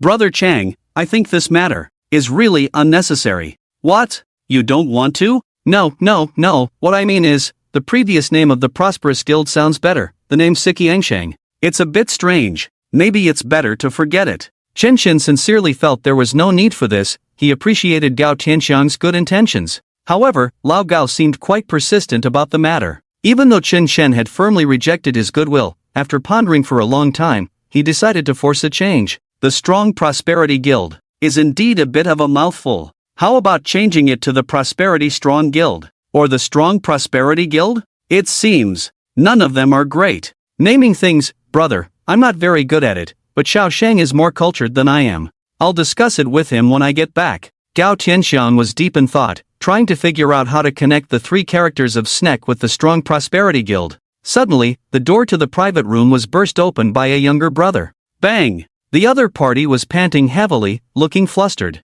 It seemed something serious had happened outside. Oh no! Oh no! Seeing the expression on the other person's face, Chen Chen immediately knew something had gone wrong. Before the younger brother could say anything, Chen Chen rushed out ahead. He was afraid that if he was a moment late, Gao Xiaolan would be in danger. That, Miss Lan and Miss Tina are in trouble. Chen Chen had been gone for a while, and only then did the younger brother hurriedly report the situation to Gao Tianxiang. Upon hearing this news and seeing Chen Chen's panicked demeanor, Gao Tianxiang finally realized the seriousness of the problem and quickly followed Chen Chen out. To be honest, he was starting to worry. Because in Gao Tianxiang's mind, Chen Chen had always been a calm and composed person, unflappable in the face of adversity. He had never seen Chen Chen so flustered, which indicated that this matter might be beyond even Chen Chen's control. As soon as he arrived at the pool entrance, Gao Tianxiang noticed a large amount of unknown bloodstains on the bluestone slab. The amount of blood was shocking. If it belonged to one person, they would have likely turned into a corpse by now. What on earth is going on? Gao Tianxiang began to run wildly along the blood trail, and the usually calm boss Gao was instantly thrown into a panic. The swimming pool was not far from the private room, and as Gao Tianxiang looked at the scene of the incident, he was completely stunned. Several bodies floated on the water's surface, like abandoned driftwood, their faces pale, eyes wide open, as if they were filled with terror and confusion before dying. The pool water had been stained a deep red with blood, resembling a pool of blood quietly flowing. The air was thick with the stench of blood, making one feel nauseous. Gao Tianxiang tried to keep calm, quickly observing the surroundings and searching for his sister Gao Xiaolan. Brother! Gao Xiaolan, who had been hiding in a corner of the pool, immediately rushed into her brother Gao Tianxiang's arms upon seeing him, panicking. Gao Tianxiang quickly held his sister tightly. Xiaolan, are you okay? What happened? Gao Xiaolan had never seen such a scene and was trembling with fear. I'm fine. It was Miss Tina who saved me. At that moment, Chen Chen and Shen Yoshi were standing where Gao Xiaolan had just run from. Although both Shen Yoshi and Gao Xiaolan had been standing in the corner of the pool, Shen Yoshi was clearly positioned a bit more on the outside. Coupled with the bodies of demon hunters scattered everywhere, it was evident that a brutal battle had taken place here, and Shen Yoshi had protected Gao Xiaolan. Damn it! What are you useless fools doing? Gao Tianxiang shouted angrily, calling all the younger brothers around him. Today was supposed to be a happy day, this was his territory, and such a heinous event had occurred right under his nose. Brother Chang, I'm sorry. We let Xiaolan and Mr. Snek's fiancé get scared. The one responsible for the venue's security is Wang Xiaolong's younger brother, Wang Xiaohu. Recently, due to the fierce battle between Wang Xiaolong and the Hua family, his brother Wang Xiaolong is still in the hospital receiving treatment. Wang Xiaohu had just finished taking care of his brother in the hospital before coming over. Who would have thought that on the day of Gao Xiaolan's birthday party, they would encounter an attack? Bang! Bang! Bang! Gao Tianxiang said nothing and picked up the short leather whip in his hand, striking Wang Xiaohu's collar fiercely. On such an important day, not only was his sister Gao Xiaolan and Christina in danger, but E.G. Gao Tianxiang also lost face in front of so many big shots in Jinghai City. Xiaohu, I am very angry right now. I order you to investigate this matter thoroughly immediately. Gao Tianxiang's words were stern. Remember, our Gao family does not support idlers. If you can't even handle this little matter well, then get the hell out of here. After being harshly reprimanded in front of everyone, Wang Xiaohu stood upright, not shirking responsibility or making any excuses, but responded with dignity. Yes, Brother Chang. Then, Gao Tianxiang put on a smile and walked over to the other guests, soothing everyone's emotions. It's fine, just a few flies have entered the house. It's already resolved, everyone should eat and drink. Let's continue the music and the dance. Sorry, Brother Chang. I have some matters at home, I need to leave first. Brother Chang, you know my family has strict rules. My wife insists I must be back before midnight, so I'll leave now. My son has a debate competition tomorrow morning, and as a father, I must be there. It's getting late, I should go back and rest. Even though Gao Tianxiang tried hard to keep them, more than half of the guests still left. Although Gao Tianxiang was seething with anger inside, today was Gao Xiaolan's birthday party, and he had no place to vent, only able to watch everyone leave helplessly. Originally, he wanted to use his sister's birthday party to unite all the small forces in Jinghai City and form a strong alliance to completely wipe out the remnants of the Hua family. With such a commotion, his plan was ruined. However, what made Gao Tianxiang even angrier was that Chen Chen's fiancé and his own sister had almost been harmed on his territory. Gao Tianxiang could see that Chen Chen cared deeply for his fiancé, especially the moment he rushed out of the private room. Even Gao Tianxiang, standing aside, could feel his tension and concern. Little brother, this time we owe it to your sister-in-law, otherwise, the consequences would be unimaginable.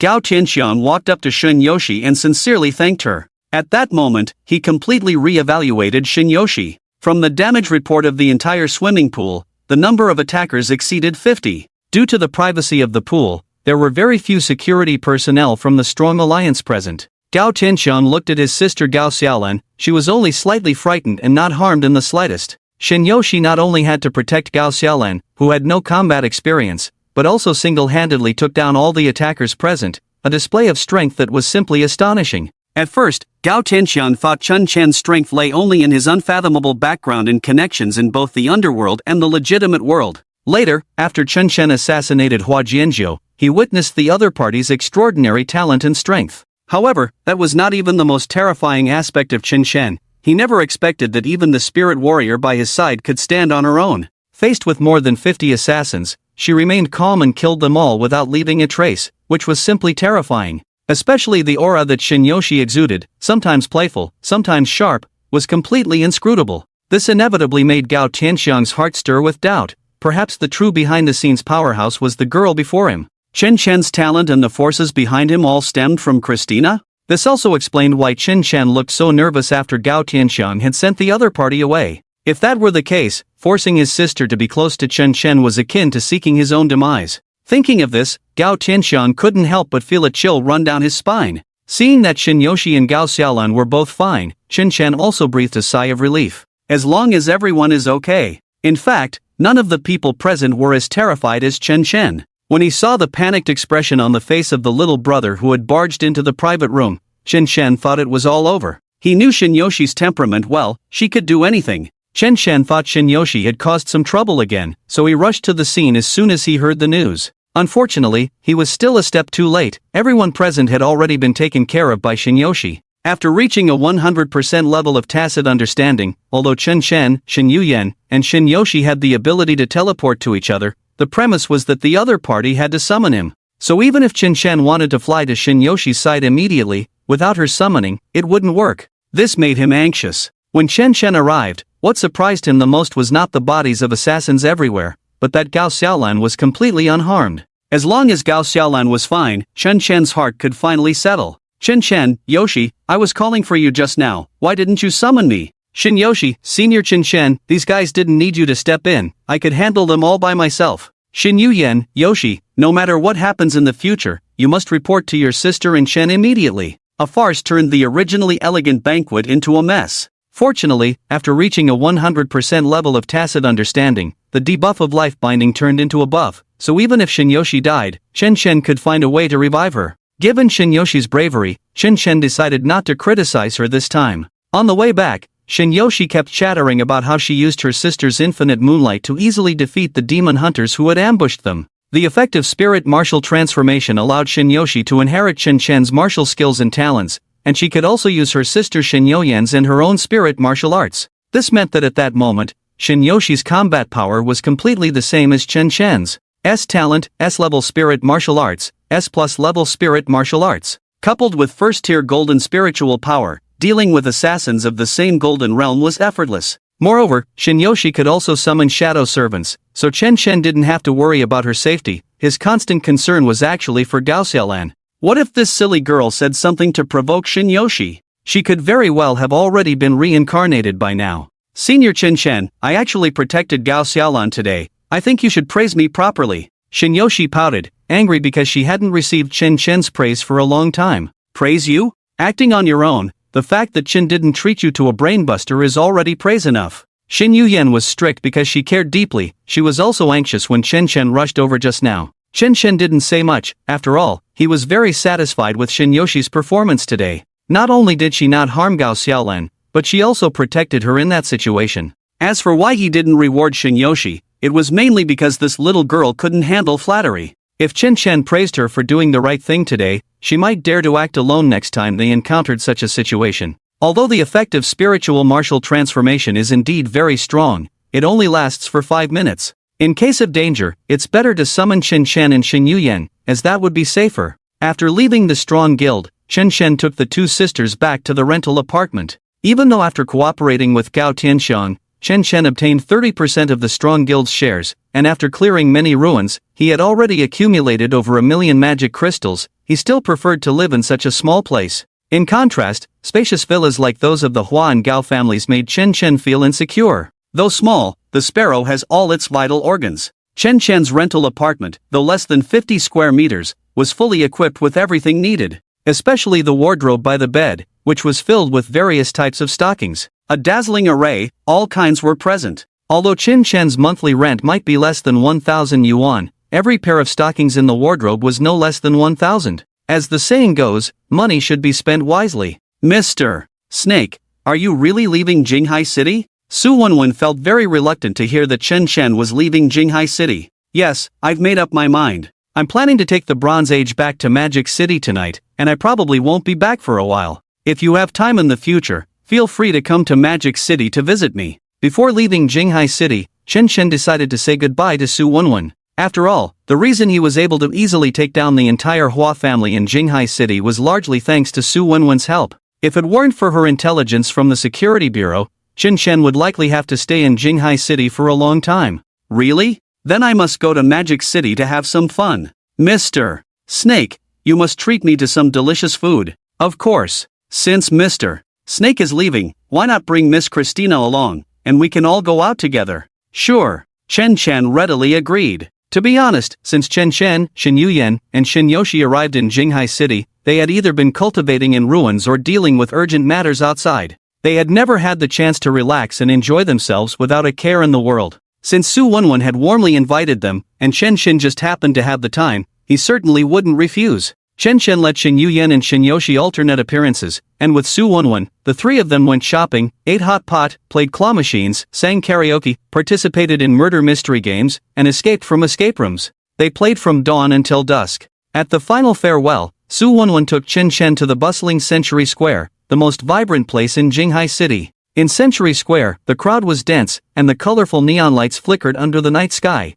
creating a dreamlike atmosphere. Su Wenwen led Chen Chen and Shin Yuyen through the crowd, their steps light and eager, trying to create as many memories as possible in this last moment. You guys wait for me outside, I need to use the restroom. Shinyoshi might have drunk too much milk tea, she always indulged herself, wanting to try everything she saw, unable to control her appetite. This just happened to give Su Wenwen and Chen Shen a chance to be alone. However, she didn't know that Shinyoshi was actually one of Chen Shen's dual spiritual martial forms, and Shin Yuyan was still by Chen Shen's side, so they were still 3 people. To be precise, they had always been 4 people before. Su Wenwen looked at Chen Shen beside her, her small hands gripping her skirt tightly, as if she had mustered up the courage to say, "Mr. Snake, actually, I envy you and Miss Christina. Is that so?" Chen Shen smiled faintly and replied lightly, "What's there to envy? Wenwen, you will also meet your own partners and lovers in the future, and perhaps you will be even happier than us." By comparing Shin Yuyan and Shinyoshi to his partners and lovers, Chen Shen effectively silenced Su Wenwen's next words.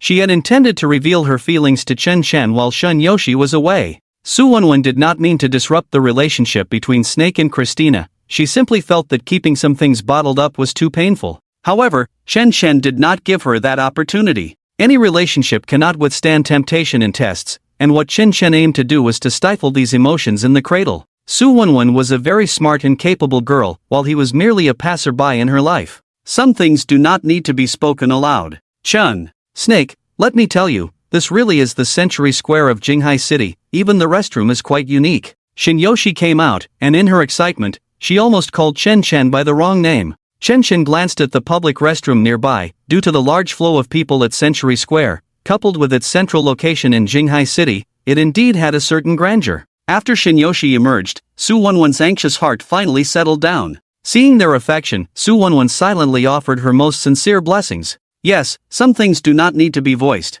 Moreover, even if she didn't say it, Mr. Snake would surely know. Once she came to this realization, Su Wenwen began to educate Shinyoshi about the building next to them. "Miss Christina, don't underestimate this public restroom. The toilets inside are not ordinary toilets, they are modified benign toilet magic species by the Security Bureau. It is a very low-level magic species that accidentally entered the Blue Star world due to a relic portal being opened in reverse. The appearance of the toilet magic species is almost identical to that of a toilet, living off human waste like a dung beetle. Although they are magic species, the Security Bureau defines them as harmless beneficial species. After being tested and improved by the Security Bureau, the toilet magic species are fixed in public restrooms to help humans dispose of waste, purify filth, and save resources. It's more convenient, comfortable, and environmentally friendly. After listening to Su Wenwen's explanation, Shinyoshi immediately applauded. She was always very interested in strange and unusual things, and the allure of the toilet magic species for Shinyoshi was akin to a retired elder encountering a telecom scam.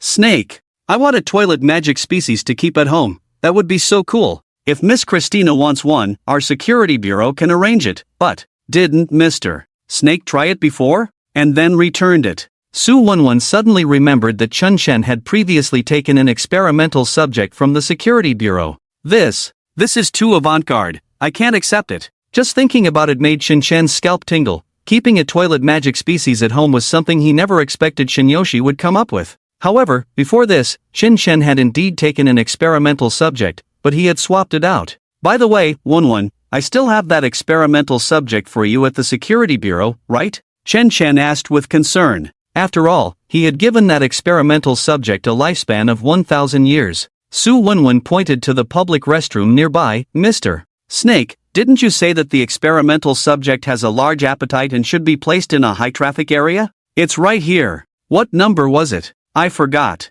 Let me check the records." Found it, number 38. Chen Shen looked at the continuous flow of people around and was very satisfied. "With so many resources here, I want to. Number 38. It must be very satisfied, right?" At this moment, Gu Qingning was like a dung beetle falling into a dung pit, happily gorging herself. After bidding farewell to Su Wenwen, Chen Shen took Shin Yuyan and Shinyoshi aboard the Bronze Age, finally returning to the Magic City. Unlike the hurried departure, the journey back felt calm and serene. "Senior Chen Shen, we can finally return to the Magic City. I haven't contacted my mother in several months, I wonder how the Shin family is doing." Shin Yuyan and Shinyoshi had left the Shin family for a long time. The two had awakened their G-level talents together, causing quite a stir in the Shin family. Originally a third-rate family in the Magic City, the Shin family had invested a lot of resources to cultivate Shin Yuyan and Shinyoshi, but they never expected the sisters to disappoint during the crucial awakening ceremony. To recover the family's losses,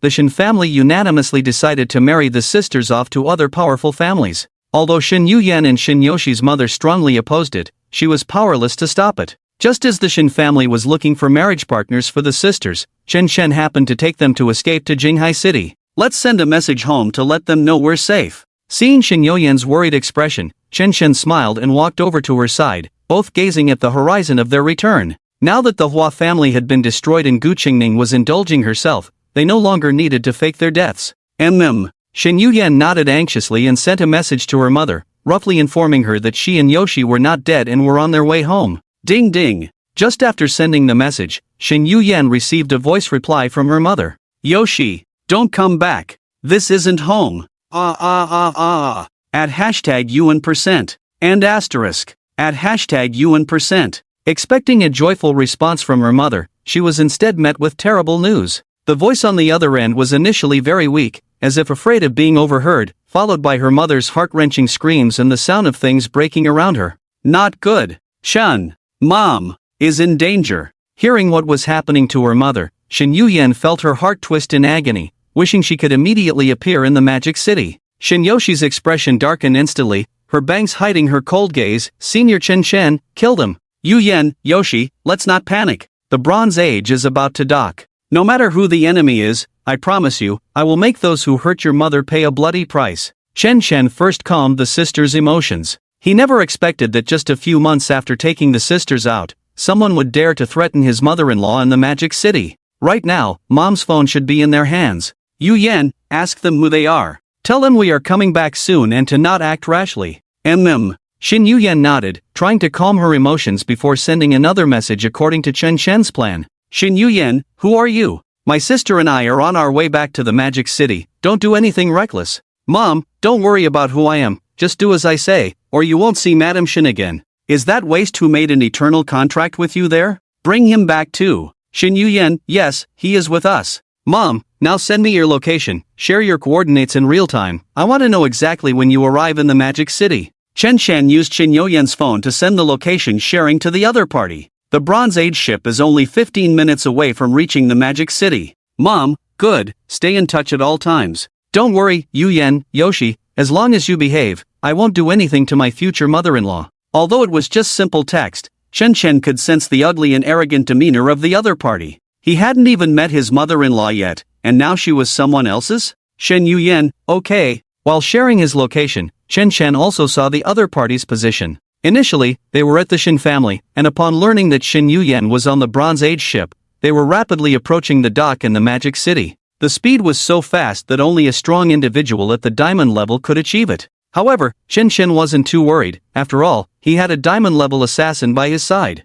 Moreover, even without Old Mo, if Chen Shen activated his spirit weapon transformation, he could still fight against a master at the diamond level. But the key issue was that his mother-in-law was currently in someone else's hands and was being treated as someone else's mother-in-law. That was the problem. Thus, Chen Shen directly called the head of the Magic City Spirit Weapon Academy, Lei Ling. Hey, old Lei. Chen, is it really you? Lei Ling's voice sounded extremely aged, as if he had experienced some major upheaval. It's me, old Lei, I'm still alive and will be in the Magic City soon.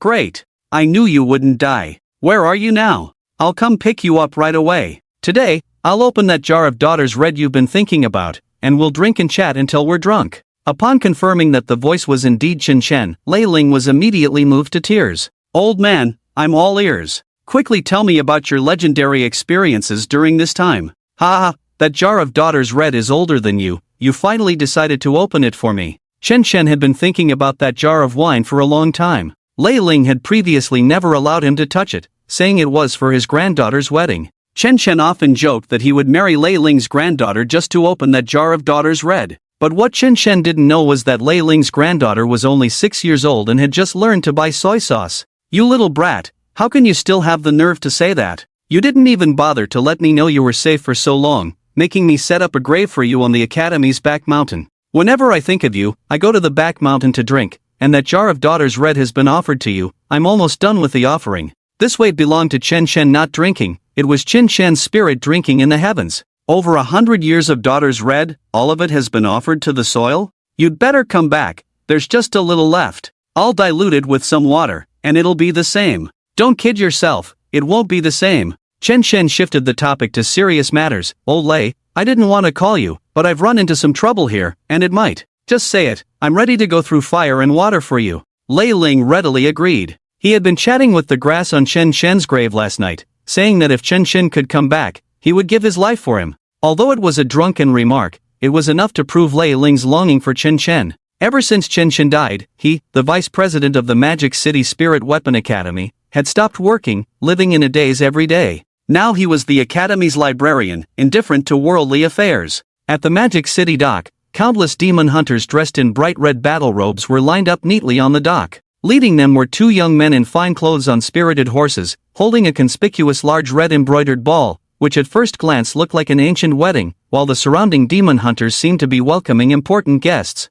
However, in stark contrast to the festive atmosphere, there was a heavy mood at the dock and the tense expressions of the monster hunters. Each of their eyes revealed vigilance and anticipation, as if they were waiting for some significant event to unfold. What's going on? Whose wedding is this? It's such a grand affair, they've even brought it to the dock of the Demon City. Don't you know the big families of the Demon City? Who are these two? Bali Island, he didn't even send me an invitation. Could it be some large opera performance? The surrounding crowd was completely unaware, thinking it was some special performance or celebration, and they gathered around, eager to find out. Just then, in the distance, a massive ship slowly approached across the sea. The Bronze Age broke the calm of the dock, like a castle floating on the water, its historical weight and mysterious aura evoking both shock and awe. The surface of the dock's water rippled in expanding circles, intertwining with one another. Play the music! With a loud call from the two leading young masters, the monster hunters clad in red battle robes began to strike the instruments on their bodies.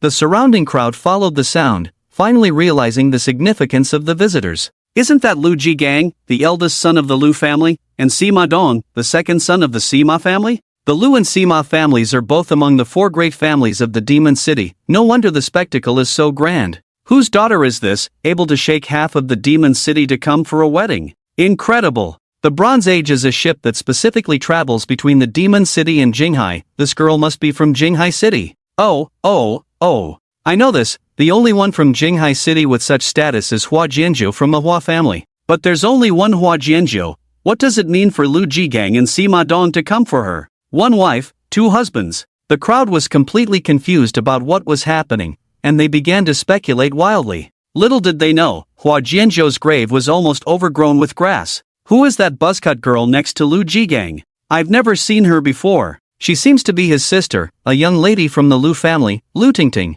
Didn't we just hear a few months ago that Lu Tingting was possessed by some evil spirit and was sent to a mental hospital? Has she been discharged so soon? It's simply a medical miracle. Could it be that she climbed over the wall to escape from the mental hospital? I see her fierce expression, she doesn't look like she's recovered. At this moment, Lu Tingting stood at the center of the crowd, waiting for the Bronze Age to dock. Although she had not yet seen Shinyoshi's figure, Lu Tingting was already on the verge of grinding her back teeth to dust. Recalling her experiences in the mental hospital over the past few months, she wished she could tear Shinyoshi, that little wretch, into pieces. Brother! You must marry Shinyoshi and abuse her every day. Even if she cries for her father and mother, we won't divorce. Let me vent this anger. Don't worry, little sister, that little wretch Shinyoshi dared to bully my dear sister and even infected you with a virus. I, Lu Jigang, will definitely settle this score with her. Lu Jigang had a lewd smile on his face. When Shinyoshi enters our Lu family and becomes my concubine, I will make sure her injuries are different every day, and her blood will never run dry. Brother! I think we should send her to our Lu family's music academy, let the family's monster hunters have a taste. Lu Tingting even felt that this was not enough. Her expression grew increasingly fierce, the veins on her forehead almost bulging. During the days Lu Tingting was having her episodes, the entire Lu family was thrown into chaos by her antics, and they had no choice but to send her to the mental hospital for treatment. Lu Jigang had visited his sister once in the mental hospital, in a dark basement where the dim yellow light barely illuminated the narrow space. The air was thick with dampness and the smell of mold, accompanied by the heart-wrenching screams of patients. Beneath the peeling paint on the walls, there were claw marks everywhere. His beloved sister not only had her head shaved but also underwent electrotherapy every day, taking various psychiatric medications. Her frail body resembled a candle flickering in the wind, easily extinguished with a gentle breeze. Alright, let's do it your way, shouting. Lu Jigang, seeing his sister Lu Tingting finally emerge from the hospital, decided to indulge her every whim. The demon hunters behind him were instantly elated. The young master is brilliant. It's better to enjoy together than alone. Young master, I just want to follow you for the rest of my life. I'm already looking forward to the arrival of the Bronze Age. The music suddenly became particularly stirring. Lu Tingting revealed a cold smile, which gradually turned sinister as the Bronze Age drew closer to the shore. She would not let Shinyoshi suffer alone. Casually, she not only incited her brother to take Shinyoshi as a concubine but also called upon her brother's friend, Sima Dong, to prepare for marrying Shin Yuyen. Dong Gu, you must treat that bitch Shin Yuyen well. Of course, Xiaoting, who in the entire Magic City doesn't know me, Sima Dong, and my brother Sima Shi, are the worst of the worst? Sima Dong wore a wicked grin. His smile was filled with lewdness and a perverse aura, like a hungry wolf eyeing helpless prey, his eyes gleaming with greed and madness. His teeth were uneven and yellowed, stained from years of neglect, making one feel nauseous. Lu Tingting and Sima Dong, one was mentally ill, the other was neurotic. As the Bronze Age gradually approached the shore, Chen Shen strode forward with Shin Yuyen and Shinyoshi to face the wedding procession. However, the other side's stance resembled that of a kidnapping. Take them down! Lu Tingting waved her hand lightly, and the surrounding demon hunters immediately surrounded the three. What does this mean? Chen Shen stood protectively in front of Shin Yuyen and Shinyoshi, coldly glancing at the others. What? In broad daylight, you're just going to kidnap someone? The young masters of the four great families in Magic City can act with such impunity? Who is this person? Lu Jigang didn't recognize Chen Shen and thus asked his sister beside him. Chen Shen, the waste who made an eternal contract with the Shin sisters. Don't mind him, he's just an F-class low-level demon hunter. Oh, he's the unlucky guy who was dumped by Gu Qingning before. I remember now. Lu Jigang glanced at Chen Shen with disdain, as if a human were looking down at an ant on the ground. Sima Dong reminded him, eternal contract, cannot kill. Otherwise, Shin Yuyen and Shinyoshi, we won't have any fun. Then let's give him a life imprisonment package. Find a few people who enjoy dragon and sun pleasures to keep him company for the rest of his life. Lu Jigang and Sima Dong's understanding of the eternal contract was still at the most primitive stage. Little did they know that Chen Shen, Shin Yuyen, and Shin Yoshi had long since transcended worldly perceptions. Although their lives were still bound together, they were no longer in a state of mutual burden but rather mutual reliance. As long as any one of the three did not die, they could find a way to resurrect the other's souls. Chen Shen, Yuyen, Yoshi, you don't have to be afraid. Just now, Old Lei sent me a message. He has already gone to the Shin family. Old Lei is an extraordinary demon hunter, and in Magic City, no one dares to disrespect him. Mom will definitely be fine. Shin Yuyen, with you here, I'm not afraid. Shin Yoshi, can we kill these guys now? Yoshi, can't hold back anymore. Chen Shen, not yet, after all, we're not alone in Magic City right now. If we act rashly, the Shin family will definitely be implicated. However, Senior promised you, when the time is right, Yoshi, I will definitely let you take care of these guys yourself. After calming the emotions of the two sisters, Shin Shen asked in front of everyone, are you planning to openly kidnap someone at the docks of Magic City? Lu Jigang and Sima Dong were both scions of prominent families in Magic City, with the Lu and Sima families being half of the city's power. They could indeed kidnap anyone, especially someone like Chen Shen, who had no background and could be killed without causing any uproar. But the premise was that it couldn't be done openly, because even if the Emperor of Long Country came, he wouldn't do such a thing in public. Once public anger was stirred, the consequences would be unimaginable. Whether it was a family, a financial conglomerate, capital, or an emperor, without the support of the people, they were nothing. They could exploit and oppress the populace, but they also had to appease them. The entire dock was filled with crowds, and even if Lu Jigang and Sima Dong wanted to forcibly take Chen Shen and the others away, they needed a legitimate reason. Lu Jigang naturally understood this principle, but he had already thought of a countermeasure.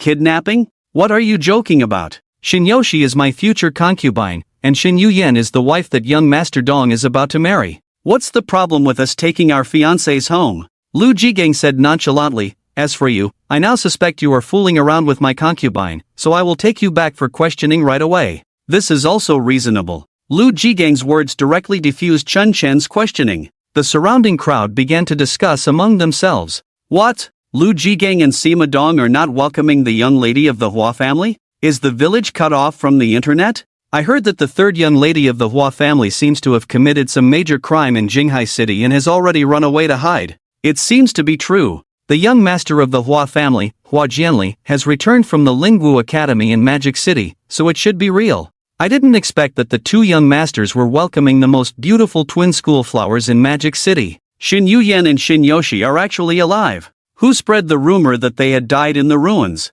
But when did the Shin sisters become Lu Jigang's concubine and Sima Dong's fiancé? Are you stupid? The Shin family is just a third-rate family. If the Lu and Sima families want to marry, can the Shin family stop them? Besides, the Shin family was already looking for marriage partners for the sisters, so this is just a natural progression. Ah, such beautiful sisters, their fate is truly unfortunate. One is taken as a concubine by Lu Jigang, and the other is married to that pervert Sima Dong. They might as well not have come back. Exactly, such good-looking sisters, if they really died in the ruins, they could have become legendary tales. Living, that's the cruel reality. How sad. As people lamented the twists of fate, they gradually began to notice Chen Shen's figure. After returning to Magic City, Chen Shen shed the disguise of Snake and returned to his identity as Chen Shen. Although he was just an F-level low-level demon hunter in the eyes of others, not on the same level as the prominent figures before him, Chen Shen's name was well known throughout Magic City. After all, he was the only man in the entire Blue Star with dual spirit martial arts.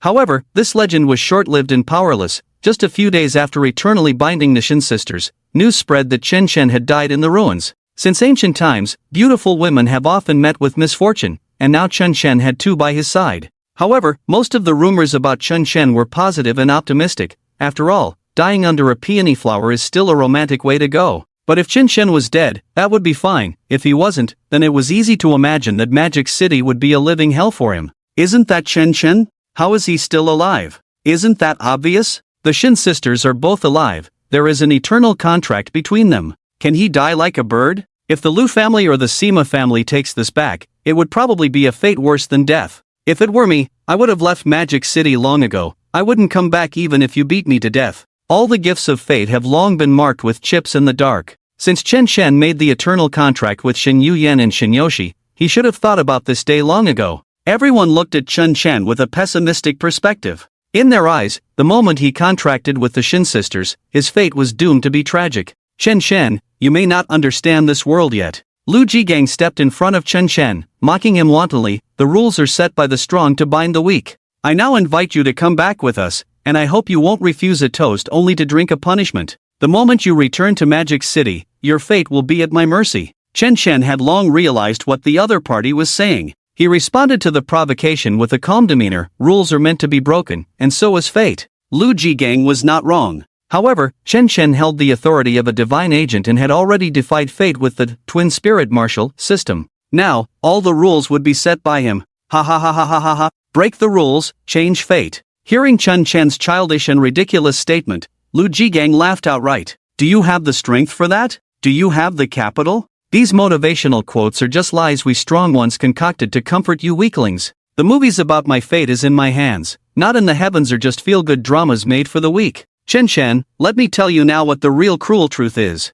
Lu Jigang's expression was mocking, and his spiritual power erupted, stirring up a whirlwind at the dock with his platinum-level strength. He wanted to use his powerful spiritual energy to make Chen Shen fully feel the gap between them. If feel-good dramas really existed, then I must be the main character. However, Chen Shen showed no fear and unleashed his own spiritual power to clash with Lu Jigang. Bang! Bang! Bang! The two forces of spiritual energy collided, producing explosive sounds. Although Chen Shen only had the strength of a second-tier gold, he was a whole tier and a small segment lower than Lu Jigang, who was at the third-tier platinum. But Chen Shen had an S-level talent, while Yang Jigang only had a mere A-level talent. In their clash of spiritual energy, Yang Jigang only held a slight advantage. In actual combat, he might even find himself at a disadvantage. How is this possible? Lu Jigang was slightly taken aback. Chen Shen, weren't you left by Gu Qingning and lost all your spiritual power? How can you be on par with me? Young Master Lu, even the fool by the moat knows that once I, Chen Shen, return to Magic City, I will end up being turned into a tool by you aristocratic families. Do you think I don't know? No strength at all? Do you think I would dare to come back? Chen Shen's gaze was fierce, and in terms of momentum, he even overshadowed Lu Jigang. At this moment, Lu Jigang was already dazed because everyone knew that Chen Shen was just an F-level talent demon hunter. He himself was at the third-tier platinum level, and an F-level talent demon hunter would need to be at least at the diamond level to match him in spiritual energy. How could a demon hunter who had just been crippled possibly cultivate to the diamond level in such a short time? That was simply a fantasy. Could it be that the fairy tale woven by Capital had really come true? Could this guy really break the rules and change his fate? No. Lu Jigang quickly shook his head. The education he received since childhood did not allow him to think like this. The other party must have used some unknown means, flaunting their power here. One must stay alert and not be fooled by trash. Chen, I now suspect you of seducing my concubine. I will take you back to the Lu family for interrogation immediately. Go! As the eldest son, Lu Jigang naturally did not need to act personally, he only needed to move a finger, and hundreds of demon hunters behind him would immediately swarm in to kill. Moreover, he had already found a reason that would convince the public. In fact, Shen had indeed disappeared with Shen Yoshi and Shen Yuyan for several months, and the other party had reason and evidence, making it perfectly reasonable to target him here. Even if the people from the Magic City Security Bureau were present, they would not intervene. The rules always serve the strong. Shadow shackles. In an instant, a powerful spiritual force rapidly spread out from Chen like ripples, quickly enveloping the surrounding area for dozens of meters. Beneath Chen's feet, shadows seemed to come to life, quietly expanding like tentacles in the dark, silently reaching out in all directions.